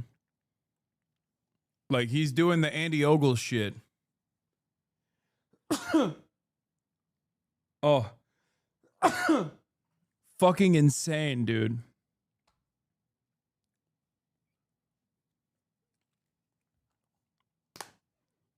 Oh, as an American citizen, you want a fucking election, but we don't like what you have to say? Sorry. We're gonna fucking denaturalize you. Psycho shit. This country and the speeches, I said, well, what? They skipped socialism. And you got a lot of them like that. And you see AOC, she's out there with her, you know, bad IQ. She's out there ranting and raving about how wonderful he is. And look, so far he's winning. He still has a race to win, but so far he's winning, and he has an advantage as a Democrat in New York City. I was there a long time ago, and it was a long time since a Republican won the city. Yeah, but you would think that a Republican would be able to win. Or you have a good independent running, Mayor Adams, who's a very good person.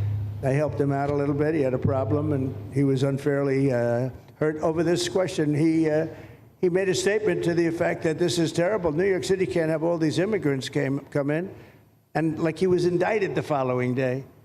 And I said, that was a phony indictment. And it was a phony indictment. That was a Biden indictment. I said, don't feel bad. I got indicted 5 times. Every time you opened your mouth. That was a bad group. That was a very dangerous group, I will tell you. These were not nice people. That was the only thing they could do. They had no policy. They had no skill. They had no anything. But they were very good at that. They were vicious, vicious, horrible people. Thank you. Saying anything like anti-immigrant, especially about New York City, is perhaps the dumbest place you could say. It's one of the most diverse cities on the fucking planet. Literally, a city that's history revolves around people literally coming in to New York as their first point of entry into the nation state. That's what the fucking Statue of Liberty is about.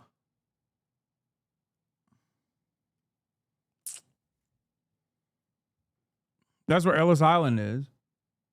It's so insane.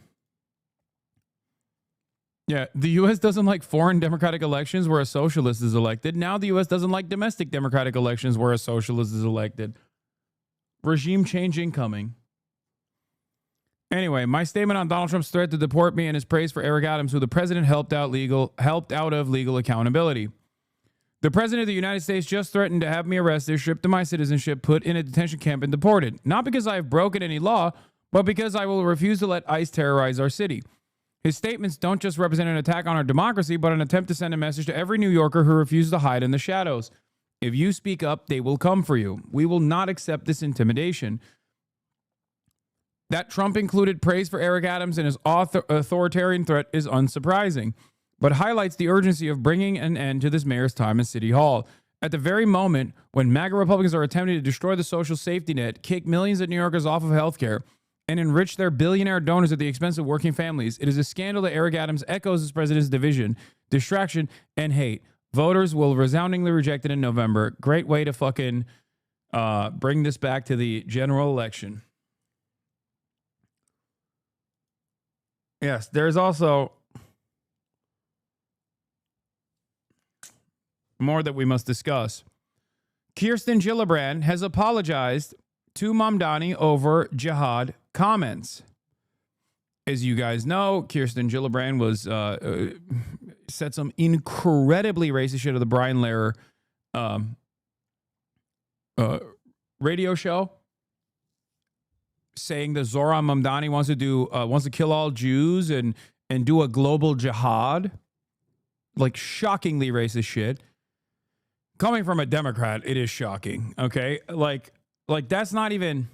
Like, in the past, Democrats have, like, condemned Rashida Tlaib, Ilhan Omar under similar Islamophobic terms. But I've never heard a fucking Democrat this closely associated with the fucking city come out and say that, okay? Like, you're not Charlie Kirk, okay? You have to understand, like, this is uniquely racist. This was uniquely racist for a Democrat to do. Under normal circumstances, for totally reasonable statements that Muslim congresspersons make, the Democratic Party will, you know, take the other route, silence, which, of course, is a tacit endorsement of all the attacks that they're receiving, right? Or sometimes being like, well, people should be more careful of the words that they use, like, you know, like subtweets, things like that. Kirsten Gillibrand took it on the fucking chin. Like, she took the John Fetterman route, which, by the way, I don't even know if John Fetterman had said something as fucking racist as Kirsten Gillibrand about Zoran. Has John Fetterman said anything like this racist about Zoran? I don't know. It was truly ridiculous. I'm sure he said some fuck shit. He doesn't know what's going on, but like, this was wild. Okay? Not yet. He's still processing. Yeah, they haven't told him yet. Out of fears that he'll get a third stroke. Bro, she was hysterical on that phone call. No, absolutely. It was fucking insane. Gillibrand now has apologized to Mamdani. So your phone calls worked. We and many other people literally blasted the phones on her office, demanding a retraction and an apology. And I'm glad that it came. But the very fact that it existed was insane to me. And obviously, she will most likely never recover from this, I think. Austin Allman says, it could be a one-off, but Gillibrand being forced to apologize with a manufactured hysteria over Zoran's refusal to condemn every word in the Arabic language fades without him giving an inch feels like a watershed moment. I think we're playing by a different set of rules now. Yes. That's a hopeful way of looking at it. But yeah, in the past, judging by what took place against Ilhan Omar and judging by what took place against Rashida Tlaib in the past, remember, she was censured for saying from the river to the sea, Palestine would be free. Rashida Tlaib was. And the lack of defense for these individuals from the Democratic Party when they were receiving a torrent of hate versus a Democrat actually forced to apologize while other Democratic leaders are also slowly but surely, even if they don't immediately rise to the occasion and offer or issue I mean, they're still forced to even if they don't endorse, they are still forced to congratulate the victory, yada, yada, yada. We shall see what happens. The rules change every day. The richest people in the world are mobilizing the Dems to cut Zoran down. That for sure is happening. David says, the question remains, why does she walk into the Lehrer interview without knowing off book what Mamdani had actually said? She sounded frazzled. We're all guessing at what's going on inside her head, but my guess is that the specifics were immaterial to her. She expected to be able to characterize his comments however she pleased without pushback, true, and she has been in a state of disbelief over the last week that isn't how Israel politics works anymore, which finally broke today. Yeah. And Kirsten Gillibrand is far from the only figure that is going to be the recipient of this cold, hard reality that is coming for them. There is no other group or no other advocacy aside from pro-Israel advocacy where actual institutionally important figures can go on national television and fucking say, this guy's a Jew hater, he wants to kill all Jews without any evidence whatsoever. Okay? There are still people who are doing that. Eric Swalwell did that. Richie Torres implied it as well. Not to the same degree as Kirsten Gillibrand, because he still has his progressive bona fides, despite the fact that he's Israel's attack dog. Okay? Jonathan Greenblatt still goes on television and lies all the fucking time.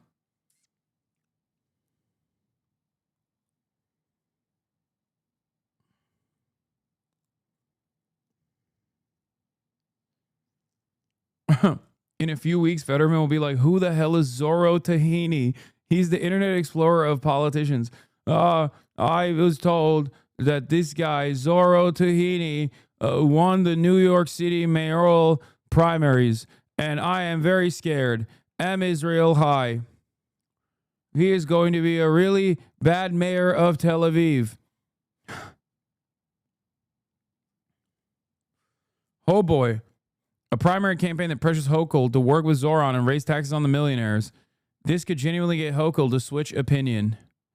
Antonio Delgado. Zoran cannot deliver bold change alone. He needs a governor. Okay, see? There are people who are recognizing the attitude shift.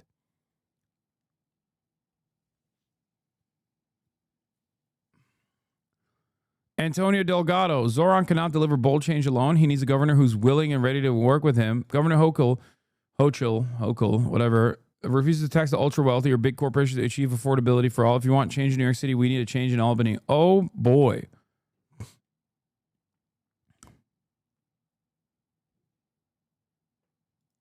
Hochul already defending Zoran. Pressure is already working.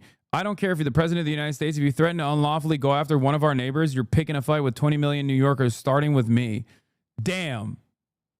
Damn. Yes, queen. Yes, queen. Snap. She snapped.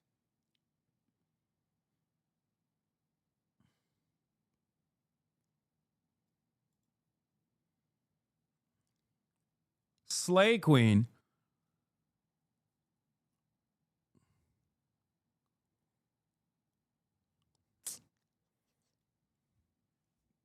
Yeah. By the end of this process, if this mobilization is moving in this direction, Governor Kathy Hochul is going to be known as Wokel, okay? She's going to be like, I've changed my name. I'm Governor Kathy Wokel. I want to not only raise the tax on the billionaires, I want to criminalize being a billionaire, okay? Kathy Wokel, we ride at dawn.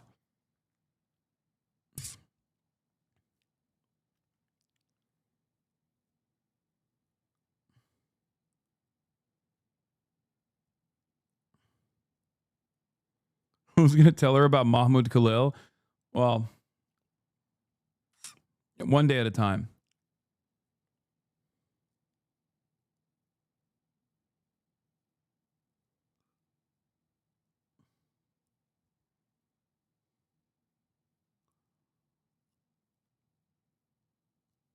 Also, the final vote tabulations came out.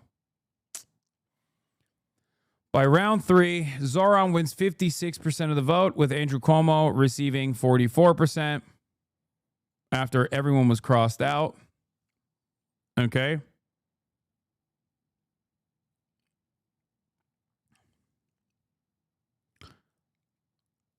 With Zoran receiving 102,000, with Andrew Cuomo receiving 219,000. It's still not enough.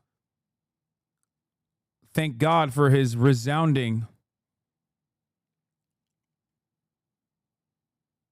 second highest win in New York City mayoral primary history.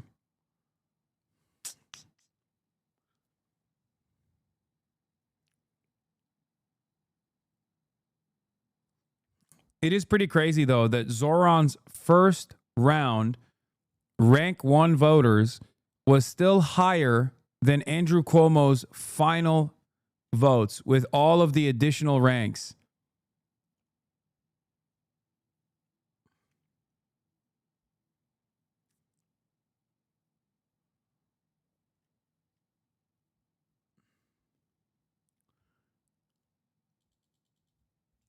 You're reading it wrong. It was a transferred vote. What do you mean? Wait, am I wrong? By round 3, everyone got knocked out. And Zoran received 100,000 plus votes, like 100,000 votes. Almost 100,000 votes. And Andrew Cuomo received, what, 378,000 to 428,000? 100,000 votes. Zoran got 100K votes, transferred to 55K.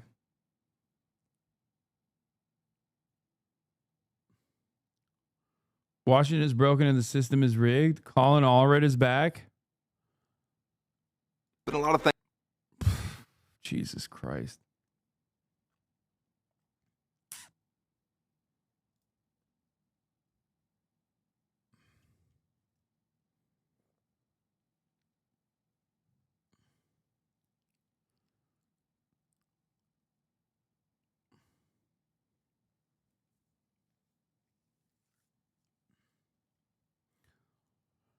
Hi. Anyway, I don't want to hear from Colin Allred. Sorry.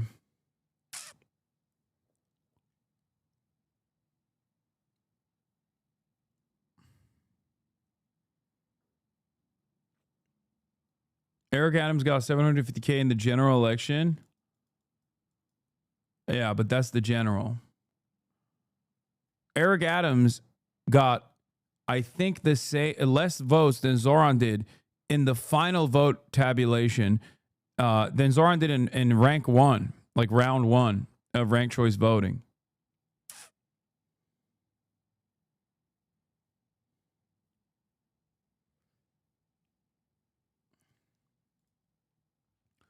And yeah, I talked about this already. Let's add to this. Adams won by 7,200 votes, and Nancy Pelosi promptly invited him as a featured guest to brief congressional Democrats on messaging strategy.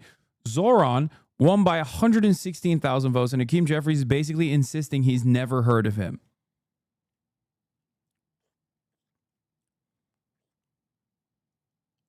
When Eric Adams won the Democratic primary in the mayoral race, the same thing that Zoran just won, he was propped up as a national figure. Nate Silver was literally talking about how he should be the president. He should run as president in the Democratic Party. Mamdani put up FDR numbers on and Dem elites refused to endorse him because he won't toe the line on Israel. They'll couch it squishy and mopey, heeding concerns for Jewish voters and liberalese, but it's 100% about Mamdani's refusal to spout Israel has a right to defend itself problem. Some people are saying it's not just about Israel. They think it's like socialism as well. But I think it's mostly about Israel. I don't think Brad Lander will be getting this level of fucking animosity when there are a lot of, Brad Lander himself was a DSA guy until 2023. And Brad Lander also had a bunch of progressive policies, maybe not to the same extent as Zoran Mamdani, but, you know.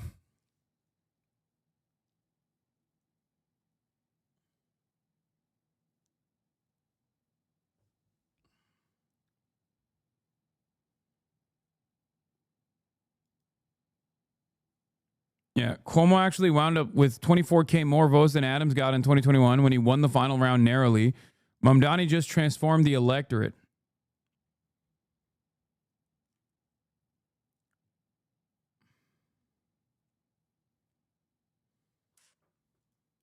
Zoran got 86% of Brad Lander's votes. Wait, no. No, it's all the people who rank Zoran over Cuomo. Yeah.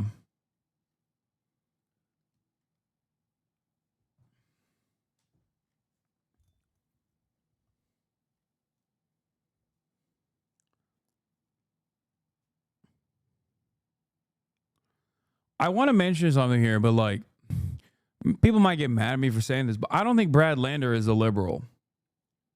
He's a liberal Zionist, but I don't think he's a liberal. He was a DSA guy for most of his fucking life. I mean, it's okay to say he's a liberal, to be like, look at the liberal socialist allegiance, like this is what it's supposed to look like, but like he was a fucking DSA guy, you know? He's just nerd maxing, so a lot of people think he's like, he's got liberal aesthetics.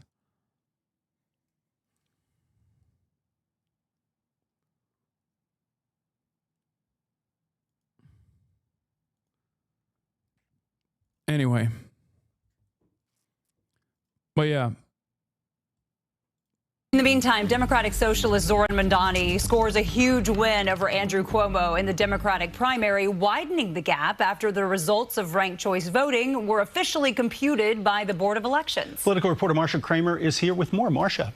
Well, Dick and Jess, this could be one of the most unusual elections the city has ever seen because the charismatic 33-year-old will not only have to face off against a sitting mayor running as an independent and a slew of others who are... I've been at the DSA enough to spot a sock them who left the DSA for being too far left. I mean, I don't think he left the DSA for being too far left. I think he left the DSA because of Israel. And even then, like he's a interesting dude.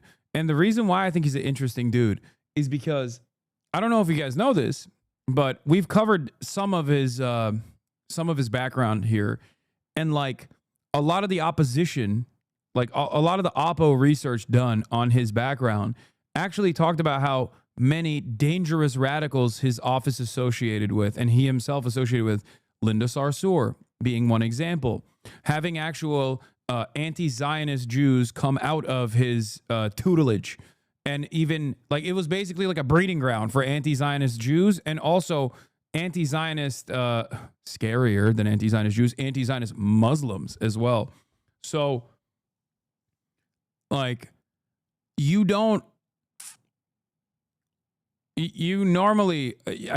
clearly are not that much of a fucking lunatic or a rabid Israel defender if you have friendships and associations like that. Unusual, you and the people who think like you see this win as unusual. Intelligent, empathetic people see it as inevitable. Wait, what?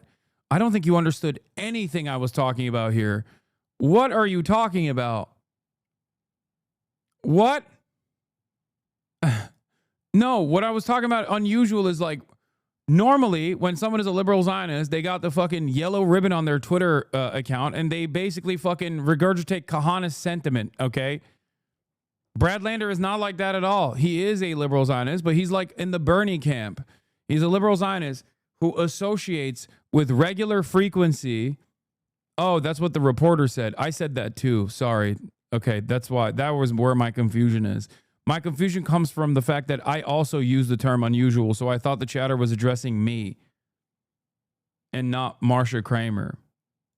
They're hoping to offer a choice to his left-of-center politics, but a president who is dead set against him.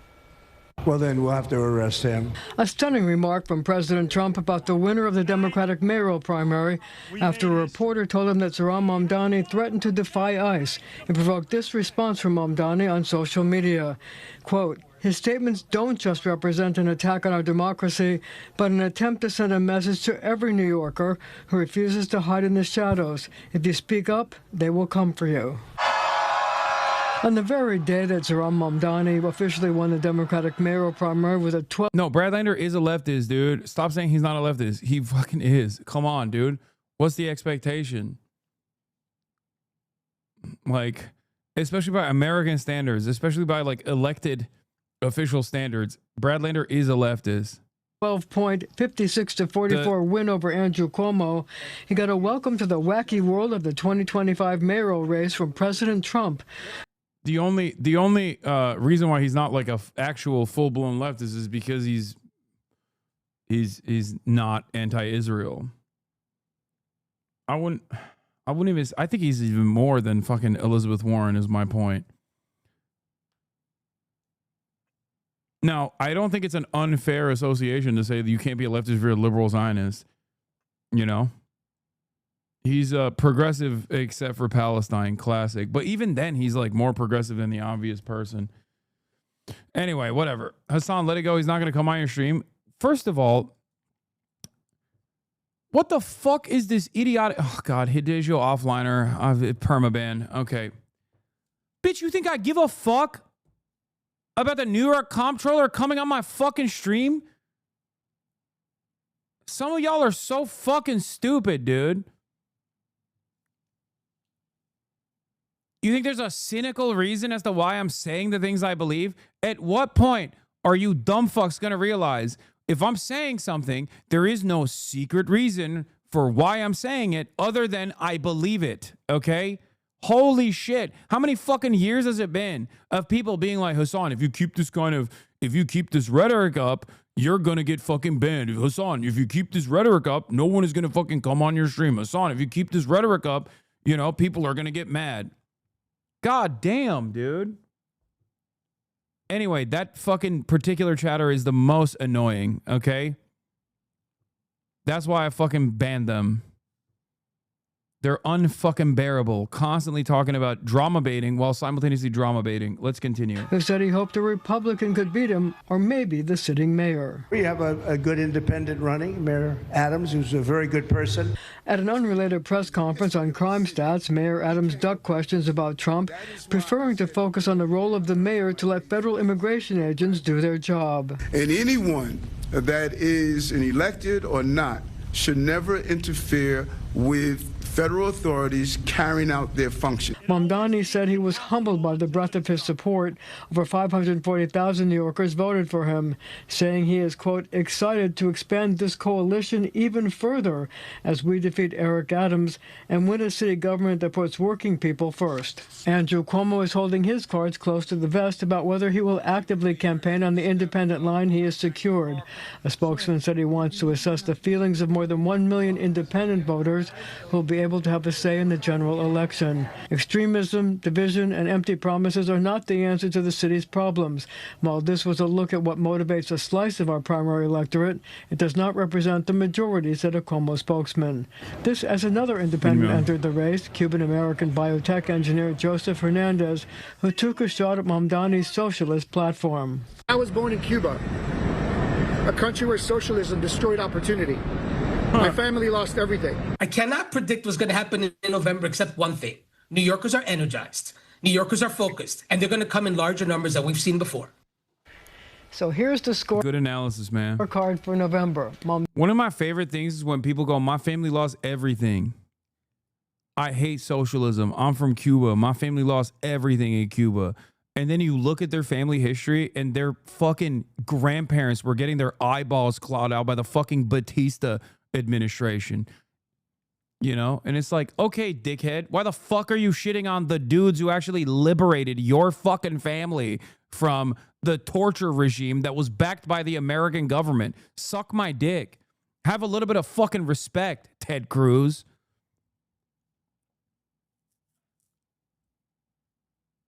No, there is obviously the meta of people who left after, okay? My family lost their fucking sugar plantation ass motherfuckers. But a lot of the fucking, dude, it's hilarious. A lot of the expat culture, or a lot of the migrant culture in this country, because they came to America as like refugees, a lot of that culture actually shapes this like weird reactionary bubble. Even if Cuban immigrants themselves actually were escaping Batista, they will still turn around and act like they were escaping Castro. Okay? It's this very funny, completely fucking made up story. This isn't to say that there aren't people who like escaped because, you know, they didn't want to give up their farms or whatever. But like there is a fuck ton of people who just lie and say Castro tortured their family when in fact it's not Castro, it's motherfucking Batista. Okay? And yeah, Iran, there's another, this meta exists within Iran as well. People being like, oh, we left during the tortures that were taking place during the revolution. And it's like, but then you look up their timeline and it's like they escaped the Shah. What the fuck do you mean? It was the communists or the Islamists that tortured your family. You left during the Shah. It's not lost on me that I think a lot of people, in an effort to fit in, realize that they just have to lie about this shit.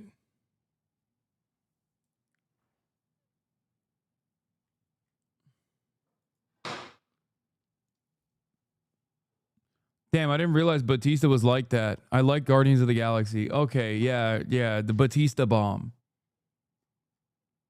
Batista bomb, baby. That's what Batista was doing. Doing a Batista bomb on people's grandparents. Donnie the Democrat, Curtis Sliwa the Republican, Adams on the independent line, Independents Joseph Hernandez, Jim Walden, and Andrew Cuomo. Would you say the same about Venezuelans? Every group has this formation. For many that come far after that, they're escaping the harrowing conditions, oftentimes born about American intervention, born because of American intervention, whether it be like crippling sanctions or whatnot in Cuba or crippling sanctions or whatnot in Venezuela. But then in an effort to assimilate, in an effort to make a legal application for asylum, they're like, yeah, I hate the communism that has made me eat rats. And then that story that they tell others become their own fucking story. Okay?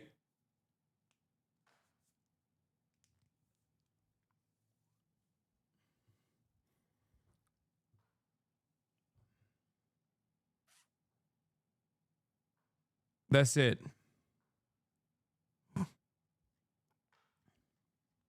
Yeah, Vietnamese people are another example. But Vietnamese people are a really interesting example because, like, I talk to Vietnamese people that are around my age and younger, and they're conflicted. Their families are right-wing, right? And their families are anti-communist.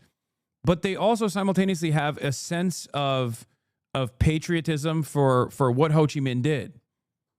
Because Vietnam is an independent nation that gets to participate in the global marketplace. So it's like a unique predicament. No, I'm not talking about Jason the Ween, chat. I don't think I've ever asked Jason about his opinions on Vietnam in general.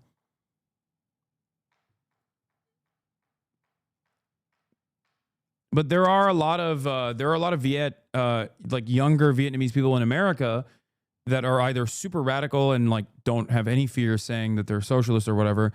But then there are some who are like, I'm supposed to hate communism, but also at the same time, I'm supposed to feel pride because communists unify the country and were able to win the war of independence against America.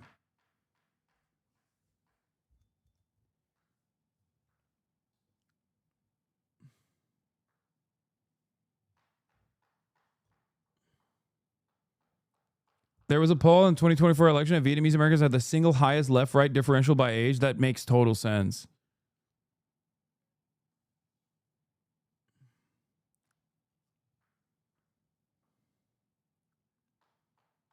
As a Vietnamese Chinese Australian, was brought up hating communism in Vietnam, but my Chinese grandfather was in the Red Army, Lemao.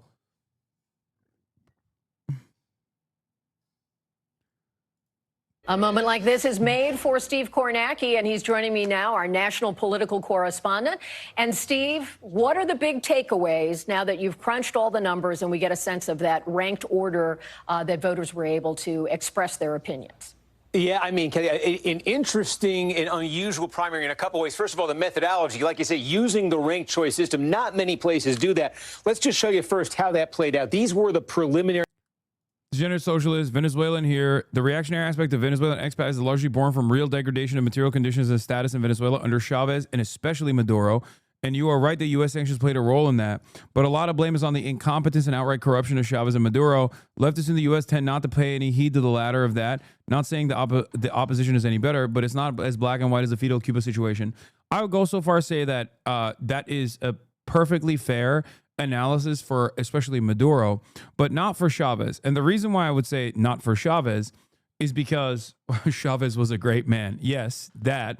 But also because Chavez spent so much time trying to diversify the Venezuelan economy and was met with the same exact forces that were directly aligned with the American Chamber of Commerce and the American CIA that literally successfully and then unsuccessfully tried to coup him. So it's not like Chavez didn't recognize that being a single resource economy was going to be a death sentence for Venezuela.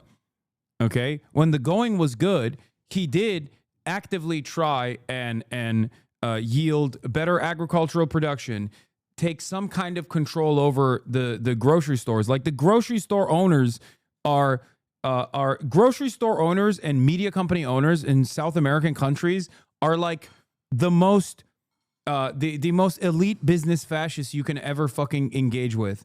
So they fucked them over very aggressively, as a matter of fact. And that led to, obviously, additional complications coming out of the Maduro administration, which basically has been running on Chavez's gains and the Chavista movement in perpetuity as the amount of supporters that he has gets smaller and smaller and smaller. Chavez did do good social stuff, but he ran PDVSA, the oil company, into the ground and was incompetent at running the oil industry. My dad worked in that and explained it to me, but you're correct and very much corrupt fascist aspects of a lot of Venezuelan elites in Gusanos.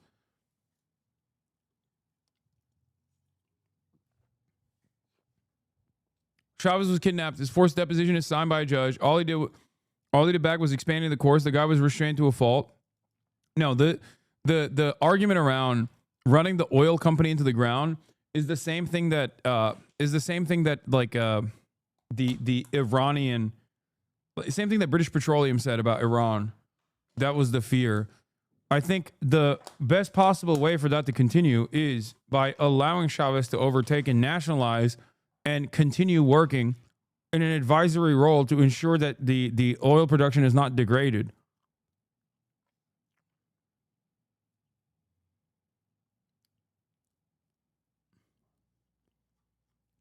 It's still a direct consequence of the Venezuelan oil company was nationalized for a long ass time and only stopped working as well under his latter years.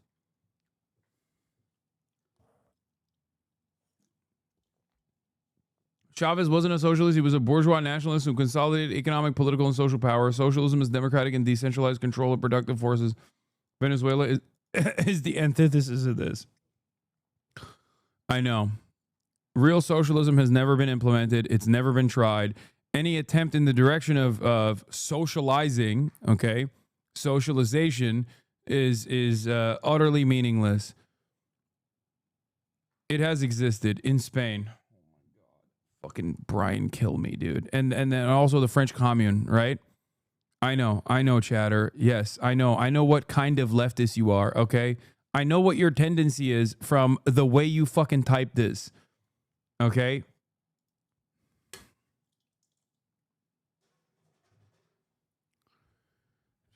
Real socialism only exists within the Zapatista movement and also within the French Commune and also for a short period.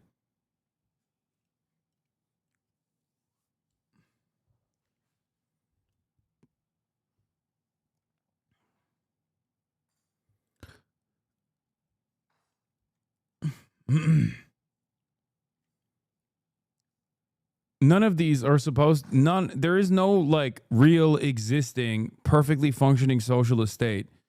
Socialist states are transitional states. They're transitional socialist states. Okay? And there are plenty of transitional socialist states that have tried to move in the direction of socialism. And I'm not going to sit around and be like, no, they suck. I think what's important is to learn from their mistakes.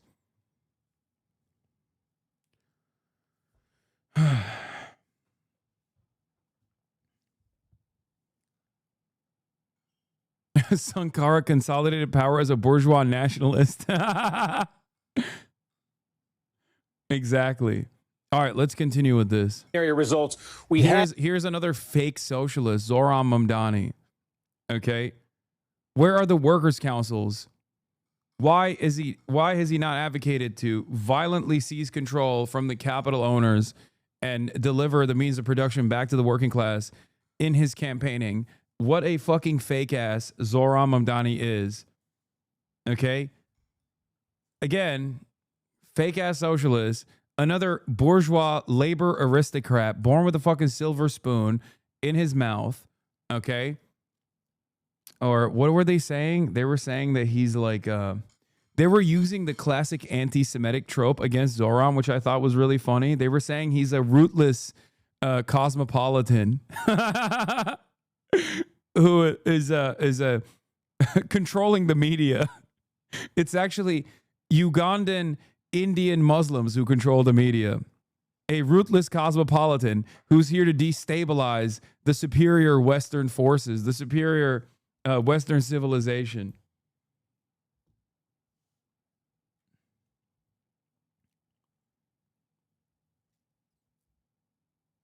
Anyway, you're joking, but there are a lot of ML Union types who say that about him. Ugh, I don't care. had these last week. Remember, this is just the first choice votes for everybody that came in last week. More than 10 candidates in this race. And under ranked choice, they start eliminating the candidates, the low-performing candidates. And they saw conservatives online trying to start to say he's doing taquilla. That's my favorite. This is my favorite racist trope. I don't know. I mean, I guess this is like when transphobes will say some shit that like trans people don't know about. You know what I mean? Like transphobes will say something that like supposedly trans people are doing, and it's like a part of trans culture somehow, but it's such an extreme edge case or something, and like most normal trans people have no idea what the fuck that even means. Taquilla is this for Muslims, okay?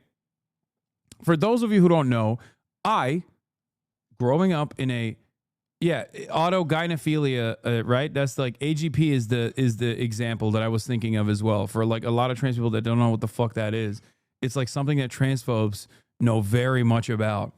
Okay, I grew up in a Muslim country for the first 18 years of my life. I never heard this. Okay, I never heard this word until I came to the United States of America. And the only reason why I learned about it is because 20 plus years ago, some grifter seeded the word taquilla among boomers. And the funny thing is most Muslims have never heard of it. I, to this day, have never met a fucking Muslim living in America or living in a Muslim country that knows what this word is. But if you asked back in the day, racist, anti-Islam, the racist Islamophobes, this is the practice of Muslims hiding their true intentions in an effort to infiltrate fifth column style Western civilization. Like, I think at some point, like these races realize like a lot of the Muslims that live in the Western world are like fairly fucking progressive, a lot more progressive than they are. So they had to, so they had to basically redesign a meme, redesign a fucking a word, or redesign like a reason for why they were seeing that Muslims were like more progressive than they thought they were. Yeah, no, it's that a Muslim can hide his religion by lying to preserve his life. Exactly. And you hear this concept only in the most like extreme Islamophobic places. But since when do most Christians not believe lying is ever morally justified? You'll tell the Nazis, oh yeah, Anne Frank's got a studio in the attic. I'm sure there's some Kantian out there who would never tell any kind of lie, but most people think lying is permissible if you're trying to prevent persecution.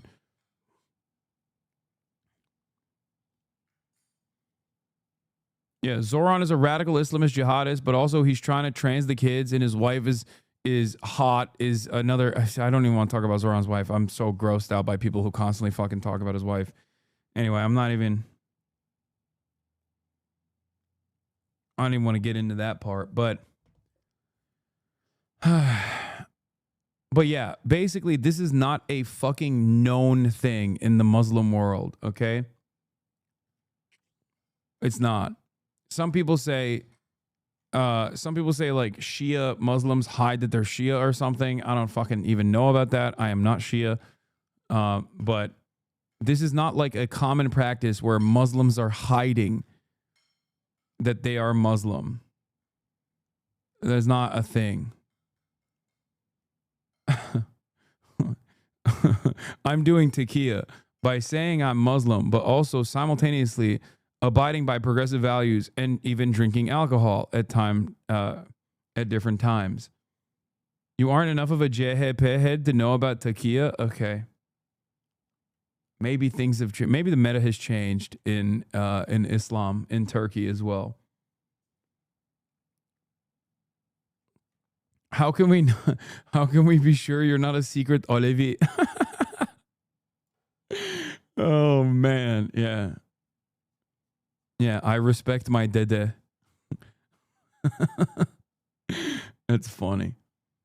Alevi is a Turkish thing. It's like Alawites, but it's not exactly like Alawites in Syria. It's a different subcategorization of Muslims in Turkey that have been ruthlessly persecuted Anyway, why are we even talking about this? Holy shit. Oh no, the lid. My lid is blown. Okay, my cover is blown. They now know I'm doing taquilla. Okay, let's keep going. They look at the ballots and who were the second choices of those voters, and they reallocate everything. So that's what happened. And it went from 43 for Mamdani, 36 for Cuomo. You saw a distant third was Brad Lander with 11%. When everything got reallocated, it ends up looking like this, that 12.5644% margin for Mamdani over Cuomo. Now, what's interesting is, besides the system itself, what went into that 50? Taquilla is the dumbest thing to make fun of. It's basically like Christians hid the fact that they didn't believe in the Trinity in the Roman Empire. Shiites hid that they're Shiites. Yeah, okay, but like the overwhelming majority of the Muslim world, at least like the Sunnis, myself included, have no fucking idea what taquilla is, okay? And its practical application in contemporary American society is that every Muslim is hiding that they're actually Muslim in an effort to infiltrate American society and ruin it from within. So obviously I'm going to fucking make fun of it. Calm down, someone you banned. You're making it seem like I'm enforcing like some kind of anti-Shia sentiment here when my boy right here is Shia himself, okay? 6%, because when we talk about elections, it's almost like a cliche. What's one of the things we always say? Well, older people tend to vote more than younger people. There's going to be higher turnout with senior citizens, and it's going to be a struggle for these campaigns to get young people out. Not really what happened here. Let me show you this. One way of breaking down the results. We looked at all of the neighborhoods in New York City, and we looked at the median age. Abi TSK'daki Gülenciler Konya'da kapılarına rakı şişeleri falan koyuyorlardı. Seküler gözükmek için. Bizim bir komşu vardı mecliste bomba atan pilot. Seküler falan zannediyorduk. I guess the Gülenists were doing taquilla in Turkey. In order to present themselves as secular, they would put alcoholic beverages outside of their house. Age in New York City, and we basically classify the neighborhoods. Is its median age older than New York City's average, or is it younger? And look at the difference you see here. In the older neighborhoods, we knew that Cuomo was doing better with older voters, and a lot of folks thought that's why he had an advantage over Mamdani, because traditionally that's how you win elections. Well, Cuomo won those older neighborhoods by 7 points. Now, the turnout level in those older neighborhoods compared to the last mayor's race in 2021, it was basically flat. It was up 1%. Now look at the other side of it. The younger neighborhoods, we knew that's where Mamdani was drawing more of his support. He wins there by almost 20 points, 18-point margin over Cuomo in the younger neighborhoods. But look at the turnout in those places compared to... Seems like the youth is trying to globalize the enchiladas. The last mayor's race, up 14%. So you see two things here. Mamdani squeezed more out of the younger neighborhoods than Cuomo got out of the older neighborhoods. But then there was sort of a bonus there for Mamdani because the turnout in those neighborhoods was higher than it was in the older neighborhoods. That's a different story than we usually tell when we look at elections. And it's a big ingredient what Mamdani pulled off here, not just beating Cuomo, but beating him by double digits. And you raised that question of would Cuomo go on to the general election and take a shot third party in the fall? Does the magnitude of his loss in this primary, not just losing it by 12, you have to wonder, does that affect the decision making for him as well? Steve, that's so interesting. It tells us so much about where the energy is and certainly really gives us something to track as we head toward the general election. You are 1 week ago, we shocked the establishment and redrew the New political video map, time. with a campaign relentlessly focused on the needs of working people. Since then, a lot of people have asked me if I was surprised by the results. In some ways, I was. We always thought our victory would come after multiple rounds of ranked choice voting. So when we got more first-round votes than Eric Adams got in 7 rounds in the last election, it was astonishing. But in other ways, this was always the plan. We wanted to rebuild a coalition that had... The only taquilla he's doing is hiding how much he wants to help the American people, because the American people, when they hear someone who wants to help them, get scared and they go, oh, that might be socialism. That's the taquilla, okay, that every leftist should be doing, not the Islamic style taquilla. What is this? Is it one of the most haram things for a Sunni to do? Wait, what? It is one of the most haram things for Sunni Muslims, while it is considered okay for Shias. It is one of the main dividing factors between the two sects. It is common word in Iran because Shia Islam allows it. Or hiding that you are Shia is the most common usage. Can we please stop?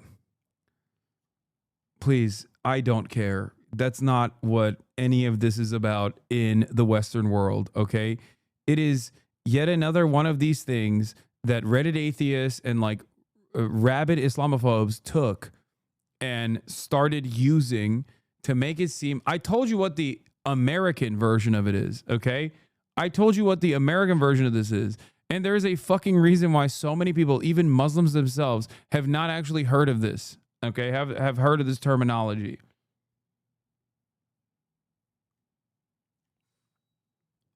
A lot of New York City registered Dems voted for Trump in 2024, including Latino and East, South Asian heavy neighborhoods in Queens, where Mamdani ran up huge margins. It is very likely that several thousand people that voted for Trump voted for Mamdani. Leave New York City announces to the locals.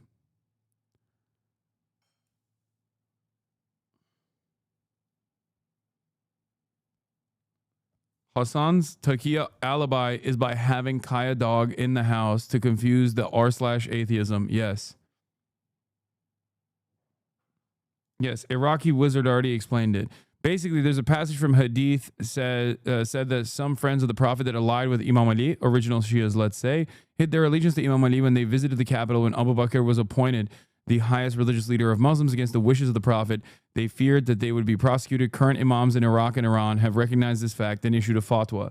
So it's a Shia thing. Oh my God.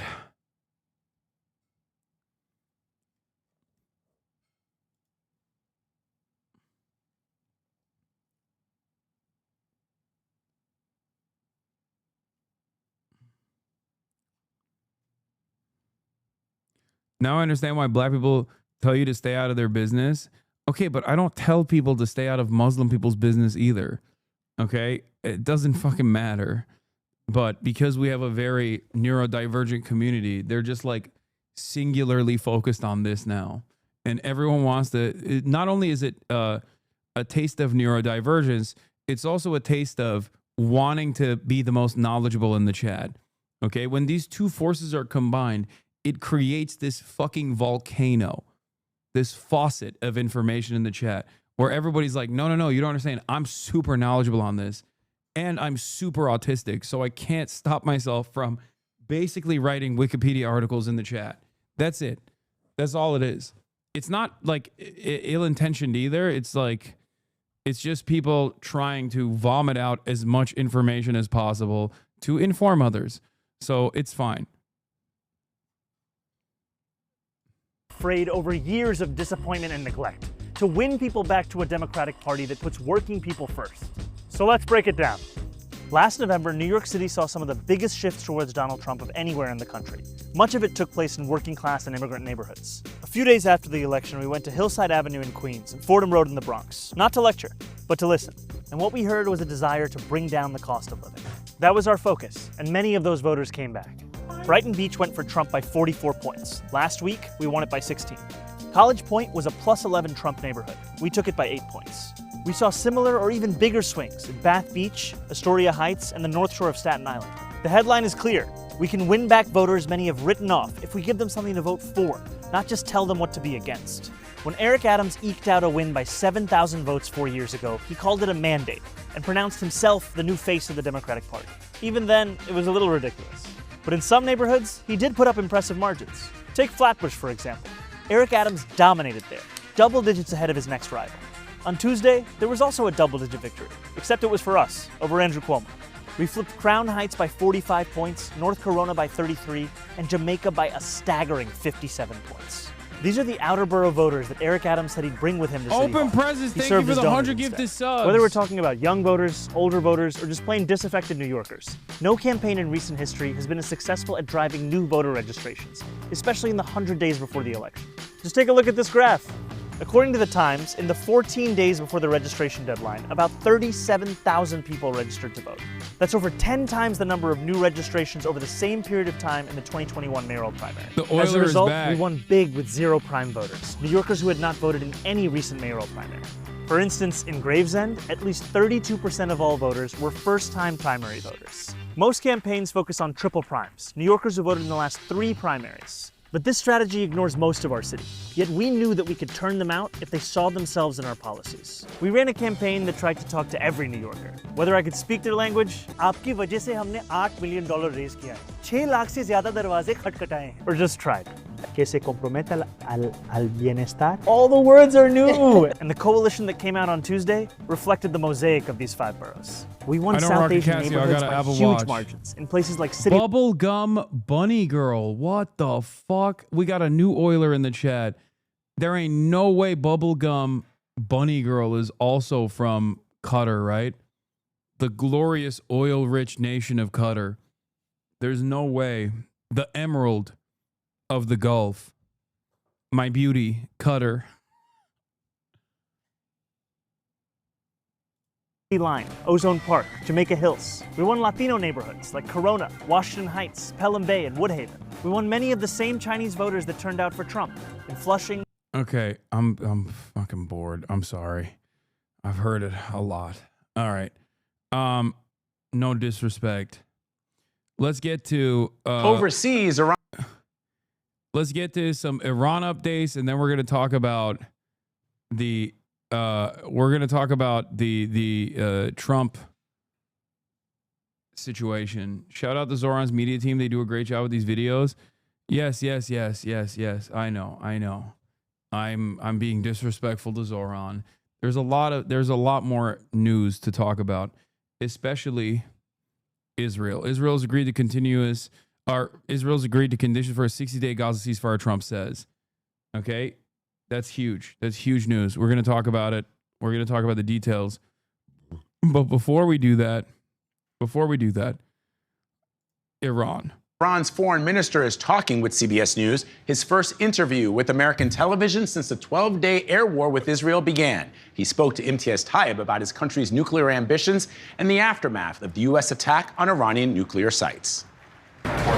We met Abbas Araghchi in what's known as the Hall of Mirrors, inside Iran's foreign ministry. If Iran can enrich uranium within a few months' time, will it enrich uranium? We're currently in the process of assessments post the Israeli and American aggression. But this enrichment is a matter of national pride and glory. I solemnly hope that the world over will also come to the understanding and accept that the Iranian people have the right to benefit from the bounties of a peaceful nuclear program, and that they will not easily back down. President Trump has made it clear that he will bomb your country's nuclear facilities again if Iran does indeed start enriching uranium again. Are you prepared for that? Is this a lawful act? You tell me. We showed and proved during this 12-day imposed war that we have the ability to defend ourselves, and we will continue to do so should any aggression be launched against us. Some could argue that developing a nuclear weapons program is potentially in Iran's best interests, given the threats it now faces. We do not think that in order to defend ourselves, we would be in need of nuclear armaments. Boo. Having possession of nuclear armaments, mind you, might even put us in a more fragile position. There are others inside Iran who might not see eye to eye with my opinion. And what's clear to us is the Iranian leadership is You need it, man. You need it. You need it. When?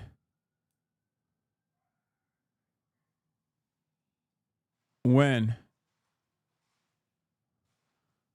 will you, he's baiting us, diversion? No, he's not. I don't think he is.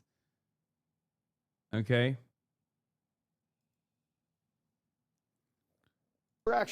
Steve Scalise, the 35-year-old who's sitting in his mom's basement playing video games, is going to have to get a job again. Bro, why is he fucking shitting on the Asmongold constituency right now? This puts Asmongold in a weird predicament. Cutting spending in this bill, getting rid of a lot of waste, fraud, and abuse, putting work requirements, for example, in a program like Medicaid so that the truly disabled and needy will be able to get better access to Medicaid because those able-bodied adults who are turning down work, the 35-year-old who's sitting at his mom's basement playing video games, is going to have to go get a job again. Those are going to be good things for the economy. but it's also something that helps reduce waste, fraud, and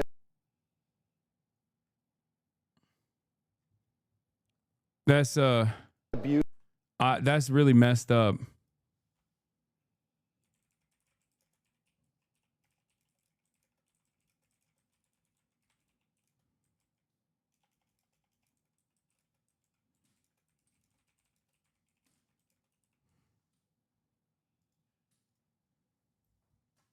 I've applied to 30 jobs, haven't heard back from any of them. I want to work.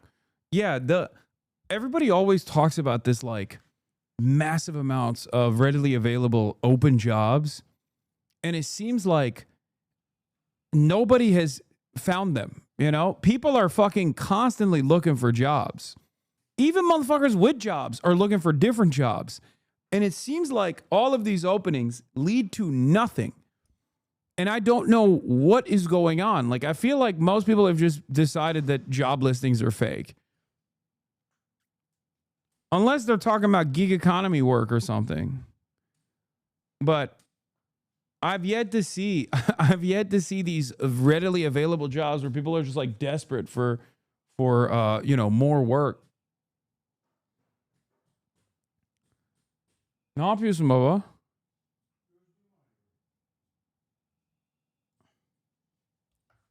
My friend applied to Lowe's and got an interview immediately. I had to explain why. I've been sending job applications for new work for 3 months straight with no replies. I rely on Medicaid, so I'm royally fucked by this. This is about to become a nation of Luigi Mangionis.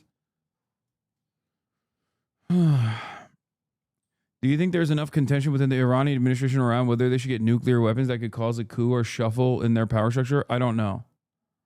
But in any case, we're moving away from Iran, and we're talking about Israel, the most important nation on the planet, one that we have forgotten about, except we haven't really forgotten about it. They're still doing a genocide. It's been 633 days, and I cover it every single day for the past 633 days. Holy shit, that is insane.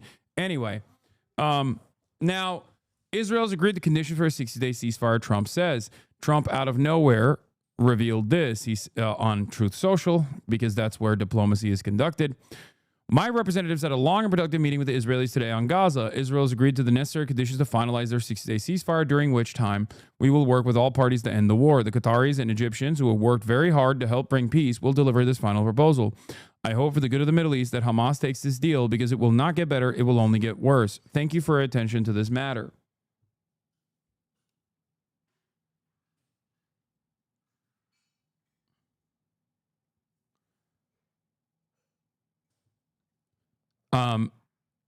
Yeah, and then Trey Yingst also echoed that statement. Now, here's the thing. As we know, Israel is the only spoiling party in these back and forth ceasefire negotiations. The very fact that they're saying it's only a 60-day ceasefire is insane. At this point, holy shit, it is a permanent ceasefire, man. You have to do a permanent ceasefire. What the fuck do you mean a 60-day ceasefire? They also have not revealed any of the information that pertains to this ceasefire, what the conditions that Israel said yes to, okay? And so I am going to be very skeptical about this. Having said that, the deterioration of Israel's military ambitions, the fact that they're still eating lead when they are continuing to do their ongoing ethnic cleansing campaign inside of Gaza, makes it less likely for them to continue this ambitious ethnic cleansing campaign. So for that reason, they might be more ready to come to terms, come to the table. GHF now runs Gaza, I'm willing to bet. No, they do not. Hamas leader Osama Hamdan says to Al Jazeera, for 4 weeks, we haven't heard a clear American stance condemning Netanyahu's rejection of the ceasefire proposal. Netanyahu is trying to exploit his battle with Iran to go to early elections. There's been nothing new from the occupation side for 4 weeks regarding a ceasefire. We are keen to reach an agreement that stops the aggression against our people. We are making efforts with mediators to stop the aggression and open the crossings. The continuation of the aggression will lead to the continuation of the resistance. We have presented a comprehensive vision that leads to a comprehensive deal. Netanyahu is practicing blackmail at the expense of our people's blood. The American administration is still in a position that does not qualify to be a serious mediator. We are determined to strive for a ceasefire that saves our people. The Palestinian people must be granted their right to a sovereign state.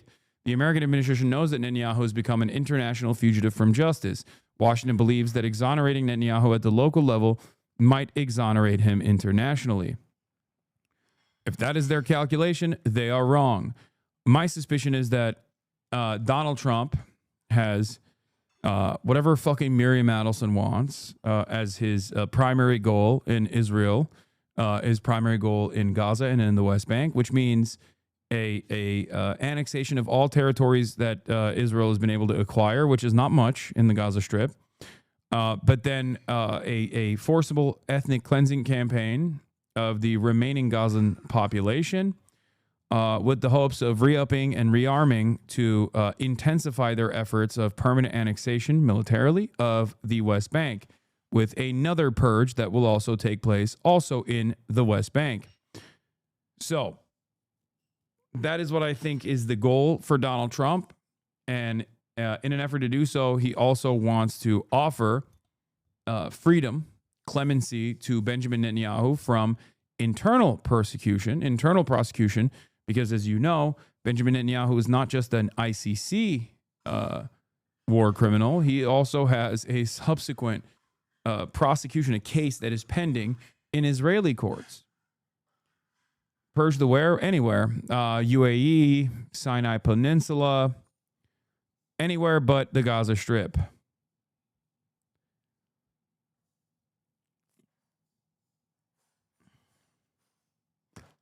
Netanyahu is an international fugitive because of America. Getting a pardon from his partner in crime is nonsense. No, of course.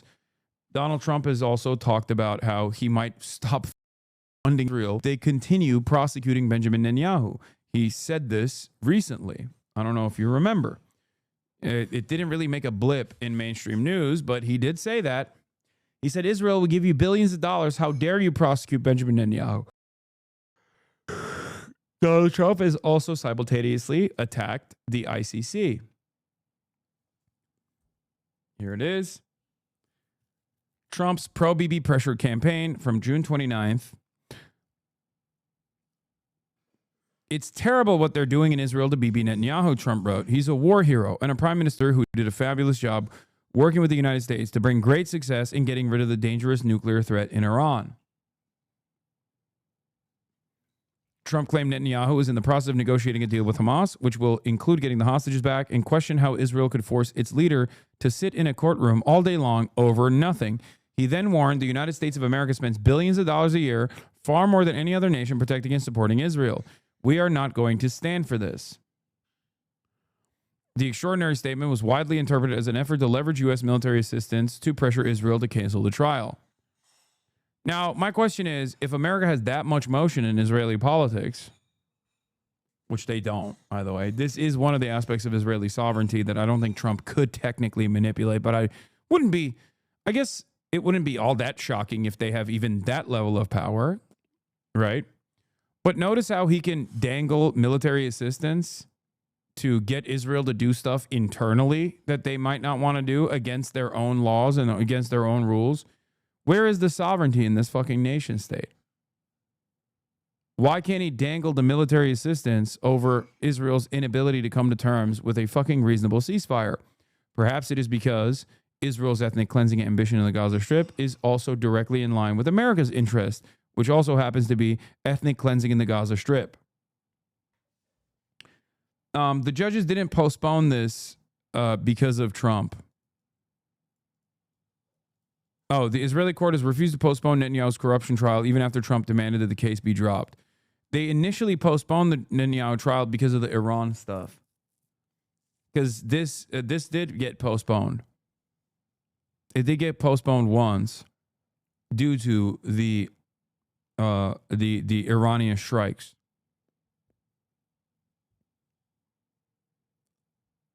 In any case, Trump is trying to manipulate internal politics inside of Israel. But yeah, his Benjamin Netanyahu's corruption trial delayed on diplomatic and security grounds. The Israeli court's decision to cancel this week's hearing in the long-running trial came after Donald Trump said the case should be thrown out.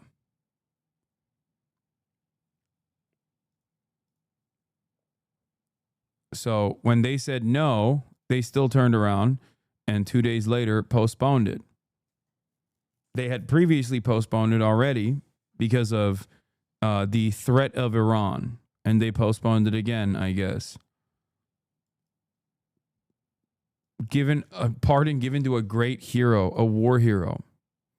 Netanyahu was indicted in 2019, charges on bribery, fraud, and breach of trust, all of which he denies. He has cast a trial against him as an orchestrated left-wing witch hunt meant to topple a democratically elected right-wing leader.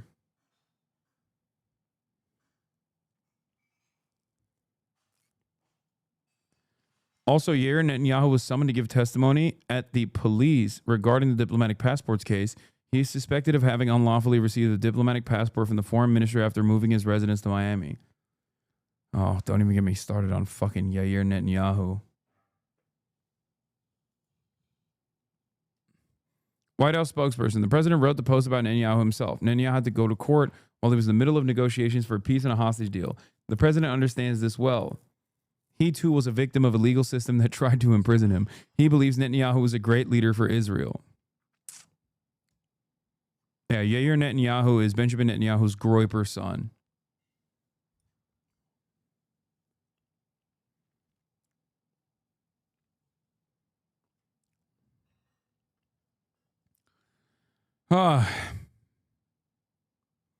It's ironic that the fucking corruption scandal revolves around Benjamin Netanyahu basically purchasing favorable coverage, and the very same channels are still offering him favorable coverage in the process of this prosecution.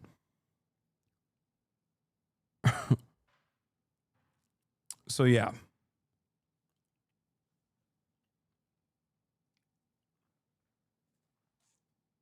Bibi's son is a Nazi. I mean, Bibi is a Nazi. His son is literally a groiper though, which is funny. His son is a 4chan poster. Like he groipes. He used to post stuff like Jewish puppeteer memes on his Facebook page. I remember he would post about how what's his face? George Soros was the Jewish puppeteer ruining Western civilization. It's like, bro, you're Jewish. Like, what are you doing? What are you fucking saying? Yeah, he groipes.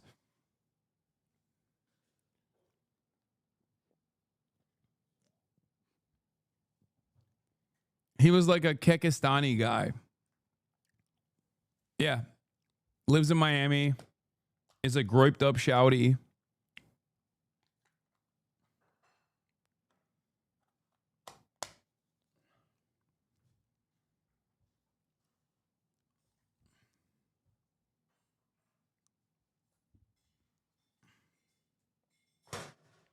Yeah, he was posting alien reptile and cloak figure in Yair Netanyahu's meme have old new origins. Yeah, see, look. Screenshot of a portion of the cartoon posted by Yair Netanyahu on Facebook. George Soros puppeteering is a shadowy figure, a lizard person who's controlling the world, who is shadowy, who's using the Illuminati as a shadowy figure to fucking control with dollars dangling in front of Ehud Barak. Very funny because I don't know how to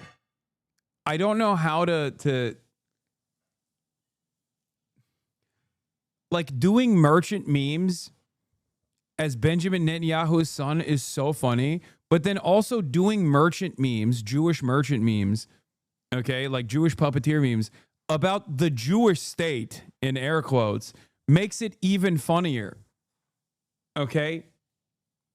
It's fucking hilarious. He's like, yes, Bibi's son was posting this shit.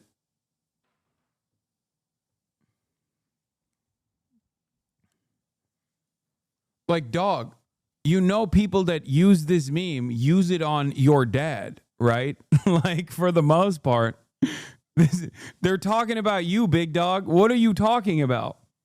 Like, what do you mean? I am an artist from Israel, and this is my art.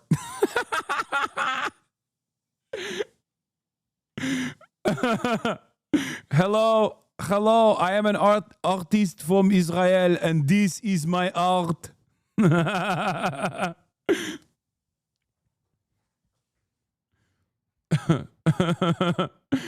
Yes, graphic design is my passion.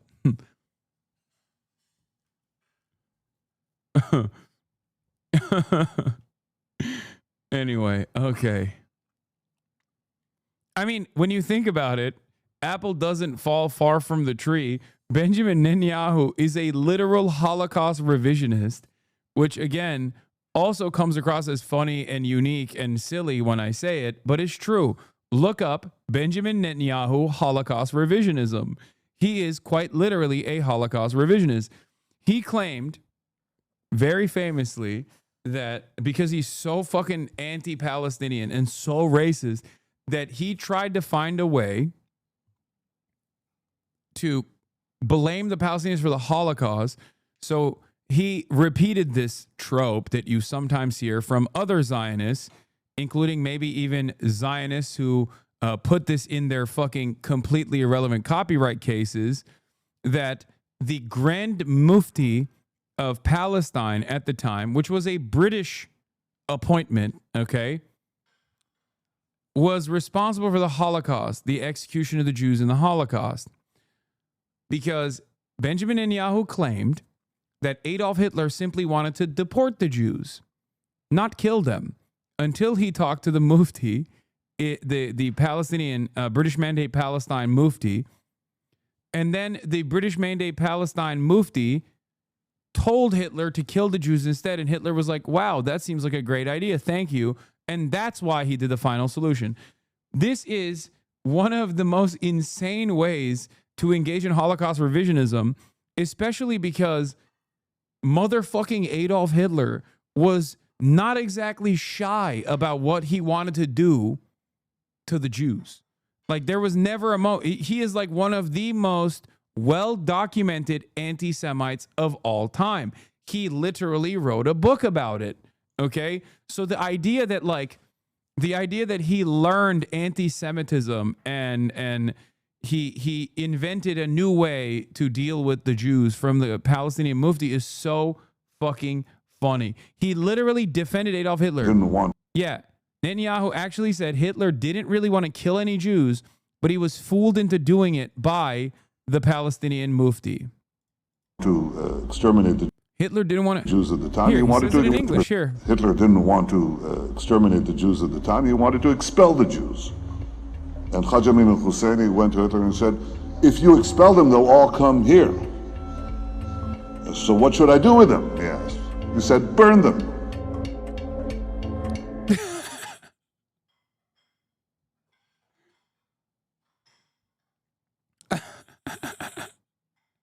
No, he definitely wanted to, man. What do you mean? No, you don't have to take the responsibility away from Adolf Hitler, okay? This is crazy. Yeah. Fucking incredible stuff.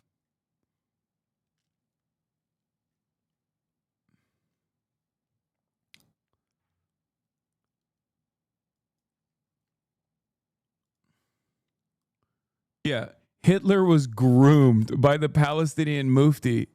The Palestinian Mufti hypnotized him. This is like this type of stuff is so funny because it's basically like anti-Semitic tropes, but bass boosted and like reversed. Because there's also like a classic anti-Semitic trope that like actually one that John Hagee actually believes, which is that Adolf Hitler did the Holocaust so that like the Jews could have a homeland. Okay? That the Jews were ultimately responsible for the Holocaust once again. Like it's basically taking the ownership of the Holocaust away from the one guy you can't take it away from, okay? Adolf fucking Hitler, and giving it to someone else. And he's doing that because he's so horny to blame the Palestinians, even though 11,000 Palestinians died fighting against the Axis during World War II, for the record. But, you know, We gotta act like people who defend these fucking dickheads are actually sincere about defending anti-Semitism, about combating anti-Semitism. Against the Axis? Wait, no, I did say against the Axis. I didn't say for the Axis. 11,000 Palestinians fought against Nazi Germany and against the Axis. That's what I said.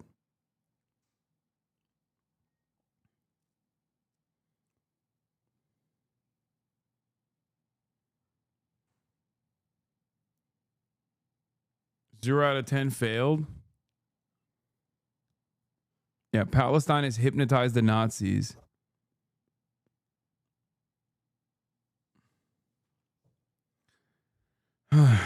Yeah. The wily ways. Hasan, this meme is borderline anti-Semitic. What is this?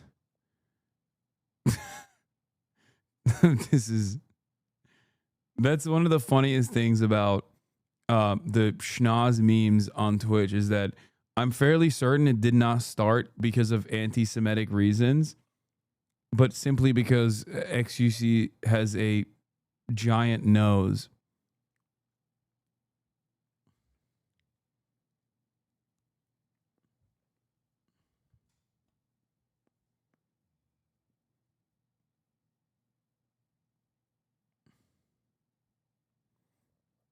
Anyway.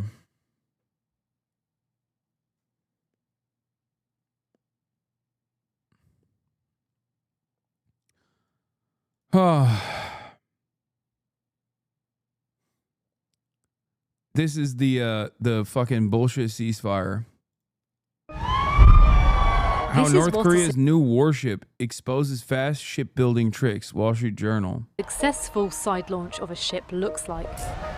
And this... I don't like that they're about to dunk on North Korea failing to fucking successfully deploy a new warship, okay? I don't like that. They have nothing. Let them have this. This is one of those things. This is one of those things where you're supposed to just like look the other way. You're supposed to be like, oh, they're trying, okay? It's fucked up. It's fucked up. I don't like that they're... You guys know this. I think we should let North Korea do stuff like this, okay? And it's nice. It's just like, let them have this, okay? Let them fucking have this. I think it's really messed up that we're making fun of them for not being able to successfully deploy this fucking ship. Like infantile children, it comes across as super racist. I don't know, maybe because they've been fucking thoroughly destroyed and withstood a horrifying famine under crippling sanctions without America ever giving them a moment of respite. So the very fact that it's not like a completely collapsed society and instead has like or plays as like a competent military on the global stage is almost it's ambitious. The fact that there is human beings there alone is insane to me. I'm a Jewish supremacist. Jealous, bro. You're just fucking jealous. Yo, you see this? It's jelly beans. Oh, China's helping them out. Why? They're lying. DPRK also lying, sir. What do you mean? Oh, wow. Their bitches are too bad. Okay, calm down. All right? Jesus Christ. You don't know them. You don't fucking know them. You don't know them. Maybe it was Russia. Oh, no, it's Russia. Okay, whatever. Still. He's like, oh, their fucking ships are badass. Like, they're not capable of building it on their own. But also, their ships suck. Here is why. Okay, which one is it, man? Don't do... Yeah, I mean, where are they supposed to get it, dude? Like, where are they supposed to get it? From fucking Japan? From America? Like, of course they're going to get it from Russia. Super big news. Israeli jet appears to be extremely similar to USA jet. One might even say the exact same jet. As a bro acting like he wasn't pro-Russia. What's your opinion on Russia-Ukraine compared to 2 years ago? Bro acting like he wasn't pro-Russia in 2023. No, I wasn't pro-Russia in 2023. But you're fucking brain broken into thinking that I'm pro-Russia in 2023. So you probably think I'm still pro-Russia. So from your estimation, nothing has changed. A year and a half later, Kim revealed North Korea's... It was really funny because I saw like glimpses of where this kind of Hasana's pro-Russia sentiment was coming from. And I realized very quickly that it is even dumber than the fucking context puke. Because it was literally me like, I'd be criticizing Russia and the person who clipped it would not understand that I was criticizing Russia. So they would play it as though I was being pro-Russia. Regardless of the fact that it literally had a chyron that said like Vladimir Putin is bad. I don't like Vladimir Putin. It's a fucking 3-year-old emote. It said Haas news breaking. Vladimir Putin bad. First destroyer. Community and the videos he made where he gets Ukrainians to smear you. Yeah, I remember that. That's also kind of funny. Look at this. For my man's striking tough. at South Korea or US bases. Look how tough he is, bro. Look at his mouth. He's so tough. Dude. He's just always fucking aura farming, dude. That's what it is. Not to derail, but I just found out a new friend of mine is a D fan. Very disappointing, who claims to have met you at LAX and says she was rude to you when you asked if she was in line. I don't know if you remember if it's true or not, but sounded made up, lol. Wait, she was rude to me when I asked if she was in line? No, of course I don't remember this experience. Why the fuck would I? Why would that ever register with me? What?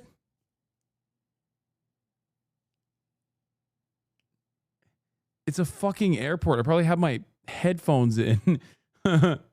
What the fuck? Testing 1 2 3 4 5. It's such a sad story that it could be real. Like that could literally be a real story and I wouldn't know.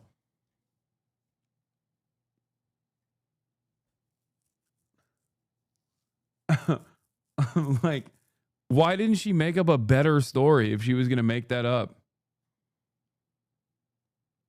Do we know China's position on the Kim dynasty? This video got me thinking about the party's thoughts, and I can't imagine they approve it as much despite being aligned with Western powers. What approve?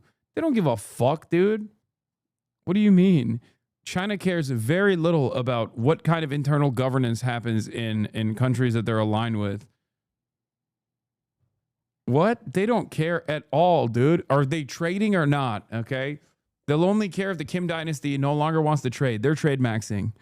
Do you understand? 5.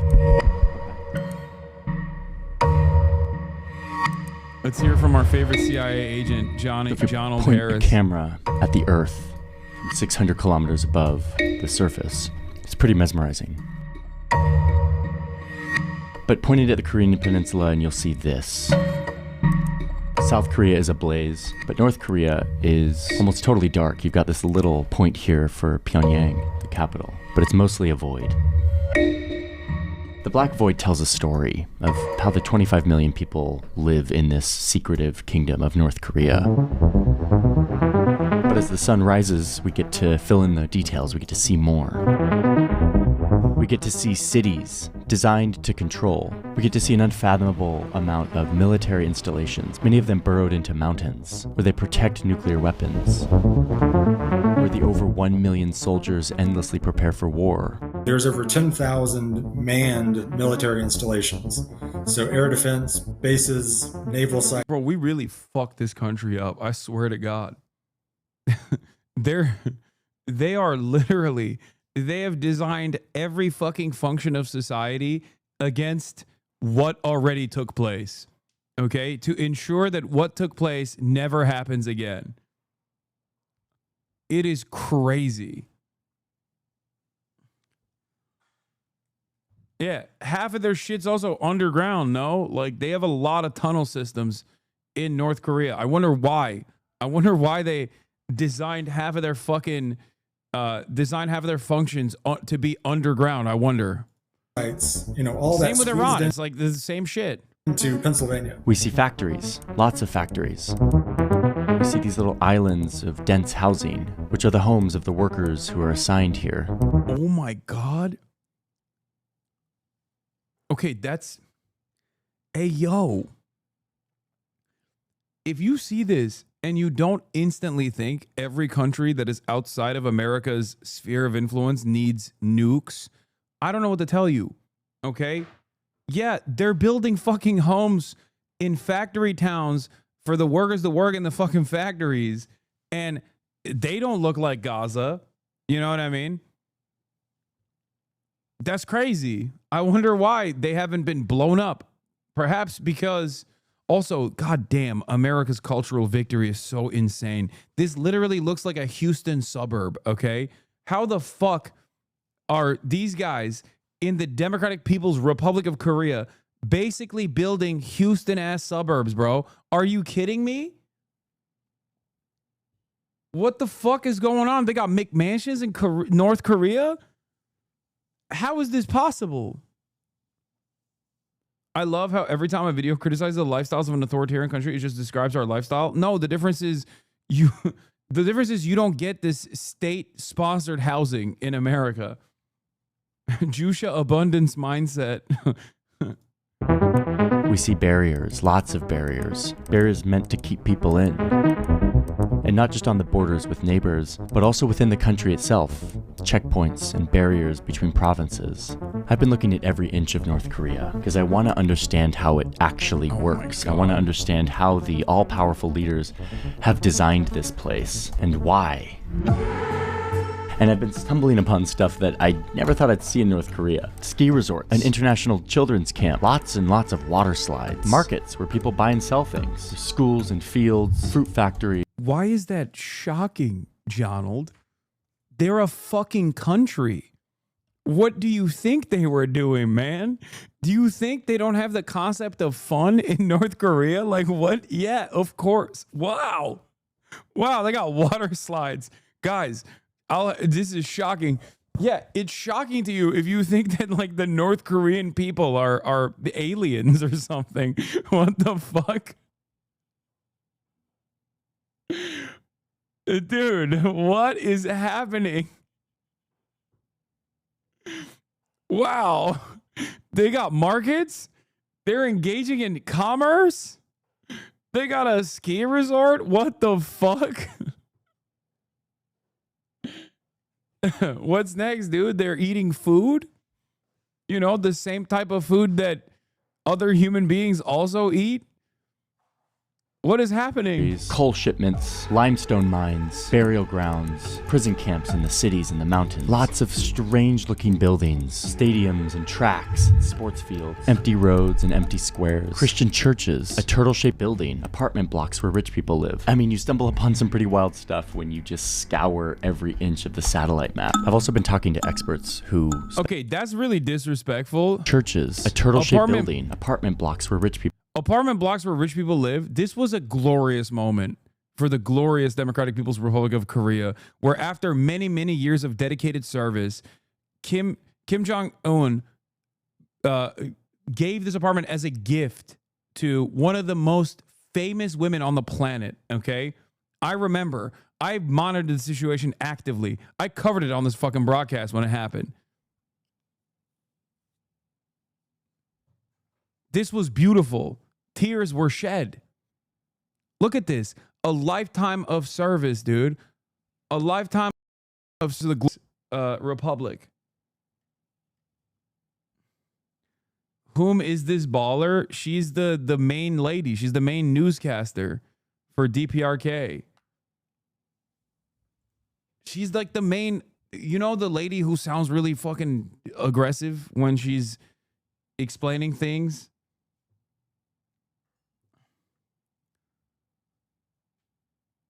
We gotta play one of her. We gotta play one of the.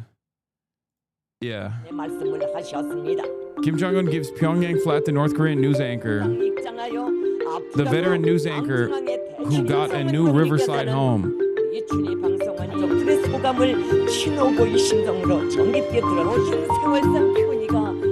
She told state media the Pyongyang flat was just like a hotel.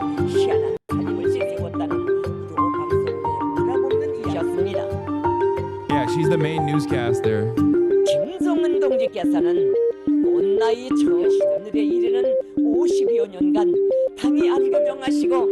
Her family reportedly wept all night in gratitude.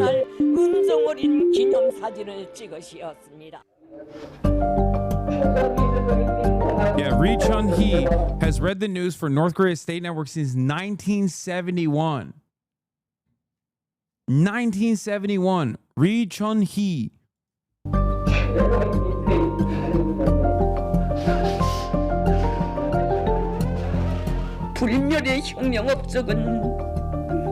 Over her career, she's announced the death of the nation's ruler and its first nuclear weapons test. She's known and sometimes mocked overseas for a passionate tone delivering the news. Yeah, no mockery here, okay? I have great respect for one of my peers. As a newscaster here in the United States of America, newscaster recognized this is, you know, I bow to the real. Like Walter Cronkite is nothing in comparison to her.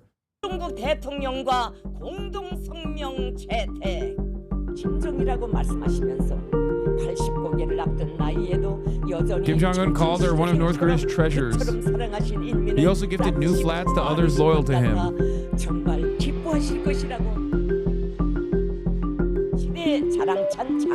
The complex was finished ahead of late founder Kim Il-sung's 110th birthday on April 15th.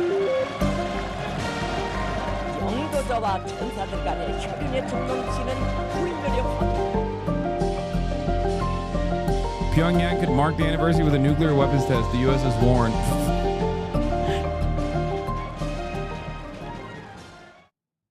Welcome back to Leading Ladies of the North. Today we're looking at the party's most famous newscaster, Ri Chun-hee. Born into a poor family in 1943, he became North Korean media royalty due to her loyalty to the party and her dependence on the state for survival. Her fealty and ideological credentials earned her enrollment at Pyongyang University of Theater and Film as a drama major. According to a 2009 edition of the North's chosen monthly magazine, her rise to fame was attributed to Kim Il-sung's warm love and faith in her broadcasting ability. Later, she was recruited by the state-run KCTV in 1971, where her theatrics suited North Korean broadcasting's heavy showmanship to convey different tones depending on the news being delivered. As the bugler for Kim Jong-un, he reserves a lofty proud tone when praising him and his nuclear developments and an invective tone when discussing the West. The party uses her over-the-top speaking style to spread government-controlled information, contributing to North Koreans' forced isolation and the infringement of the... Yep. More like she fucking delivers the news, okay, and restores glory to this glorious nation. Chill. Their fundamental human rights to free thought, expression, and access to reliable resources. You don't have to add all that. Calm down, okay? She is the GOAT. And yeah.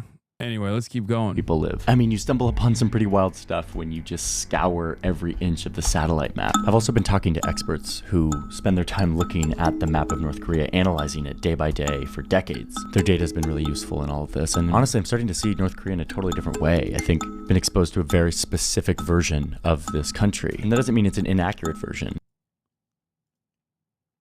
This is a classic doco, isn't it? 143. Where is it? Where he talks about reunification.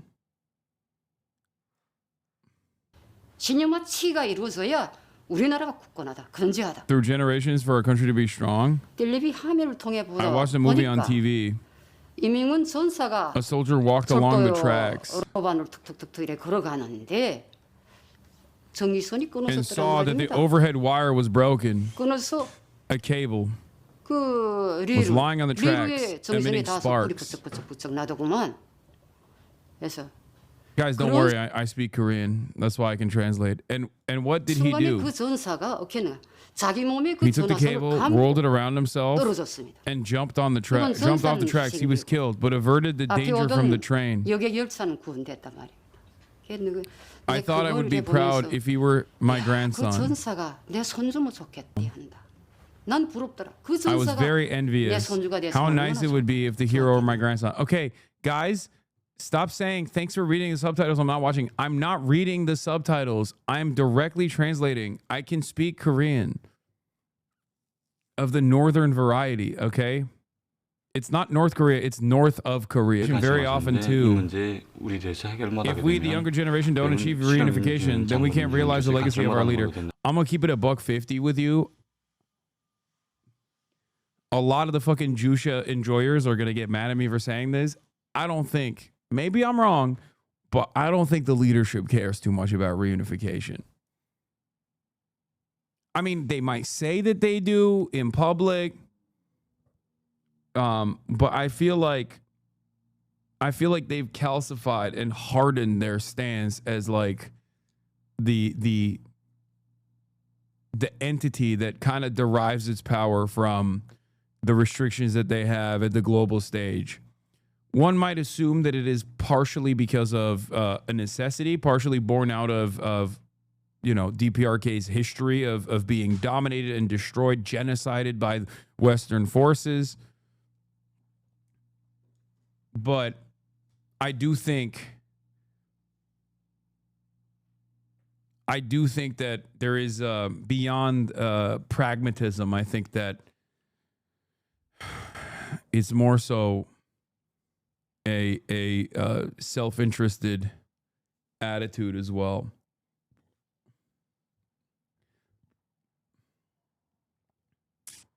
I also don't even understand how like a reunification would happen, considering that South Korea is literally a fucking holdover state that is still completely maintained with full-blown American military invasion. It is a captive state that has a fuck ton of American soldiers. It's just like, how would there be any real reunification? Would America peacefully leave? I don't think so.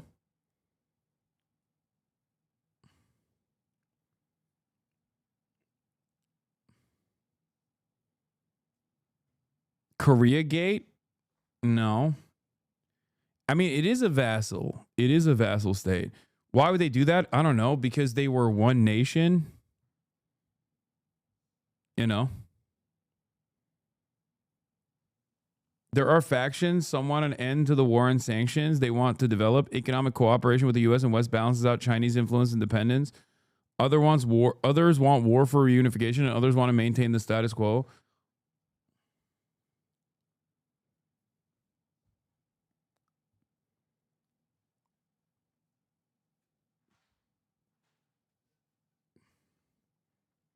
I think that in a very weird, twisted way, the American sanctions regime has ended up solidifying the dynastic power that the Kim family has. In spite of it all, they've been able to do something unimaginable. Against all odds, they've still survived, which is, you know, still something to... It's not... Like the fact that DPRK does not resemble Korea, despite similar levels of intervention, maybe not to the same severity, maybe not to the same degree, maybe not for as long of a historic period as Haiti was clearly directly disrupted, maybe due to the proximity of DPRK as opposed to Haiti being much closer to the United States and immediate Western powers. But like, it should resemble Somalia, or it should resemble Haiti, all things considered. They were genocided. So the fact that they still have a independent nation state that's reliant on initially the USSR for redevelopment and all trade, and then now reliant both on Russia and China, the fact that they still exist is crazy.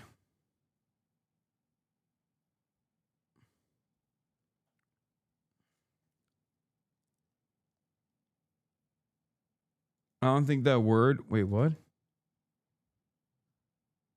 South Korea has over 20 times the troops as the U.S. If they wanted to, they could easily kick the U.S. troops out. I don't think that word means what you think it means. What? What word? That's so funny. Yeah.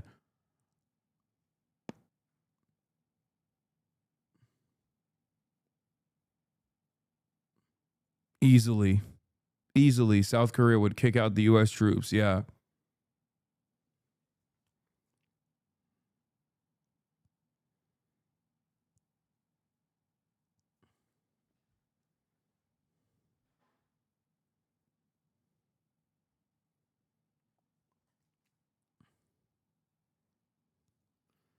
Well, Haiti was twice invaded twice by the Americans, and Haiti was president was deposed in 1991 and 2004.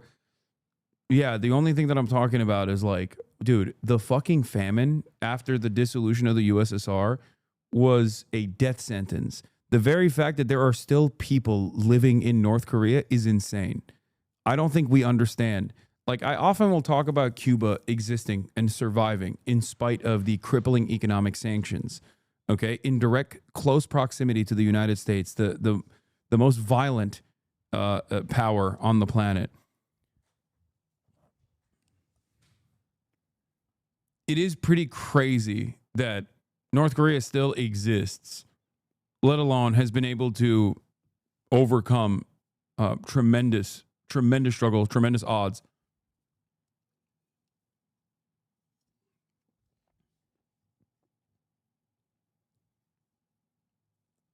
It is fascinating. Yeah, most depraved part of the famine was that America put further sanctions on North Korea when it happened. We really are the great Satan. Yeah.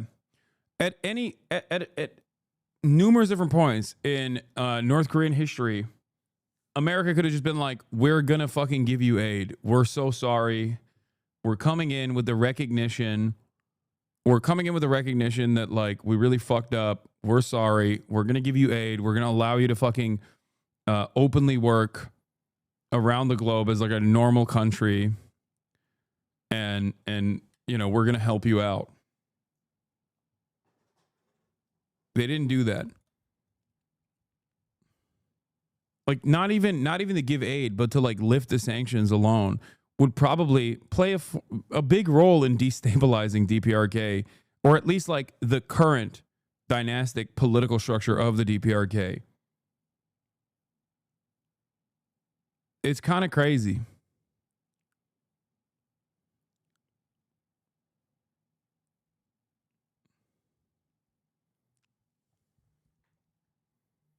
Okay, he's just talking about we're one people. But it's just one version. Today I want to show you a deeper version. Now the map can't tell us everything, but I'm seeing how it can fill in the blanks in my knowledge of how— If we lift sanctions, does it not just get looted by Kim and his associates? Or is it actually better as a destabilizing force to oust the Kim dynasty? Americans only have one fucking speed, bro. I swear to God. This is literally one speed.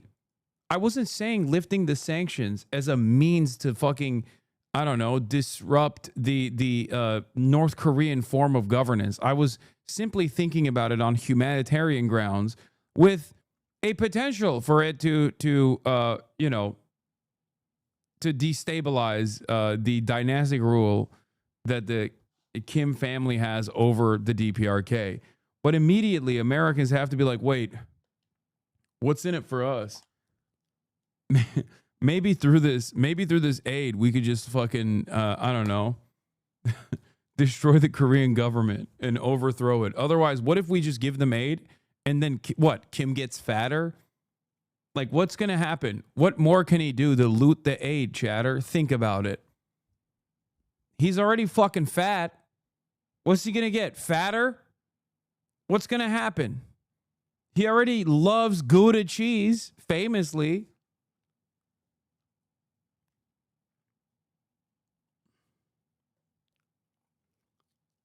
how this country actually works, broadening my perspective on this most secretive kingdom in our world. So buckle up and let's get ready to look at this map.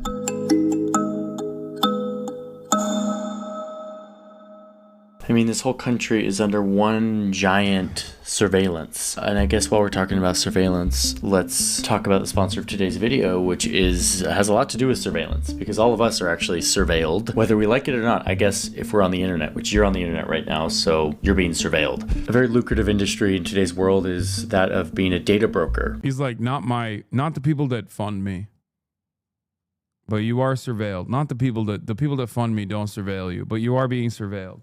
People collect information about where you live, what you do on the internet, how old you are, what your birthday is, a million different things. And then they buy and sell that information on an open market, secretly. You don't know this is happening. They sell this stuff to advertisers, insurers, even those sketchy people search sites. And even though this sounds sketchy, it's all technically very legal. But you know what else is legal? Asking these data brokers to take your name off of their lists so that you don't get junk mail and robocalls and text messages and have your insurance premiums jacked up. So Incogni is the sponsor of today's video, and that is their entire business. I signed up for Incogni a while back. I gave them permission to act on my behalf to go out and make these requests for me, because there's no way I could actually have the time to do it. A few years ago, I actually tried to do it myself and made a whole video about it and admitted defeat. That was even before Incogni even existed. But now Incogni exists, and so I use them. Here, I'm logging into Incogni to show you. Boom. So, I mean, check this out. They've given me this dashboard where I just get to sit back and watch. Since I started in March of 2023, they have sent out 779 requests to get me off these data broker lists. And of those, 643 have been successful. 643, that's a lot. I mean, you can even see the actual companies that they are requesting to get your name taken off of. There's a lot of them. This has been a very successful thing for me, and that's why I'm a big fan of Incogni and why I love that they come sponsor videos. Incogni just launched this new feature, the Unlimited plan, where you can get removed from any site, data broker or not. So if you want to get in on this, you can use the link in my description, get a big discount. It's incogni.com/Johnny Harris. If you use that link, you support this channel. Like, it's a good thing for me if you do that. And then you also get 60% off this plan. Oh, and I think you have to use the code Johnny Harris at checkout. Don't forget to do that. It may auto-populate, but it may not. Use the link incogni.com/Johnny Harris. Thank you, Incogni, for sponsoring today's video and being a longtime partner of the channel. And with that, let's dive back in to the map. I mean, first things first, North Korea is a beautiful country. North Korea is usually viewed as, this hellscape of a place, but it's actually really beautiful. Lots of mountains and hills and rare animals and everything. It's home to this huge mountain range. Among these rugged mountains, you've got this volcano. I thought I subbed not to see the fucking ads. Bitch, you're not even subscribed right now, which you can, by the way. The Piker Broadcasting Service is sponsored by you and only you, the viewers. Also, the glorious nation of the Democratic People's Republic of Korea. One day, Marxist-Leninist Juche principles will rise up and overtake the entire planet. Your voluntary contributions are the only way to support the Piker Broadcasting Service. The Piker Broadcasting Service is funded by you, the viewers, for you, the viewers. Thank you. Mount Paektu. It's kind of a sacred spot for North Koreans. It's where their legends say their great leader Kim Jong-il was born. Incidentally, it's right on this border, actually. Half of Mount Paektu is on the Chinese side.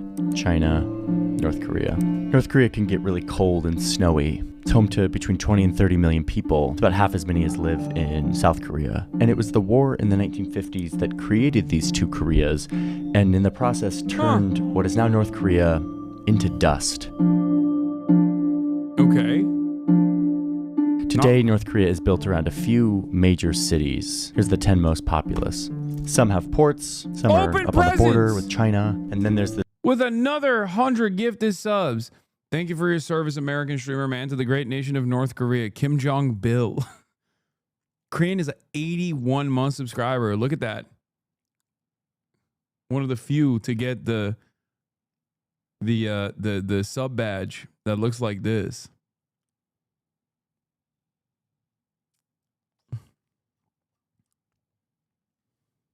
This river city of Pyongyang. This is the capital.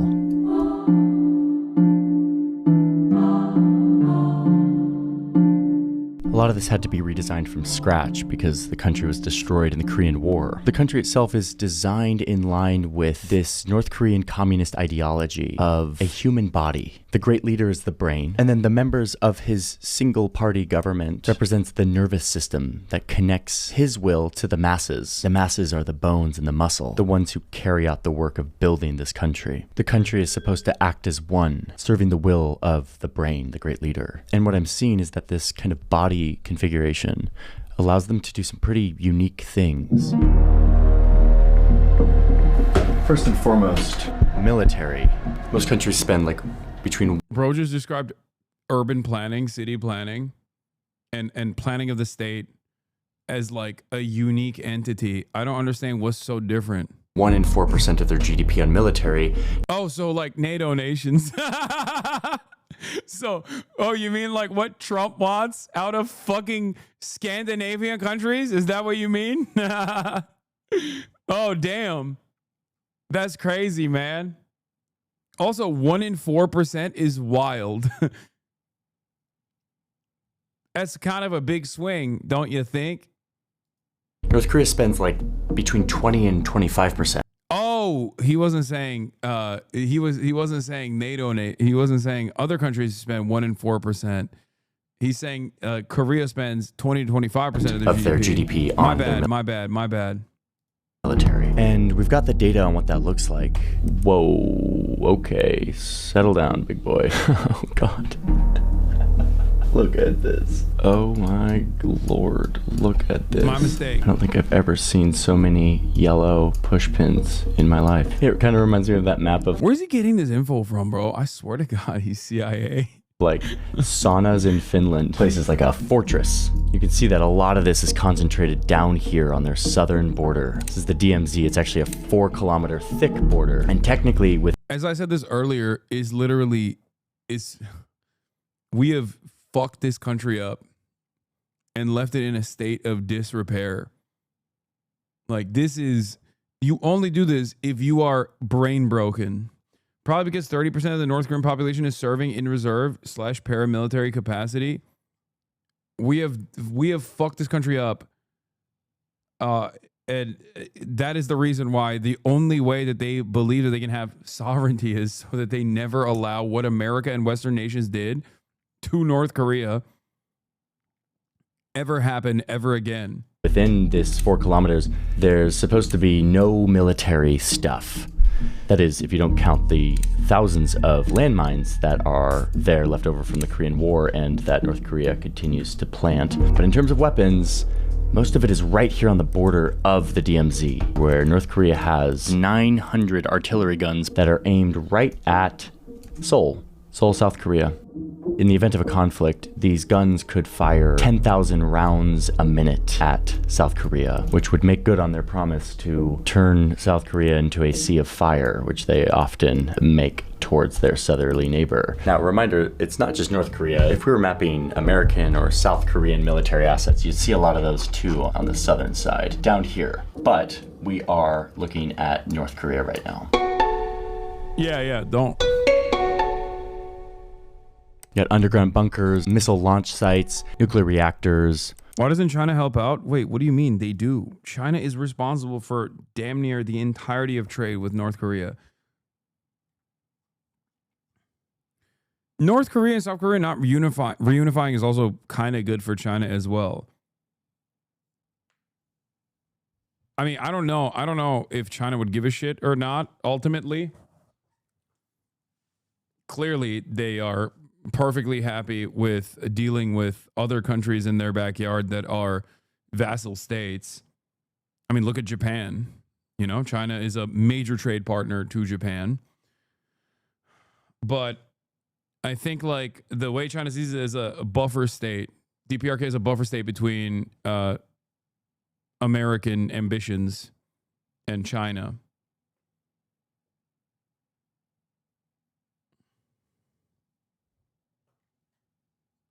They're not allies. North Korea and China don't trust each other since Korea was aligned with Moscow and still is. Okay, but fucking Moscow is aligned with China.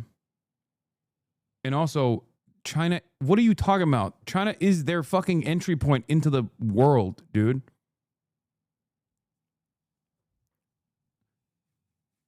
No, that's not, I don't think you're correct as far as like North Korea doesn't trust China. China is literally without China, the DPRK has no economy, no commerce. DPRK is calling the shots. China is a small player in the region comparatively. True. True. DPRK is China's Israel? No, that's Pakistan. Pakistan is China's Israel, not DPRK. Airstrips, naval bases. So you've got the thousands of landmines. And of course, this little pavilion where soldiers from both sides stand meters apart. This is where the countries have their diplomatic talks. You've got 1,000 observation posts, 300 checkpoints and roadblocks, tons of military facilities that support the soldiers here. And then of course, tunnels. Man, you're gonna see a lot of underground stuff here. North Korea is covered with... No. Actually, I take it back. China is the Democratic People's Republic of Korea's Israel. Actually, first ever. We're the vassal state. an extension of Korean imperialism is far greater as an economic engine and a military superpower than the DPRK is. Yes. They are at the table. Turkey is the table. DPRK at the table. China, little partner at the table to DPRK. These things, and this is just the ones we know of. One explanation for these tunnels is that during the Korean War, this country was basically flattened. Almost every building was turned to dust by American bombs. So a huge part of the North Korean psyche is this paranoid fear of air power. They designed their defense strategy to be ready for if that ever happens again. So you have a lot of these fortified bases and tunnels. Some of them are for weapons storage, and some of them are for invasion. Like down here on the DMZ, they secretly dug a bunch of tunnels that are kilometers long that go under the DMZ. This would allow them to move troops into South Korea very quickly. Actually went into... I remember reading something about how like DPRK tunnel systems are so fucking complex, and how like they've taught the Viet Cong how to do complex tunnels as well, and that tunnel tech has made its way to both Iran and also even Hamas.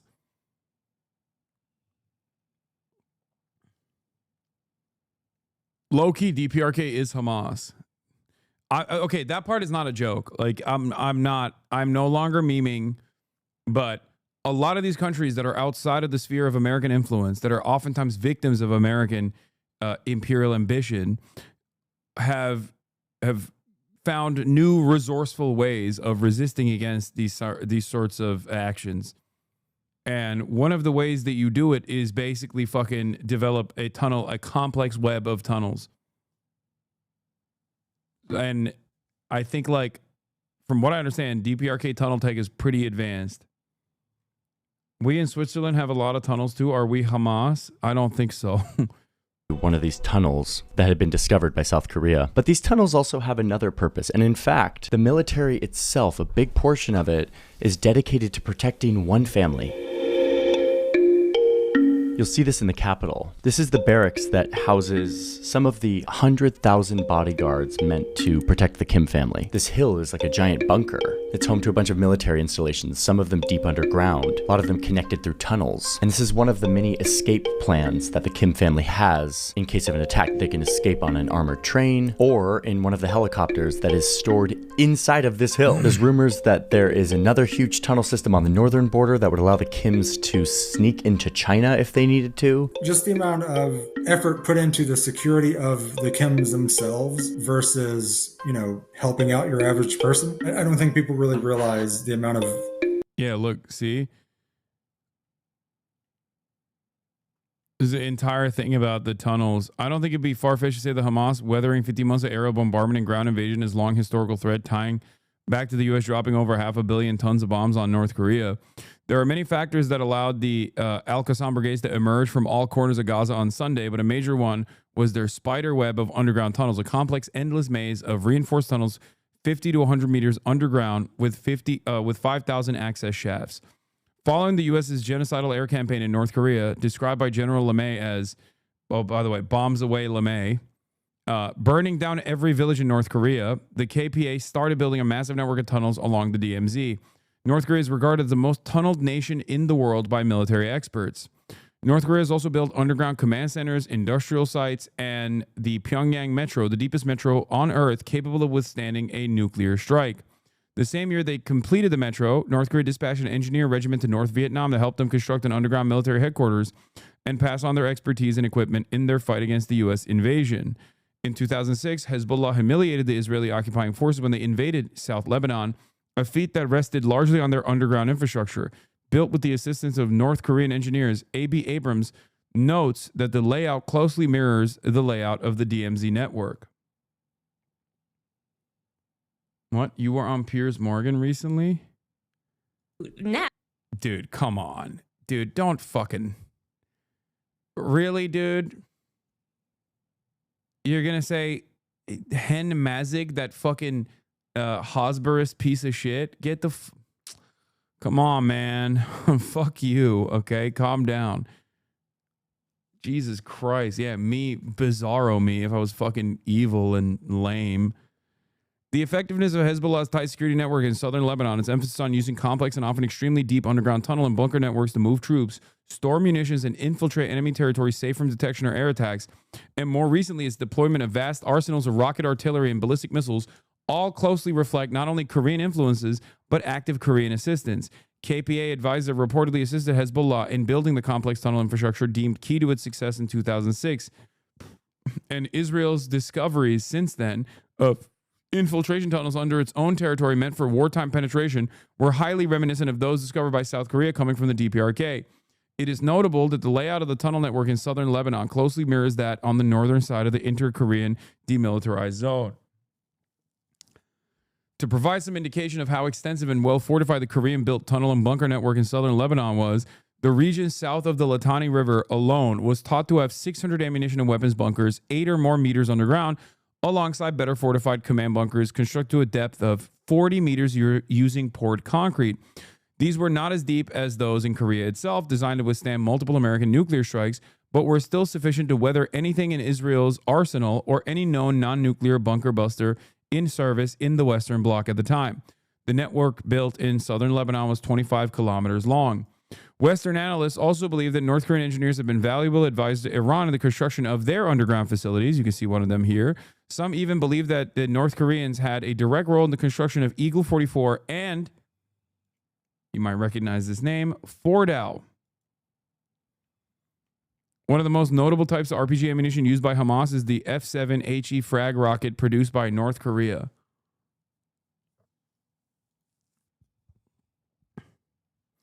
Palestinians in Gaza have a long history with working with tunnels dating back to the 80s due to the blockade, but the scope, design, and purpose has drastically expanded since then.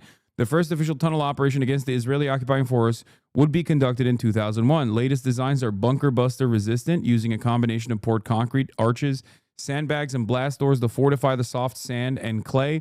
Hamas tunnel pictured on the left and North Korean tunnel pictured on the right.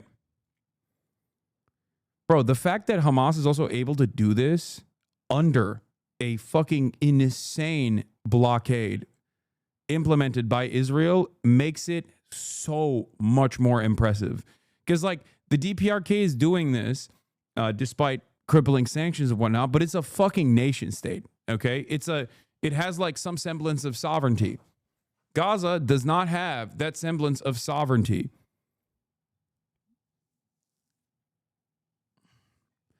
There are lots of unanswered questions as to just how significant Iranian and Lebanese aid to Hamas was leading up to the Al-Aqsa flood, but I don't think it'd be crazy to say that they at the very least received designs and technical knowledge from them as they did with weapons. North Korea has been intervening on American aggression for decades on the down low. In turn, the U.S., Israel, and South Korea have been training for tunnel warfare for years, but no modern army has dared to actually do it.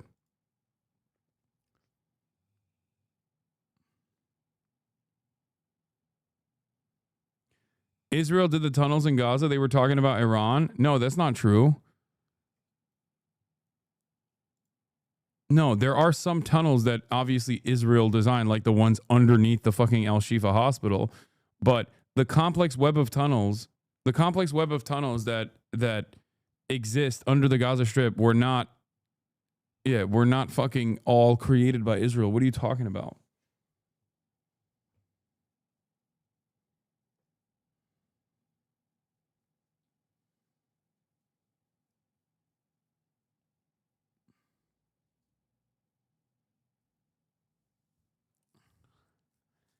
But this tunnel that we're talking about, like this underground, this is not a tunnel, this is an underground facility, was in Iran.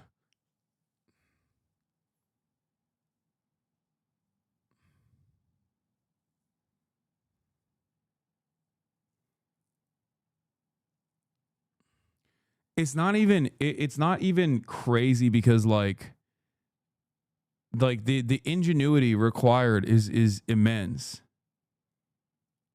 Is fucking nuts that they were able to do this under constant surveillance. Security infrastructure that they have. But it's not all underground. The country is littered with 1,500 guns and missiles that are meant for shooting down aircraft. A third of those, by the way, are concentrated around Pyongyang, the capital. Like, look at this one. Pretty funky looking from above. here in the middle of this field. You've got the Air Force. The Air Force is one of their larger military branches. And then you've got their Navy, which has a bunch of submarines. A lot of them not totally operable, experts think. But in a recent video we made on submarines, we calculated at least 36 operable submarines hanging out in bases like this. Now look at their missile sites. Missiles, rockets, nuclear weapons are a big deal for this regime, and especially the most recent leader, who, as you can see from this graph, has really ramped up the testing of all of this.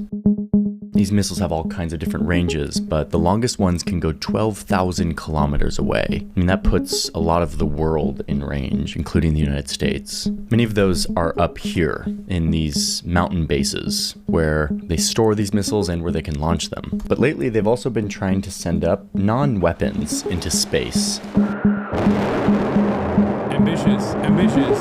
This launch pad is where, over the last couple of years, they've tried to put satellites up into space. It's put a satellite in orbit. There's only about 11 or 12 countries around the world that have ever put a satellite in orbit.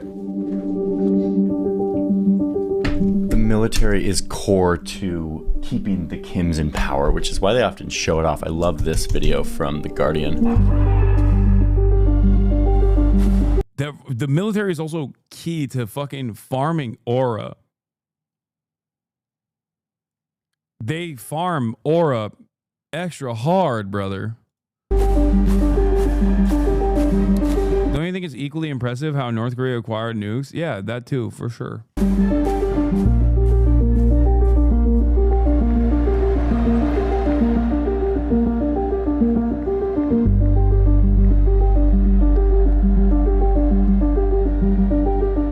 They know when one of these things is going to happen because there's like a replica of the Kim Il-sung Square, the big central square, where all of these soldiers get together and practice. And so whenever they see activity in that practice square, they know that they're getting ready for one of these. So the military is a very important part of keeping the Kims in power. It's used as propaganda, it's used as actual defense, and it's often used to actually like build stuff. And you've got one of the largest militaries in the world, 1 million plus active duty. They're able to commit. Hasan method, bitch, I'm live streaming for 8 hours a day.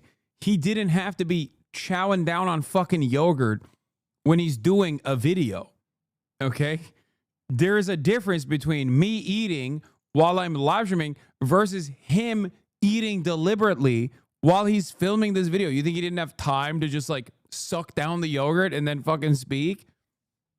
Man, that to do all sorts of projects, including construction projects, which we're going to look at. One thing you'll see a lot of in North Korea is fences, and not to necessarily keep people from coming in, but more so to keep people from going out. They've spent years building a fence around the entire perimeter of the country, at least 1,400 kilometers, bordering China alone. Here's all the security outposts. I mean, this fencing goes through all kinds of terrain, including dug into the beach. And a lot of this was built recently, as more and more people have been trying to escape. And then within the country itself, there are barriers that control people's movement. The country has checkpoints at the province borders to make sure people aren't moving around without permission.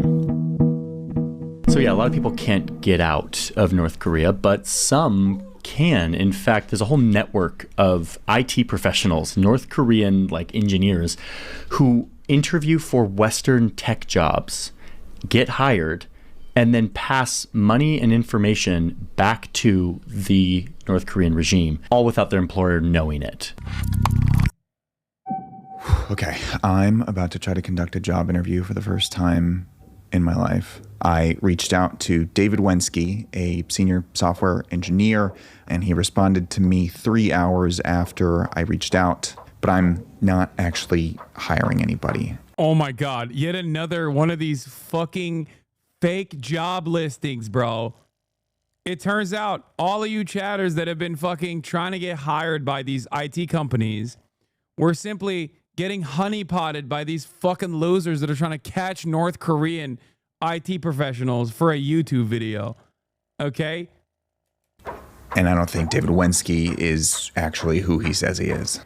This is a big rabbit hole that is very juicy, and my colleague Christoph went down that rabbit hole in a new video that's live right now over on his channel. His show is called Tunnel Vision. It is very good, and this story about IT espionage and money funneling back to North Korea is incredibly wild, how deep Christoph was able to get. So you should go check that out. The link is in the description. Okay, so a lot of this stuff probably isn't that surprising to you. This is the kind of stuff we see on the news, the stuff that gets covered a lot, the military, the missiles, the control. But now I want to get to the part of this country that really led me to this video in the first place, which is the stuff that we don't see very often, to try to expand my understanding of what it is like to live in North Korea. What is life like in these cities, out here in the rural areas? How do they make stuff? Where do they get their food? Entertainment, community. Turns out that between defector testimony, state news, and the satellite map, you can actually learn a lot about this stuff. A lot of North Korea's cities were designed from scratch after the city was turned into rubble because of the Korean War. And because of that, they have very unique design that is meant to fulfill a certain objective that is in line with North Korean ideals of controlling people, unifying people, and continuously celebrating their leaders and the struggle of their continuous revolution. So, many of us have seen the capital, we'll get to that, but I want to look at these other cities. A lot of North Korean cities are built around a big central square, like this. A lot of them have these circles that look like they're hand-drawn. The squares. The American mind continues to fascinate. Like, they will look at like city planning as this like endlessly fascinating thing as long as it's happening in Korea. You can make the same exact video about fucking Barcelona, okay? You can say the exact same things. Like, he literally said the North Korean cities were designed around like communal gatherings. Yeah, really? Wow. You mean third spaces? Like, what do you mean? A plaza? They have that in like every Japanese town. You know? That is the point, Hasan? No, dude. The point is what kind of energy you put towards this kind of this kind of like otherwise very banal city planning analysis. There's kind of the middle of the city, and then you have these massive boulevards that kind of frame out the city. Now you'll quickly notice in a lot of these cities that these boulevards are pretty empty. You see a lot more buses than you see private cars. Oh, and you see a mosque every once in a while. I've tried to get to the bottom of what the deal is with these mosques. North Korea has a couple of these churches or mosques that are mostly there for optics, from what I can tell. What? More on that in a little bit. So yeah, you've got these empty boulevards, lots of empty squares that lead to these kind of grand spaces. Now, these spaces are often punctuated with some kind of monument. Here's one. Here we go, Central Square.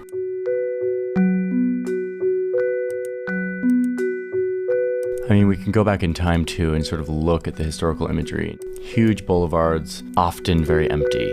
Oh, boom, look, someone's visiting. So when you see people, you often see them in huge groups like this. At least that's what I've noticed from above. When there's people, there's a lot of them and they're all very close. But oftentimes this stuff is empty. Oh, look, here's a bunch of people lined up in near perfect geometry on this square. Every major city has a stadium. Now, some of these are in kind of bad shape, but some are really nice. Sports is a big deal in North Korea. Some of the sports that are popular in North Korea, they do very well. So they're definitely, in some areas, sort of hitting above their weight, I think. Yeah. Though defectors do report that sometimes a stadium like this one in particular has been used for public executions or public shamings. Big part of the control regime in North Korea is to publicly punish to keep people in line. Okay, and then recently the government declared that every city needs to have one of these. Check this out. There are around 170 of these traffic parks, and these are new, but these are very important to North Korean cities.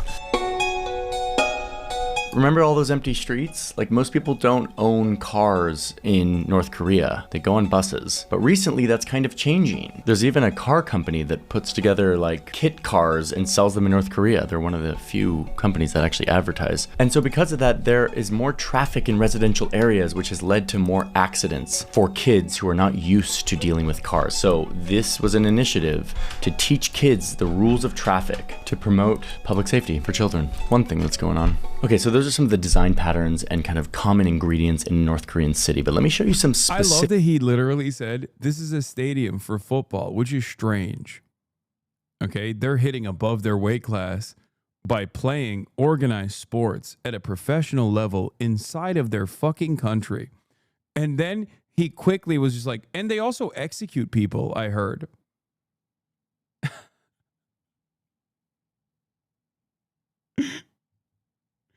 This is actually kind of a cool video because in spite of Johnny Harris's like seasoning with the spooky music and the overall sentiment demonstrated that's like very skeptical of like Korean existence, there's still a lot that's like fascinating about a country, especially if you know the history and what North Korea has experienced overall. Like, it kind of comes across as like flexing their accomplishments almost. So your takeaway could be dramatically different from the average American liberal watching this. The average American liberal is like shocked. They're like, ooh, they're scarily teaching children how to drive cars. That's creepy. Versus, like, if you're a little bit aware of what they have gone through, you're like, that's kind of remarkable that they have all of this. Specific cities, because as we do that, you start to see how this country works, how its economy works. Hamhung is one of their bigger cities. You've got your standard big, giant, empty squares with statues of the leaders. But this is actually a big economic hub for chemicals. Here's an area that some experts believe is a chemical facility where they actually store this stuff underground. Remember how they love to put everything underground to protect it? These little white dots sort of represent that there is something buried there, and potentially chemical weapons or other sensitive chemicals that they don't want the world to know about. See these big industrial facilities. They make a lot of chemicals like fertilizer, pesticides. It's home to this pretty wild looking amusement park. I don't know what is going on with these slides. Now, I've never seen it full of people, even when I go to a weekday in the summer. But I want to show you this one factory. This is a really important building in North Korea because this is a water park, but also, is it really? I've never seen, out of these two different satellite images, I've never seen people at the water park, so maybe it's actually not a water park, but they're doing water torture at the park. Yeah. Perhaps it's a place that is used for public executions. Where they make vinylon. Vinylon is a fabric that you can make not with wool or cotton, but with coal and limestone, which is something they have a lot of in North Korea. So as a part of the push for self-reliance, North Korea produces this synthetic material called vinylon. They use it for uniforms. Like a lot of clothing in North Korea is made with this really tough, scratchy, durable vinylon material. Use it for curtains. They kind of use it for everything. It's the North Korean like national fabric. So this is their biggest vinylon factory right here. And it's so important that the leader came to the reopening when they renovated this thing. So yeah, vinylon is made with coal. They mine a lot of coal in North Korea. If you zoom into this port in Hamhung, you'll see really gnarly looking yellow pollution. But you'll also see ships with coal aboard. You'll see all this coal getting ready to be shipped out, basically all of it going to China and potentially violating sanctions, but that's not what we're looking into right now. Oh, brother. Let them fucking breathe, man. Jesus Christ. Oh my God. Fucking snitch, dude. Violating sanctions. How about the sanctions are in and of itself a severe and ongoing violation?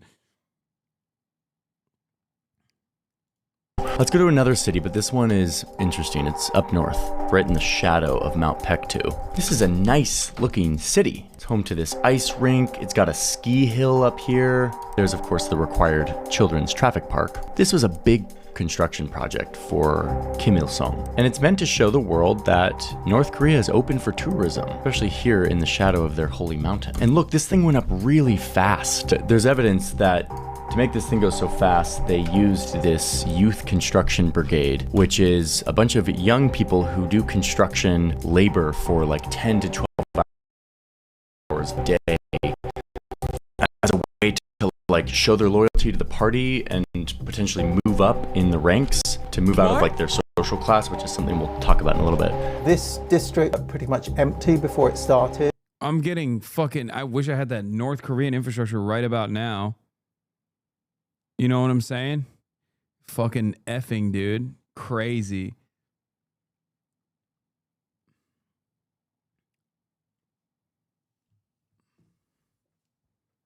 And in the space of, within a couple of years, or even a year, all of this was built. We don't know much about the construction standards, but they do build very fast. But yeah, when you control every... Bro, this is literally... Dude, this is the same shit that they were doing in China. The difference is they can't really do it to China.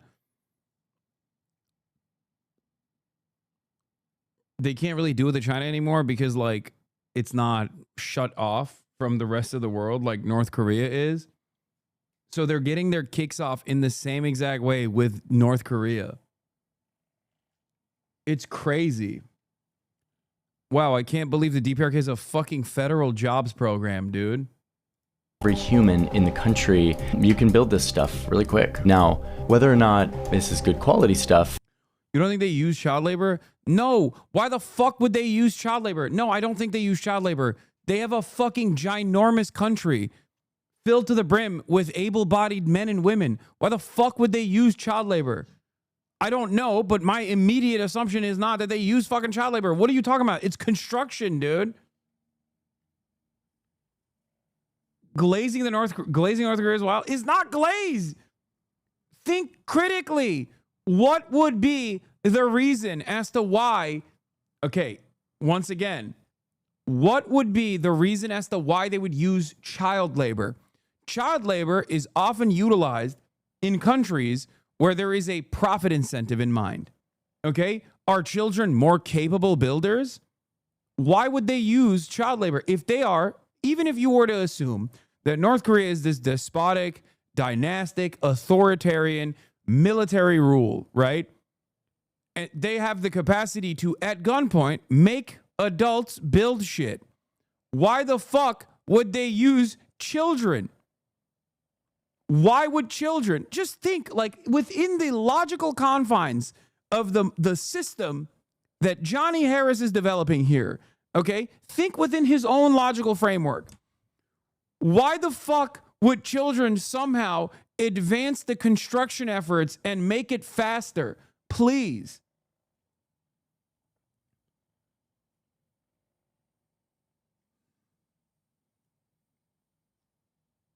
That's it. Like, if they have the capacity to do forced labor, scary, at gunpoint, why would they use children? Do they yearn for it? They have small hands. What would the small hands do to building a fucking home? Yeah, National Endowment for Democracy ass fucking source. It keeps me hungry. It keeps me up at night when I think about those children. Hungry children suffering in the cold. Bro talking like the U.S. doesn't do child labor. The United States does child labor because it's profit focused. If the United States had the capacity to, as they are suggesting that they do in North Korea, make adults at gunpoint work at the fucking factories, I'm sure they would rather use adult slaves rather than child slaves, don't you think? is another question. Like, I've seen videos of some of these houses in the mountains that like have ice on the inside of the window. So we're not sure if this is, you know, good construction, but boy, they're building stuff fast. Okay, let me show you a few more of these cities. Okay, let's go to Chongqing, port city here on the East Coast. Got some gnarly industrial stuff going on here. Home to these very cookie cutter looking homes. Here they produce textiles, rubber, steel. They build trains. They've got a big power plant. And you can see out here in the water, this is where a lot of shipping comes in and out of the country. Yeah, that's funny because, yeah, Johnny didn't even suggest that they were forced. He just suggested that the children are... the children have this upward social mobility within the North Korean class structure, which I'm sure he will get to in a second. They have the opportunity for class advancement in North Korea, and that's why they fucking work in these as children. They work in these conditions, even though there's plenty of fucking adults. Like, all of the jobs are controlled by the government. Why would the government go, you know what? We don't want able-bodied men and women working on the construction sites. We want children. Okay? We want children to work at these construction sites, teenagers to work at these construction sites, because somehow they're better and more equipped and faster at building houses. I still don't understand why not both. Oh my God. If you are going to apply child labor to a fucking to an industry, I don't think construction would be the one that they would be working in. They would probably be working in, like, I don't know, textile or something. Okay, like something where their tiny hands can be put to better use than motherfucking picking heavy things up.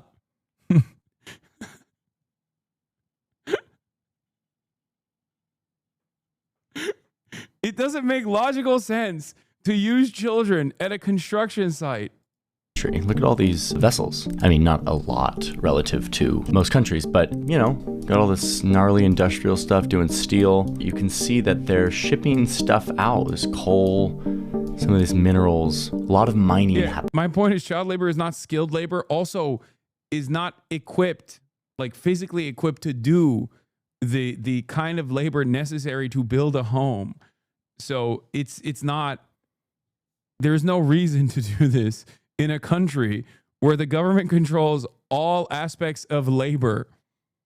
Like, I think they would have better use putting adults into this expedited construction scheme.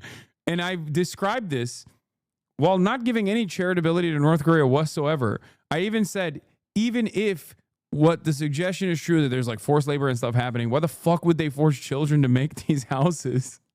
And chatters were like, why are you glazing North Korea? I'm just saying it doesn't make logical sense.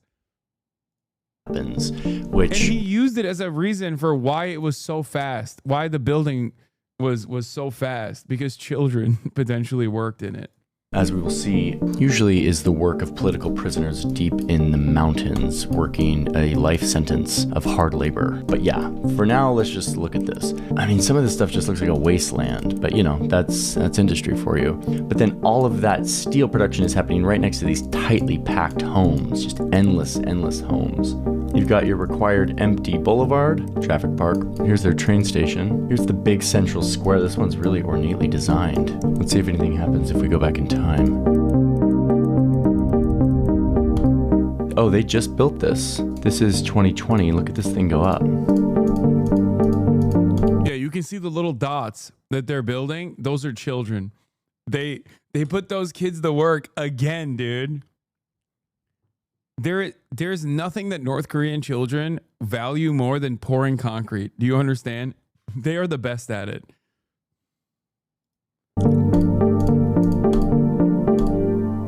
Looks nice. Statues of the two leaders, sports stadium. And if you look at these big blue roofs, you will see something that you wouldn't expect to see in North Korea.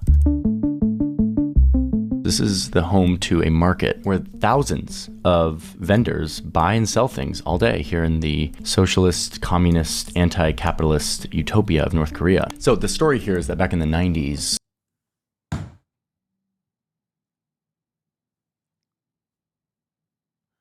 Bro, stop.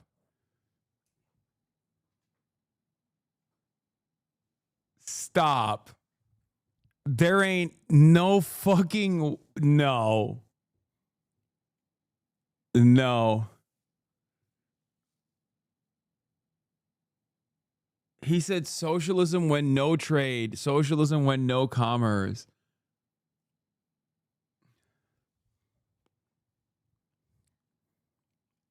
That's amazing. That's fucking awesome. Wow. When the Soviet Union fell, North Korea was hit very hard because they were very reliant on aid from the Soviet Union. Mass famine spread throughout the whole country, and this region was very deeply hit. So it gave rise to this really resourceful black market. Homemade goods, smuggled goods, sort of bartering, trading. Between a couple 100,000 to a couple million people died during this famine. And the black market was the only way that a lot of people lived and still live today. So in 2008, the government tried to crack down on this. This is like very anti-North Korean, like letting people buy and sell and smuggle stuff in. This is like not North Korean. So they cracked down, and the mostly women merchants in this city protested. You don't see that in North Korea. They marched to the city government office, and there was like a big confrontation, and they basically said, like, we won't be able to live if you cut us off of this. Where North Korea has started to change has been the sort of underground economy. It has become somewhat tolerated under Kim Jong-un, these kind of illicit markets. And today, the government continues to let this happen. This one we're looking at with the blue roof is a big example of that, but it's not the only one, not even close. These markets are now all over the country. So a lot of people get their stuff on this kind of black, gray, informal market, which has turned into a massive network. I don't get it. Why didn't they just kill all the women?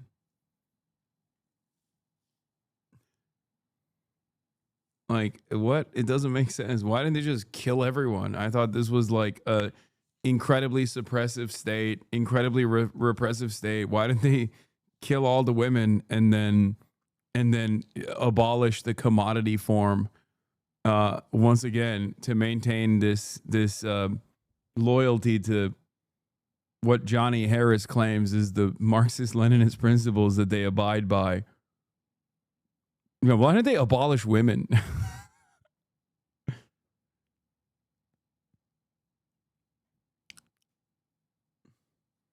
That's so weird. Of trafficking stuff in, usually from China, and almost always illegally. Individual smugglers that will bring stuff literally across the river that divides North Korea and China. Sometimes those trading companies will, in the back of the truck, in addition to the shipment they're meant to be bringing in, bring a few other things in as well. And then that will kind of flow into the black market that way. Back in the famine days, it was just the essentials. It was just rice and corn, just basic food. But with time, it started to become a more sophisticated private market.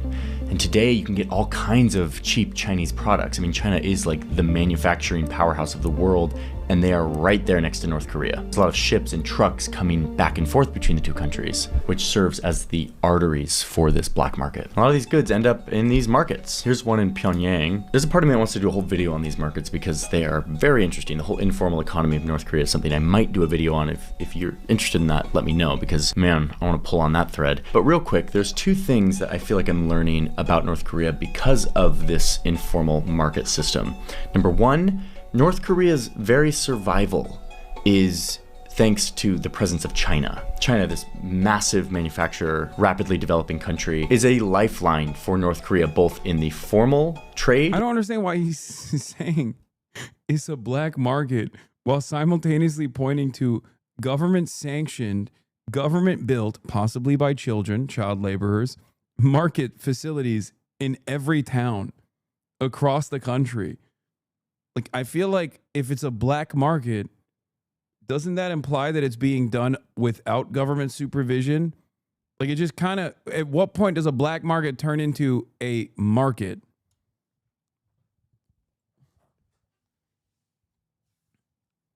Do you think they got Labubu? Oh, I know they got Labubu, bro.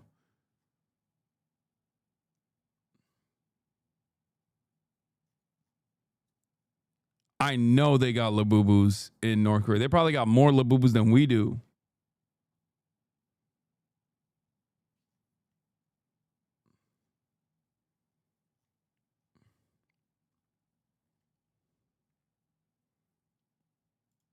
as well as the informal black market. And the second thing that this kind of confirms for me is just how much the centrally planned communist government does not work. It does not actually work to allocate.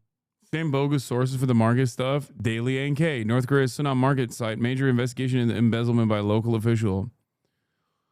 Oh, all of these, a lot of the fucking North Korean papers are just like, whatever. Goods and services to the people. This country would not be able to survive without the black market. So in addition to China, the black market is the only way that a lot of North Koreans survive. But you can see how risky this can become, these informal markets, because the regime only works because it controls every aspect of people's lives. So these black markets are relinquishing some of that control. So every once in a while they crack down, they go in, they like break up the markets, they make sure to extract fees, they make sure that this doesn't get too out of control. Anyway, the markets are endless. Yeah, they might get swept away with with the light of capitalism. This literally feels like 80s propaganda against the USSR. If only they knew the thrill of commerce like this, they would see the light of capitalism, and the Korean government hates that. They're so fearful.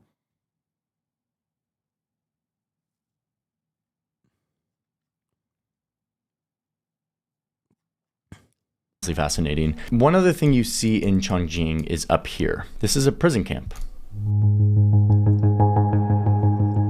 Prison camps always have economic activity attached to them. And further up the valley, you've got...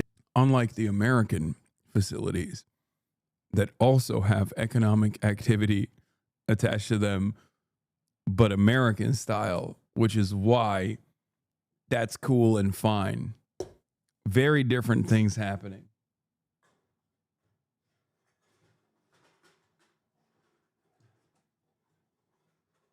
That's the different. Don't even.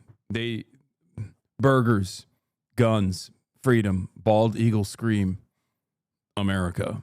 This re-education camp deep in the valley for anyone who shows disloyalty to the regime. This one's for just over 1,000 men who don't live in these homes. That's for like the officials. They live within these walls and they spend their time mining copper and iron, cutting logs, making bricks, and farming. This is where we should talk about the prison camps, because this one that we just saw in the city, there's a lot of those. They exist in cities. Some are just typical prisons. Some are re-education camps, but there are way bigger ones, and they're up in the mountains, and they represent what I see as the most egregious version of North Korea's many human rights abuses. What's happening inside of these shapes is some of the worst stuff we can imagine. This is pretty upsetting stuff. I'm not going to go into like super detail, but let me just show you these 4 major prison camps, where they are, what they have inside of them, and who gets sent to them, and why. He just like menacingly keeps zooming in and out. Dude, just zoom in, man.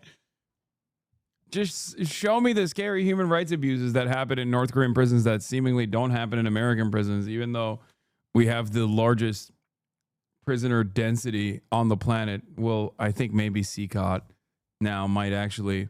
CCOT, our foreign slave labor colony that we are using to send our immigrants to, might have actually overtaken America on the prisoner density number, but and how and everything we know.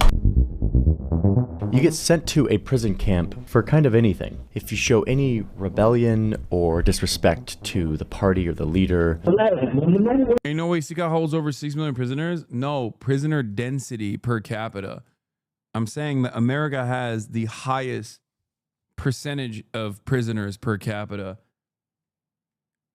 as opposed to I think it's El Salvador now because of CCOT, which I guess we could technically say is also American, since we're using it as well as our proxy prison. If you're a public official who messed something up, you get sent to one of these. Just being accused of wrong thinking can get you sent to one. And it's not just you and your family, it is also your children and your grandchildren that aren't even born yet. This system detains multiple generations of someone they've deemed a political prisoner. Now, officially, none of this exists. North Korea laughably says that they do not have any such political prison system, but here they are. There's actually around 700 penal facilities. Okay, now that goes from short-term detention sites, that you're there for a weekend, to those massive, 50,000 people concentration camp style sites. And they have these names like Camp 14, Camp 11, and they're often on these huge tracts of land. Here's one up in the north. These videos never end up comparing other countries deemed bad countries, foreign adversaries, to America, because the purpose of this video is to make you leave the video with the underlying notion that things might be really bad in America, but at least we're not North Korea. The moment that you flip the script and start talking about, haha, I was actually referencing America, is the moment where everyone will tap out of the video and go, you fucking piece of shit, how dare you say this? I know this from my own personal experience because I do this all the time, where I say, like, these are human rights abuses, okay? Which, yeah, of course they are. But the moment that I talk about, like, the very same, sometimes exact same human rights abuses taking place in the United States of America, Americans fucking blow a gasket, okay? They fucking short circuit. They go, what? No. They're doing it Korean style over there, which is so much worse. It's like we're deep in the mountains here. Like, look at this. This is the prison camp. There are guard posts and fences. Some of these aren't completely fenced in 100%, but like, if you look closely, you will see fences here cut into this forest. If you look real close, you can see a guard post. And within these camps, it's not just adults, you've got a lot of children. Many of them were born in the camp. They know nothing different. What?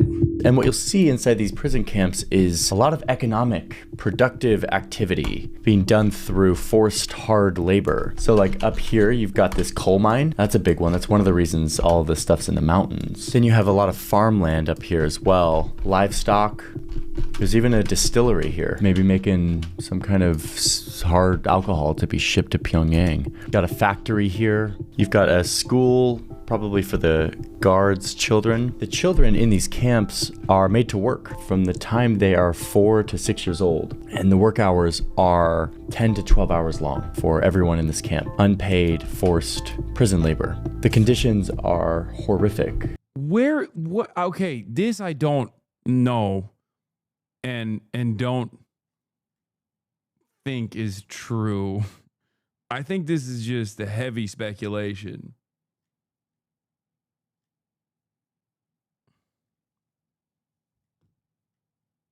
What? There's children in the prison camps. They're born in the prison camps. They don't know anything other than the prison camps, and they're working at the age of 4 in the prison camp. Doing what? Goo goo gaga business? Like, what the fuck can a 4-year-old do in terms of labor? Like, this is the moment where like things that were kind of true turn into just like completely made up, hyper embellished shit. It's like Kim Jong-un shot his uncle in a piece of artillery into a pit where there were dogs, and then the dogs ate the fucking uncle, and then a week later the uncle is actually alive, and they're like, oops, I guess that didn't happen. Like, it's shit like that. Like, it's bad enough as it is. The conditions are not great. You don't have to fucking, I don't know, Yanmi Park it. What the fuck? 4-year-olds are doing 10-hour shifts at the coal mine is a wild thing to say.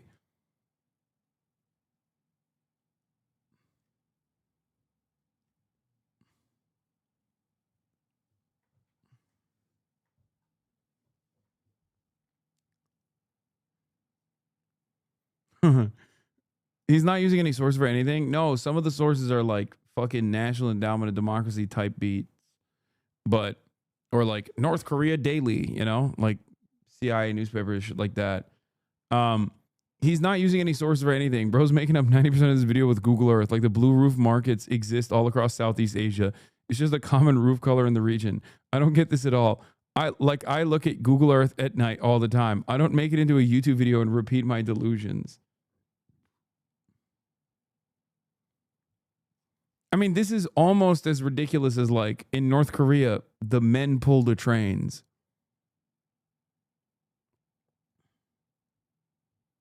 You weren't there? How would you know? If you're going to talk about somewhere else, at least do the service of visiting it yourself. Okay, well, neither has he or Douglas Murray, and those guys love talking about North Korea. People are on the verge of starving and often have to fight for resources. But you'll also see that even within these prison camps, it kind of feels like a North Korean city. It's like a little microcosm, a little mini version of the North Korean cities. Like, look, you've got a central square. Defectors who escaped, tell them, thousands of them. Yeah, dude. Listen, I'm not discounting the firsthand testimony of defectors. There's a lot of valuable information that you can derive out of it. And then there's a lot of people who openly, other defectors, will say that they embellished as a direct consequence of the monetary incentive associated with openly embellishing about the conditions of North Korea. Yeonmi Park is one of the greatest examples of a North Korean defector. Okay? She also is one of the funniest memes of all time. She is literally used as a template for making shit up about a country, or sometimes saying the truth about America, but with the North Korean seasoning. Like, Yeonmi Park is such a fabulous that other defectors have literally been like, she's out of her fucking mind. She's just making shit up.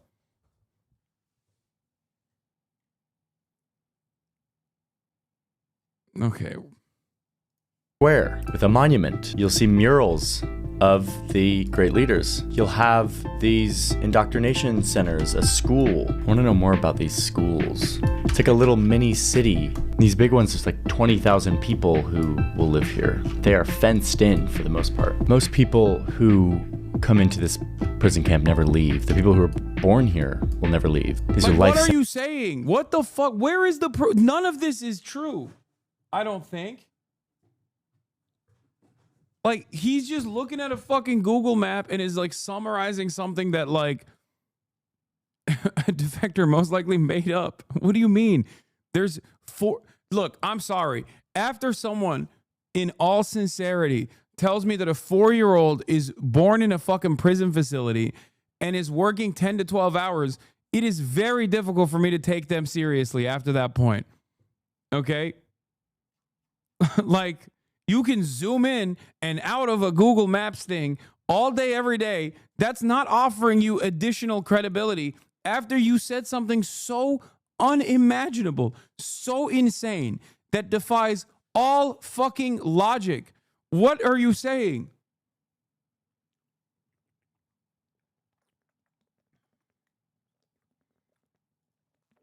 They have to hand massage a cow for their leader to take. The wildest and most obvious made-up stuff comes from her YouTube channel, where she really just seems to be making all of this stuff up completely on the fly. If you be sarcastic, especially about the leader and the party, not only yourself going to be executed, the 3 generations of your family gonna be executed and sent to political prison camps with you. North Korea sucks. Right, this country that has been a non-stop occupation by... I know he has sources in the description. They're all like fucking North Korea Daily. Like, even Western outlets are unfortunately unreliable when it comes to like understanding what the fuck is going on in North Korea. I don't know if you guys know this, but I have 2 very good friends from Australia who quite literally made a documentary about exactly this, okay? This thing that we're currently watching, which is that there is an entire industry designed around like the very limited amount of information that's readily available about North Korea, and how it's propped up by state departments that are invested in like constantly fucking talking about how terrifying North Korea is. Their names are Boy Boy and I Did a Thing. And they went to fucking North Korea to get a haircut, if you recall. The documentary is called Haircut. but your sources are all perfectly valid and true. I'm not even fucking sourcing this off of anything beyond what I've read and also what I have literally heard from people that went to fucking North Korea. Oh my God. Not to get all fucking Douglas Murray with it, but given that there are severe limitations and also a lot of interest in making shit up, it's very difficult to get a accurate assessment of the things that are happening. Now, having said that, the reason why I fucking mentioned this is because of the fact that, like I said, the Haircut documentary is quite literally about this, about how Western media makes shit up. The fucking North Korea, some of it is really silly.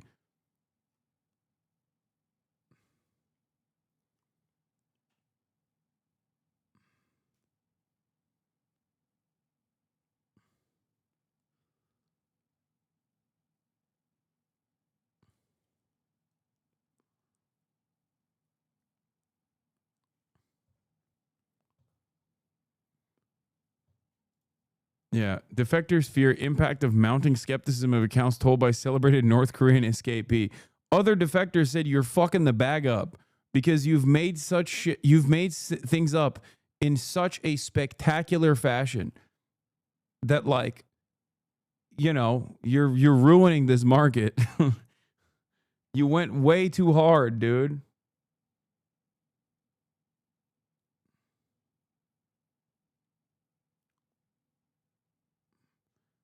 Why is it always the neckbeard guys who pick a female creator to obsess to hate on? It's so E with you. Wait, what? Are you saying my criticism of famed propagandist who notoriously makes shit up, such that other defectors literally have called her out, is equivalent to like hyper focusing on a woman misogynistically? What the fuck?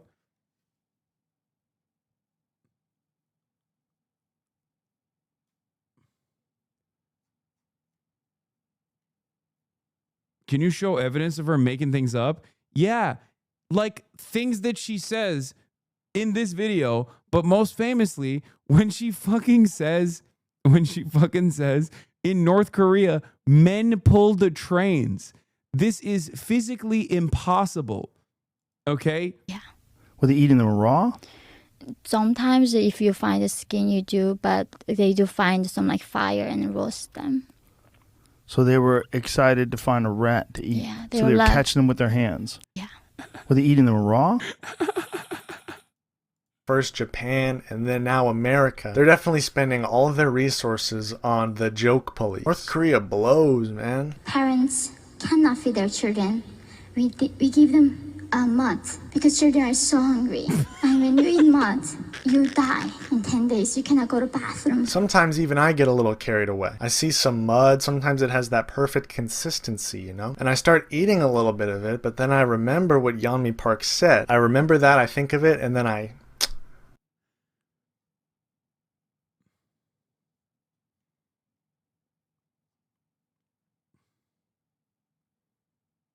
Bro, my mom does that shit when she talks about growing up in Vietnam during the war.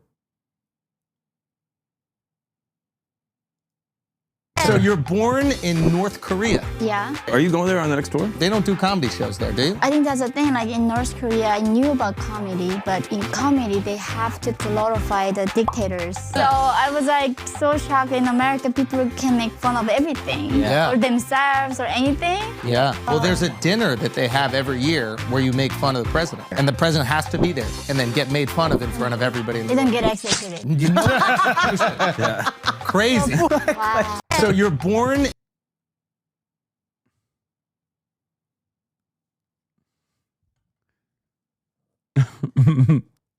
God forbid a Korean woman has a hobby, dude.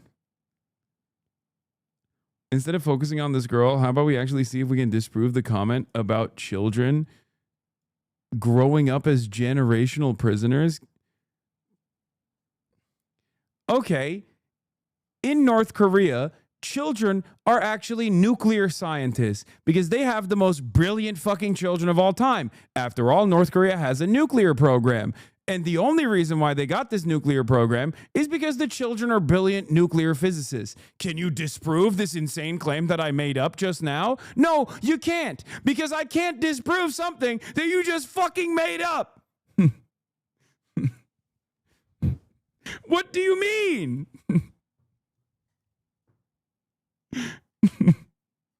Yeah, they got baby nukes. Babies are making nukes. Sometimes you have to think critically and go, well, that doesn't really make a lot of sense, does it? What the fuck? Nice deflection? This is not deflection. The amount of effort required to maintain a penal state such as this one is insurmountable. Okay? This is a big fucking country. Like, what are we talking about? The fuck?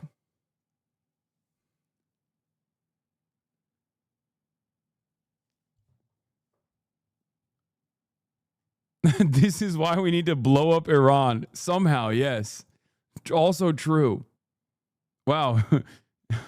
Spoken like a true State Department employee.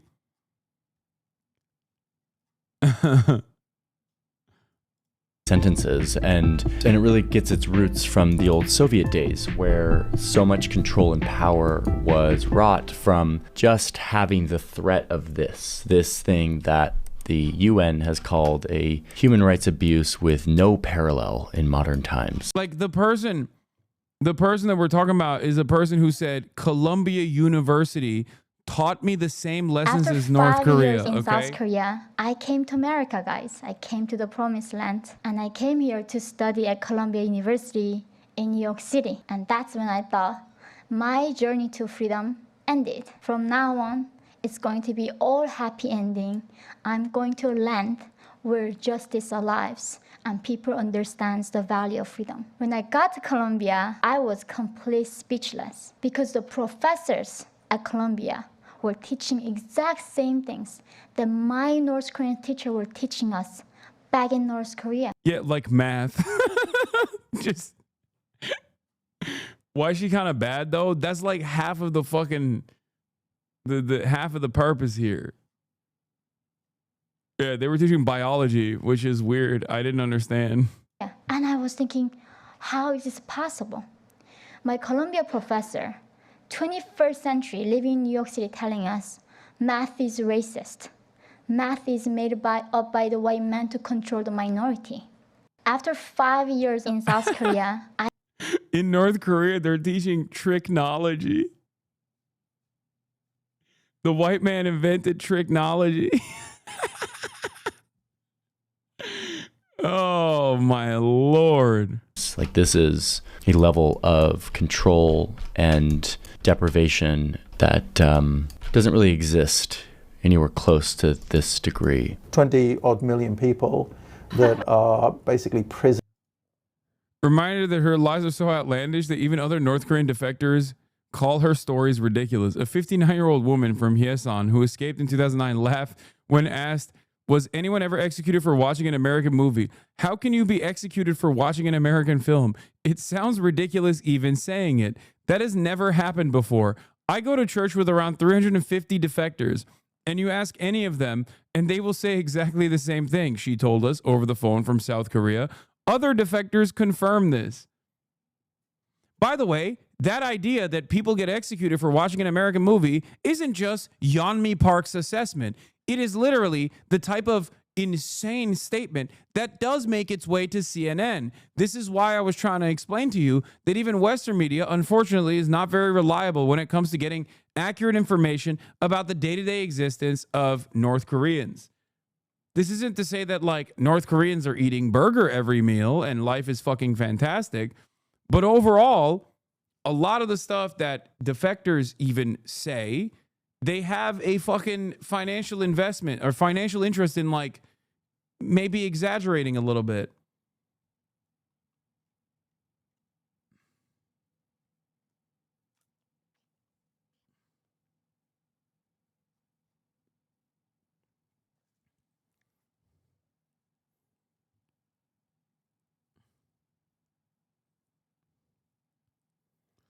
So isn't that a good thing if other defectors are coming out and saying she's lying? It doesn't matter. That's my point. Did you know that other defectors had actually fucking routinely made fun of Yeonmi Park's insane claims about North Korea?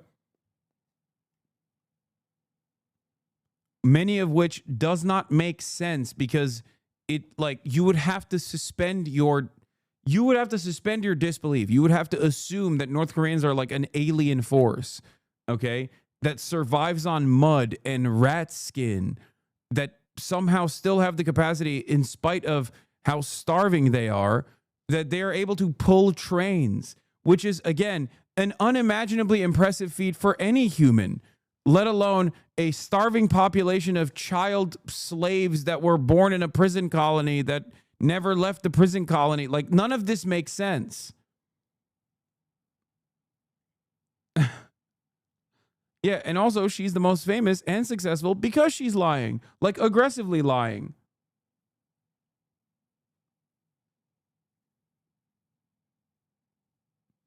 And it does not take much for like a person to make a claim like this, because there's no accurate information coming out of North Korea, as we've already talked about. So then mainstream resources will literally take up these claims and treat them as though they are truths. Like, it comes from a defector sometimes, okay? It goes to an outlet like Daily North Korean. Children in North Korean political prison camps face forced labor and other human rights abuses. Sometimes you want to even hear from like Amnesty International that will verify these claims without applying much scrutiny to them whatsoever. And then they make their way to like CNN. Yeah. Why do North Korean defector testimonies so often fall apart? This is an article that was written on The Guardian. Cash incentives in the Western media's endless appetite for shocking stories encourage refugees to exaggerate. There's also stories of defectors that will literally suffer because they also get mistreated by South Korean society broadly, and also can't get a fucking job in South Korea, which causes them to make up new shit because there's an incentive structure designed around like constantly creating new stories. Constantly creating new stories that are even more embellished, because that's the only job you can get. You defect. Obviously, the conditions are not great in North Korea. I'm not saying that they are, right? You defect. You run away. You go to China, and then the Chinese government sends you to South Korea. Then your only opportunity, after you've gone through the investigation and the interrogation process to show that you are not somehow a double agent for North Korea, the only way that you can make money is by telling your stories, because you can't get a normal fucking job. And even if you do get a job, it's hard to survive in South Korea in general, which is why South Koreans themselves call it, what, hell on earth?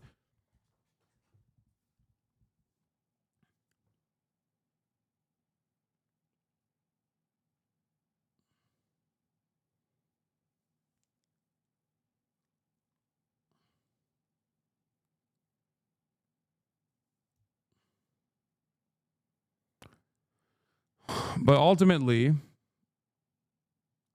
if North Koreans are captured in China, they send it back to North Korea. Okay, China sends them back to North Korea. Then you escape China, and then you get to South Korea. There are stories of even defectors that have tried to go back to North Korea afterwards because they miss their families or because they can't fucking survive.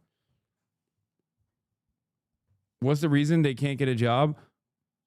I mean, the reason why they can't get a fucking honest job that allows them to survive is because is the same fucking reason why regular South Koreans can't get a fucking job either. I assume that stop. That chatter is wrong. Yeonmi Park was sold to be a sex slave to an R-worded Chinese farmer. No, you're also wrong. She claimed that she was sold as a sex slave to an entire family of Chinese farmers that all happened to be R-worded, is how she described it. She said every single person in the family, in the Chinese farmer family, was disabled mentally. She did say that. That's another thing that she said. Yeah, there's no verifiable education, work experience. Most lack post-secondary education. South Korean discrimination against North Koreans, etc., etc. Exactly. There are a fucking shit ton. There are a shit ton of reasons why if you're a North Korean defector, you're going to have a hard time getting a job. You already have a hard time getting a job in South Korea, even if you are South Korean and went to school. Like, obviously, things are not great in South Korea.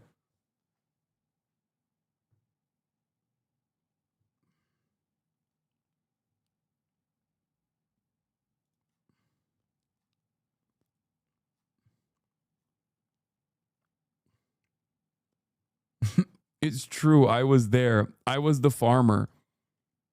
I was one of the mentally disabled farmers.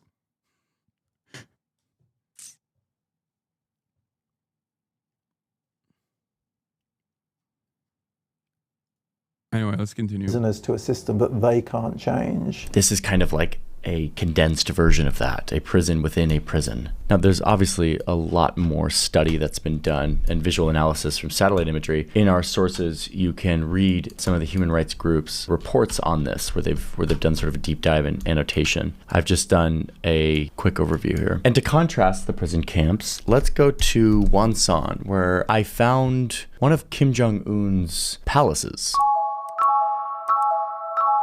We can really show you what Kim Jong-un does with this power that he's extracted from his people. So this is Wonsan, and up here, you got your empty square with the circles, you got a port. Then up here, you've got this international children's camp where kids from all around the world come to partake in North Korean fun and sport every year. And then right here is the Kim family compound. Look at this, right on the beach. It's got this private beach with all kinds of security barriers. It's got all of these massive structures, big yard, a shooting range, and right here next to it, of course, a railroad just in case the guy has to scurry away in case of an invasion or something. So he's always got an escape. Yeah, so does every fucking leader of every country in every state around the planet. Okay, the notion that there are escape routes available for a president is not worthy of scrutiny or fascination. It's just how it is. Like, what the fuck are we talking about? The only thing that's unique is that they use a bulletproof train. Okay, that's it. That's the only unique part about this. Same with Vladimir Putin. What the fuck? Plan. So while the 100,000 North Koreans, like, he's literally saying, like, this president's like such a pussy, dude. What are you scared that you're gonna get fucking invaded, dude? Okay, why does every president have that? Of course, every president has that. Yeah, but they're escaping in like a weird Korean way. You know what I mean? Like a weird North Korean style situation. That's why they're escaping Korean like. Are imprisoned up in the mountains. Kim Jong-un has his residence here on the beach.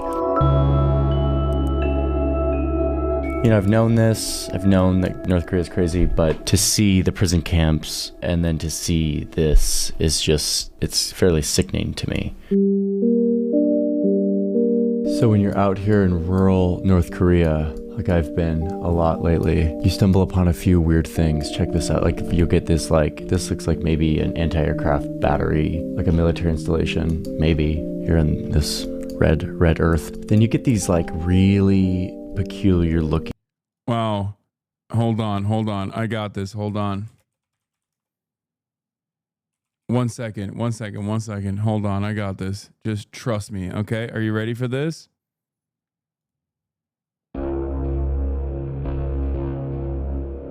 Folks, I gotta show you something. Okay? I have it on good authority. Here you have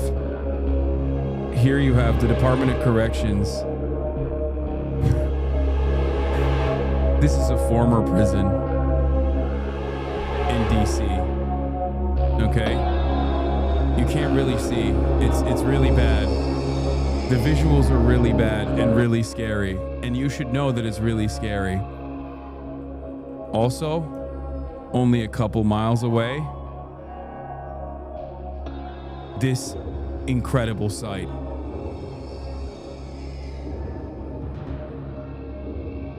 Computer enhance. The president, the leader of this country, only miles down the road, living in this house. They say some parts of the house might have been built by slaves, real human beings that were bought and paid for and sold as commerce in the market. Up on the roof, snipers. What are they afraid of? This president must be terrified of his own population. Underneath this house, tunnels. That's right, miles and miles of tunnels. You can kind of see, here it is, the entry point into the tunnel system so that the president can evacuate with ease. That's right. I didn't want to show you this, but it needed to be done.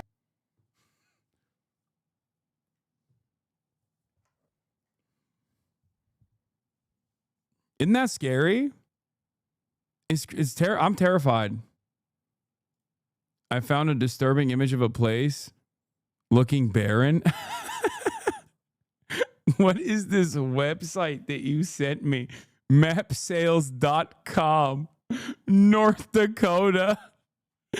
Wow. Look at this land. Not a single Walmart to be seen here. Terrifying. Mapsales.com. 100% satisfaction guaranteed. The leading source of wall maps. Who the fuck goes to mapsales.com to purchase this specific map of North Dakota? The North Dakota satellite map dramatically displays the Peace Garden State as seen from outer space. The striking aerial view map was created from spectral data, satellite image data obtained from NASA's Landsat satellites, which was then combined with 3D shaping to provide a natural-looking satellite map.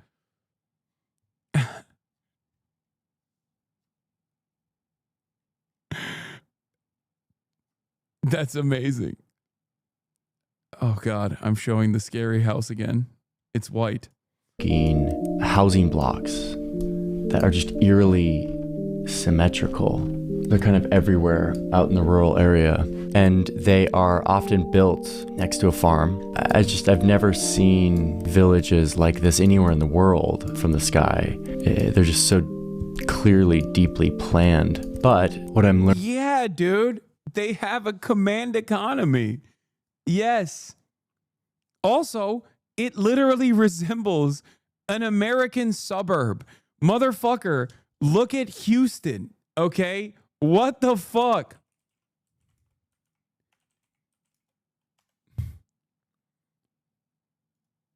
Like, what are you saying? Like, look at this. Look at this, please, dude. Ooh, I've never seen such symmetrical design. What are they planning? Indecent things, I suppose. What the fuck are we doing? Ooh, look how planned and symmetrical. How insidious.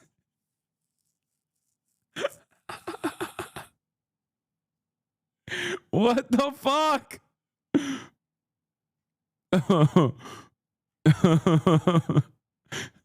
Learning is that this is how a lot of stuff gets made in rural North Korea, a lot of the farming. Like, look at this. See all these houses? All of these houses, which look identical to each other, they are all a part of this factory. This is a factory that makes, let's find out. Boom, there we go. Fruit. This is a fruit processing factory. Out here, way out in rural North Korea. And all of these homes are the people who work in the fruit factory. Something Jacob pointed out to me is that a lot of these are duplexes, meaning two families live here, and you can see this is their backyard, and they have kind of a separator. So they have this little plot of backyard. This is their community. Bro, I'm not gonna lie. This literally feels like glazing North Korea. Like, in America, you don't get a government-sponsored condo when you're working at the factory, which is close enough to your home. In America, you get nothing. You get to live in an apartment with like 8 other people as you go to the fucking factory down the road, and you have to drive there on top of that. What the fuck? Stop, I live in a 1-bedroom brownstone in Princeton, New Jersey with my 5-person polycule, and this is scaring me.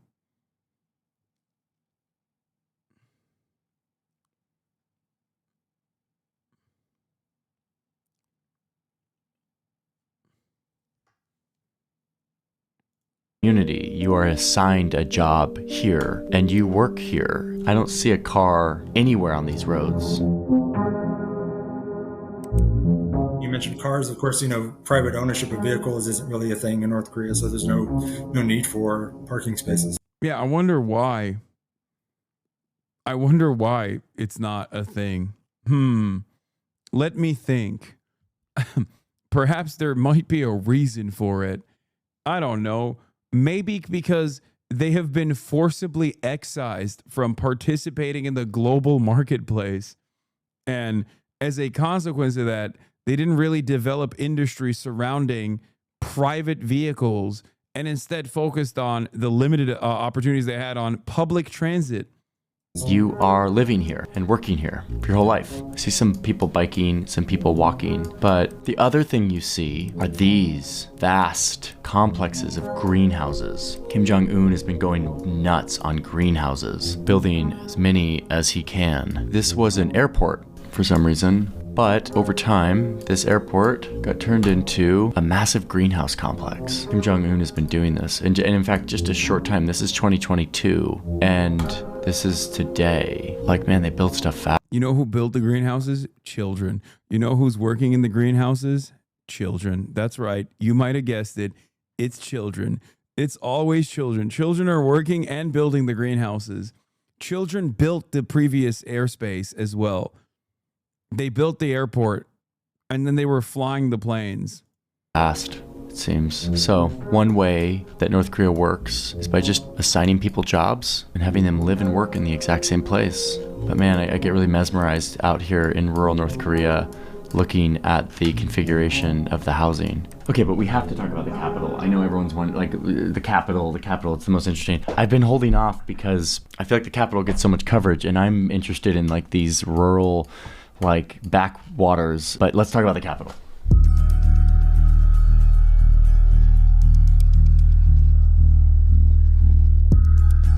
In order to understand Pyongyang and like what it is, you have to understand this concept of Songbun, basically the caste system for North Korea. It's how they subdivide the people. And like once you're in one class, you're in one class, and like your kids are in that class too, and you can maybe move up or maybe move down. If your grandpa was like supportive of the Japanese or wasn't super loyal during the revolution, then you are a part of the hostile class. Like, you are not to be trusted, you are not loyal, you will have the worst jobs, the worst opportunities, you will get the worst punishments. The wavering class are kind of the middle ground, and they are more trusted. They're still on thin ice like everyone, but they have more opportunities. They get better healthcare, they get better schools, better food. But the core class, those are the top dogs. They're party officials, they're the elites. And those are the people who live in Pyongyang. They live in a completely different world than the rest of the country.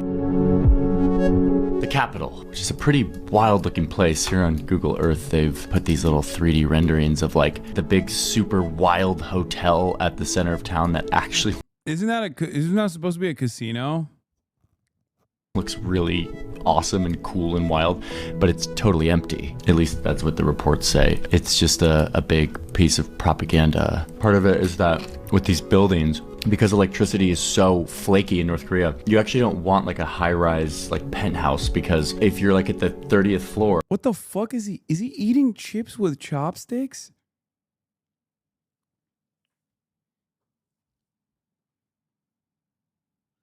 They should have never let Mormons escape Mormonism and find the internet, bro.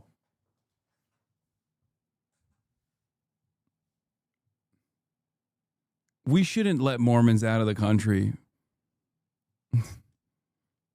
Straight up. We should just keep them in the country. And the power goes out, you're walking 30 floors of steps. So the most desirable apartments, according to Martin, the expert interviewed, are the ones on the bottom floors. Okay, so Pyongyang has big old stadium, monuments, big grand boulevards, lots of buses. So much transportation happens on buses in North Korea. And as you're rolling around here, you see a lot of like pretty peculiar architecture. A throwback. Like, just understand that this is a pre-recorded video, as in he wanted you and me to see that he was eating chips with chopsticks when he was talking. Okay? Like, I need you to understand, this is all a performance. This is not a live stream. He wrote a script for this, and in the script he was like, I'm gonna be eating chips with a chopstick while explaining to you Pyongyang. Okay, I'm gonna in the edit. Back to Soviet era, when cities were laid out on a template and you had, brutalist architecture and everything, and just rows of. I still love Johnny Harris. Donald Harris is one of my favorite content creators, straight up. And it's been a while since we've reacted to a Donald Harris video. Apartments and no real like suburban landscape. All these theme parks are empty parking lots all the time. It is like, just a snapshot in time. So we don't actually know, but I've never seen anyone in these. Although, check out this promo video from this water park.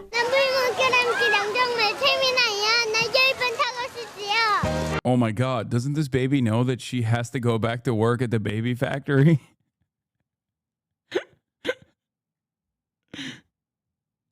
You're acting all cute now, Korean child. If you are not extra cute in this video, you and 3 other generations will serve in the baby factory.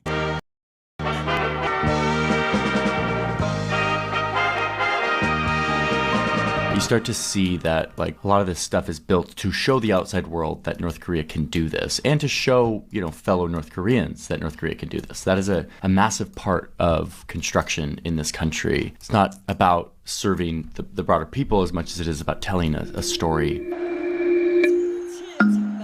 So many sports, like sports are a big part of North Korean culture. Kim Jong-un's got his little signature buildings here. Every leader has a different style, and Kim Jong-un is just doing it with these curvy apartment buildings. One thing you see here is churches. There's a bunch of random churches in Pyongyang. One of them is this Eastern Orthodox church, which North Korea built for their good friend Russia. Here's Vladimir Putin in this Eastern Orthodox church. Oh, but here's a Protestant one. Founder of the country Kim Il-sung had a mother who was a Protestant. And apparently she was a deacon here in this church. So they restored this church, and it's sort of like a symbol that, like, look, North Korea believes in freedom of religion. But they, to be clear, do not. Religion is not widely practiced in North Korea for obvious reasons. Now, what I love... I don't think they fuck with religion like that in general. Like, I don't think it's anything more ominous than that. What do you mean for obvious reasons? Is he trying to say like obvious reasons as in like, look at what the church has done in South Korea? Because I don't think that's what he means. Because if I was North Korean and I saw what the CIA was doing with the Christian churches in South Korea, I'd be like, no fucking Christianity, please. Not allowed. Okay. I'd be like, no, stay away, okay? Stay the fuck away from my country, please. Oh, my Lord. Fun fact, North Korea has a masjid, which is the Iranian embassy, but the employees are all Sunnis from across the world. About Pyongyang is it takes the whole like big boulevard grand streets that are empty to a whole new level. I mean, look at this. Here's where the great leader used to live. This was their palace. And coming off it is this big grand square, empty. And coming off that, there's this grand boulevard that is just so grand and so empty. It goes down. Oh, he means worshiping Kim as God? Oh, that's what he meant. I wasn't even thinking like that. Through this big, beautiful roundabout, keeps going through a tunnel to another I don't big, think that's beautiful, the reason. mostly empty roundabout. There's a car. And now it enters into this massive grand, like this is, you would expect a urban design like this in like Mexico City or something. 1, 2, 3, 4, 5, 6, 7, 8, 9, 10 lanes going into this grand intersection for the 4 cars that are here. I mean, it's mesmerizing to look at, right? So anyway. I think one of the saddest parts about both North Korea and even China is how fucking Amerifat coded they are. Like, they're also Ameriboos. It's American culture is like inescapable. But like everything he's shown of North Korea just kind of looks like cooler Houston. Like,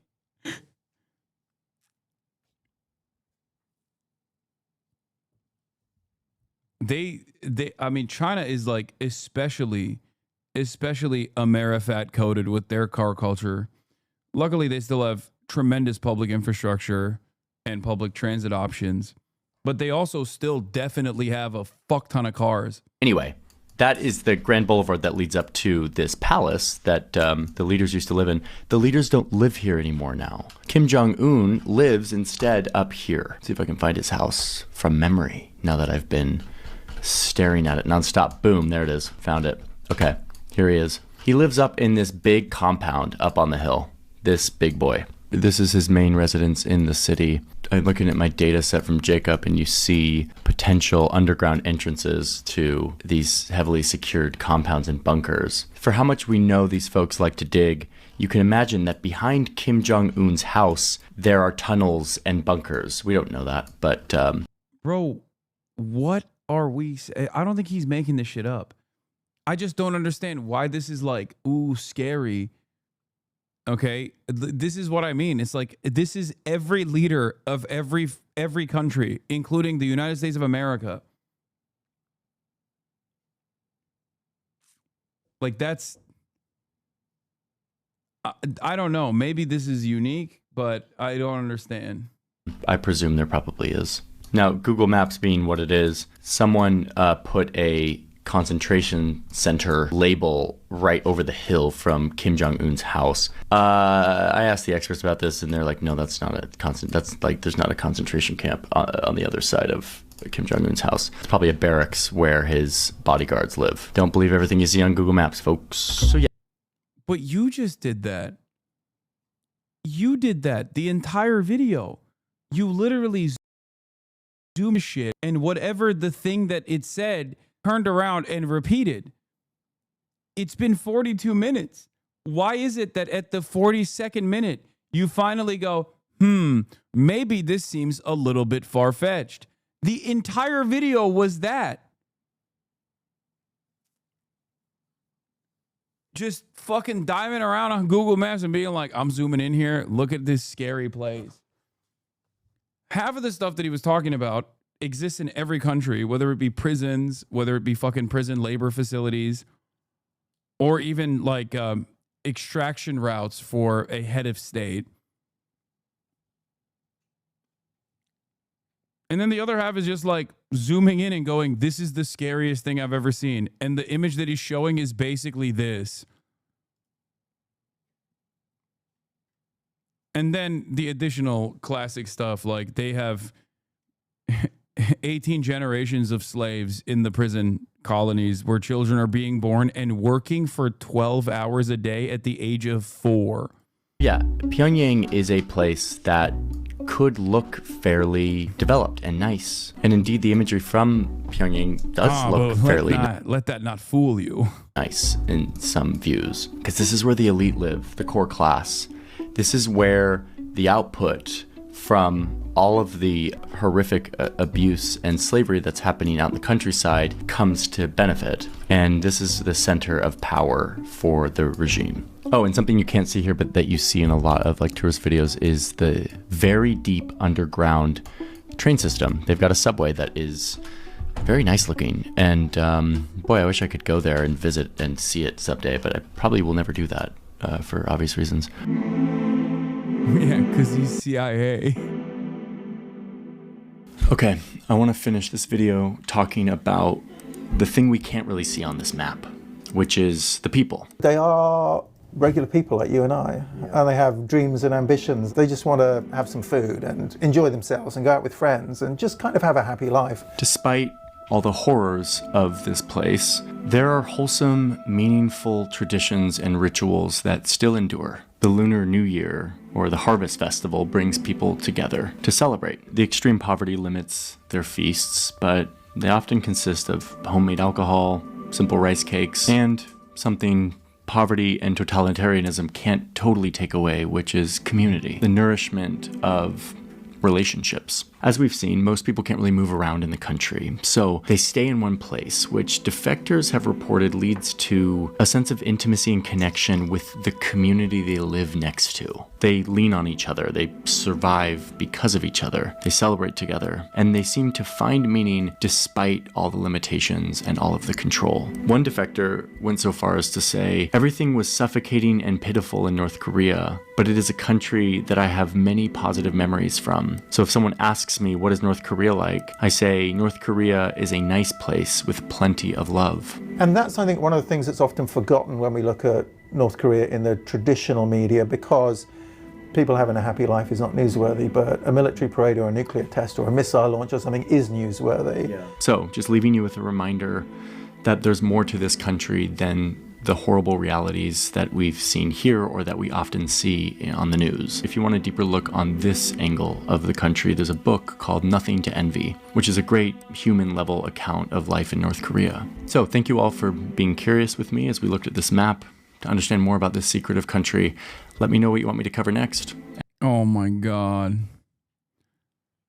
North Korea can host the best F1 street circuits. The internet is such a cool place. You can become an expert in North Korean geography from the comfort of your own home. No, you can't.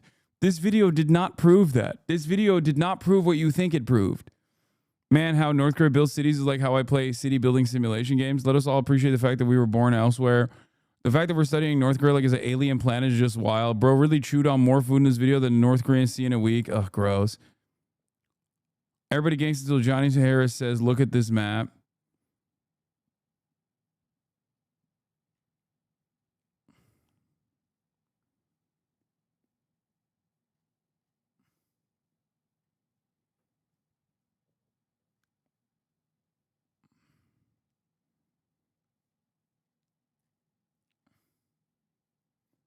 We have watched Mike Ok's video in North Korea. What is this? What is this? As an average tourist, this was the closest I could get to delivering my message to the United Nations on behalf of all my Israeli friends. Ordinary yet oddly opinionated, proud American, unapologetic Zionist.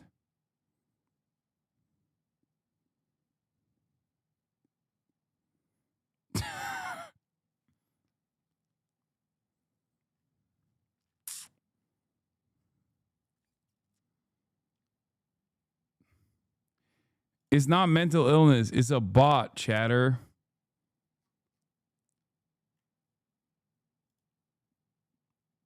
It's all these different hands. It's a bot.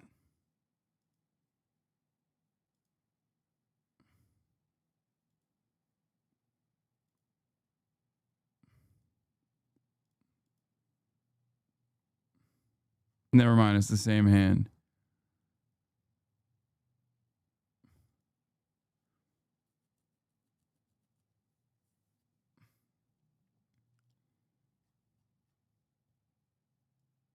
This hand is different though.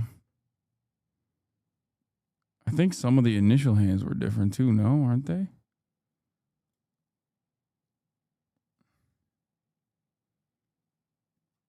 Try holding a middle finger like that. It's not possible. I just did.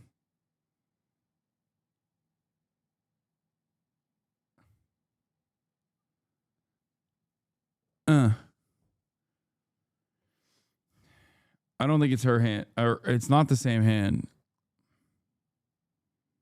Unless you moisturize it like a motherfucker on the inside of her hand as opposed to the outside of her hand. God damn, look at the outside of her hand versus the inside.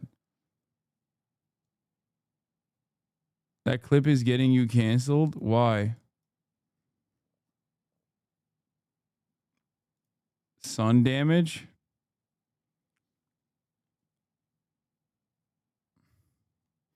No, she posted with the ring out to flex. People accused her of doing it wrong, and then she went back to flip it off the right way.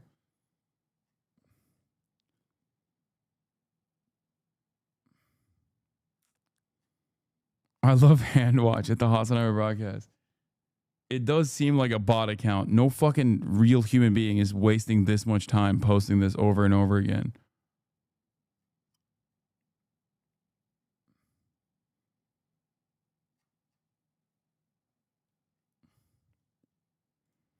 I hope it's a bot account and not a real human being that's spending that much fucking time.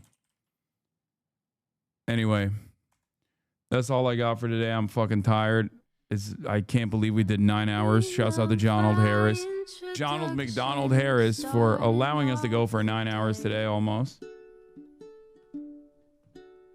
Peace from the Middle East. Peace in the Middle East. Love you all. See you tomorrow. Bye-bye.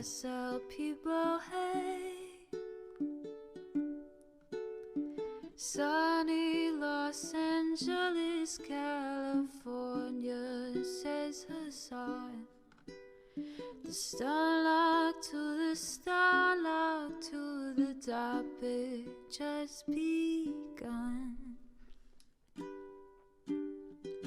There he is again, Hasan is streaming. Hasan is streaming. There he is again. Hasan is streaming. Hasan is streaming.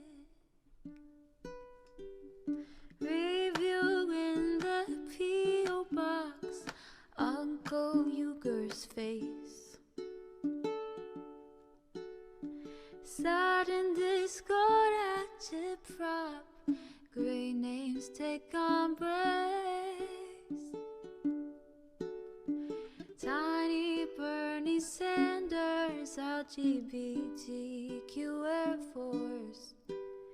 The whole left at your fingertips, Ane at your door. H3 crowded debate, the Young Turks online show.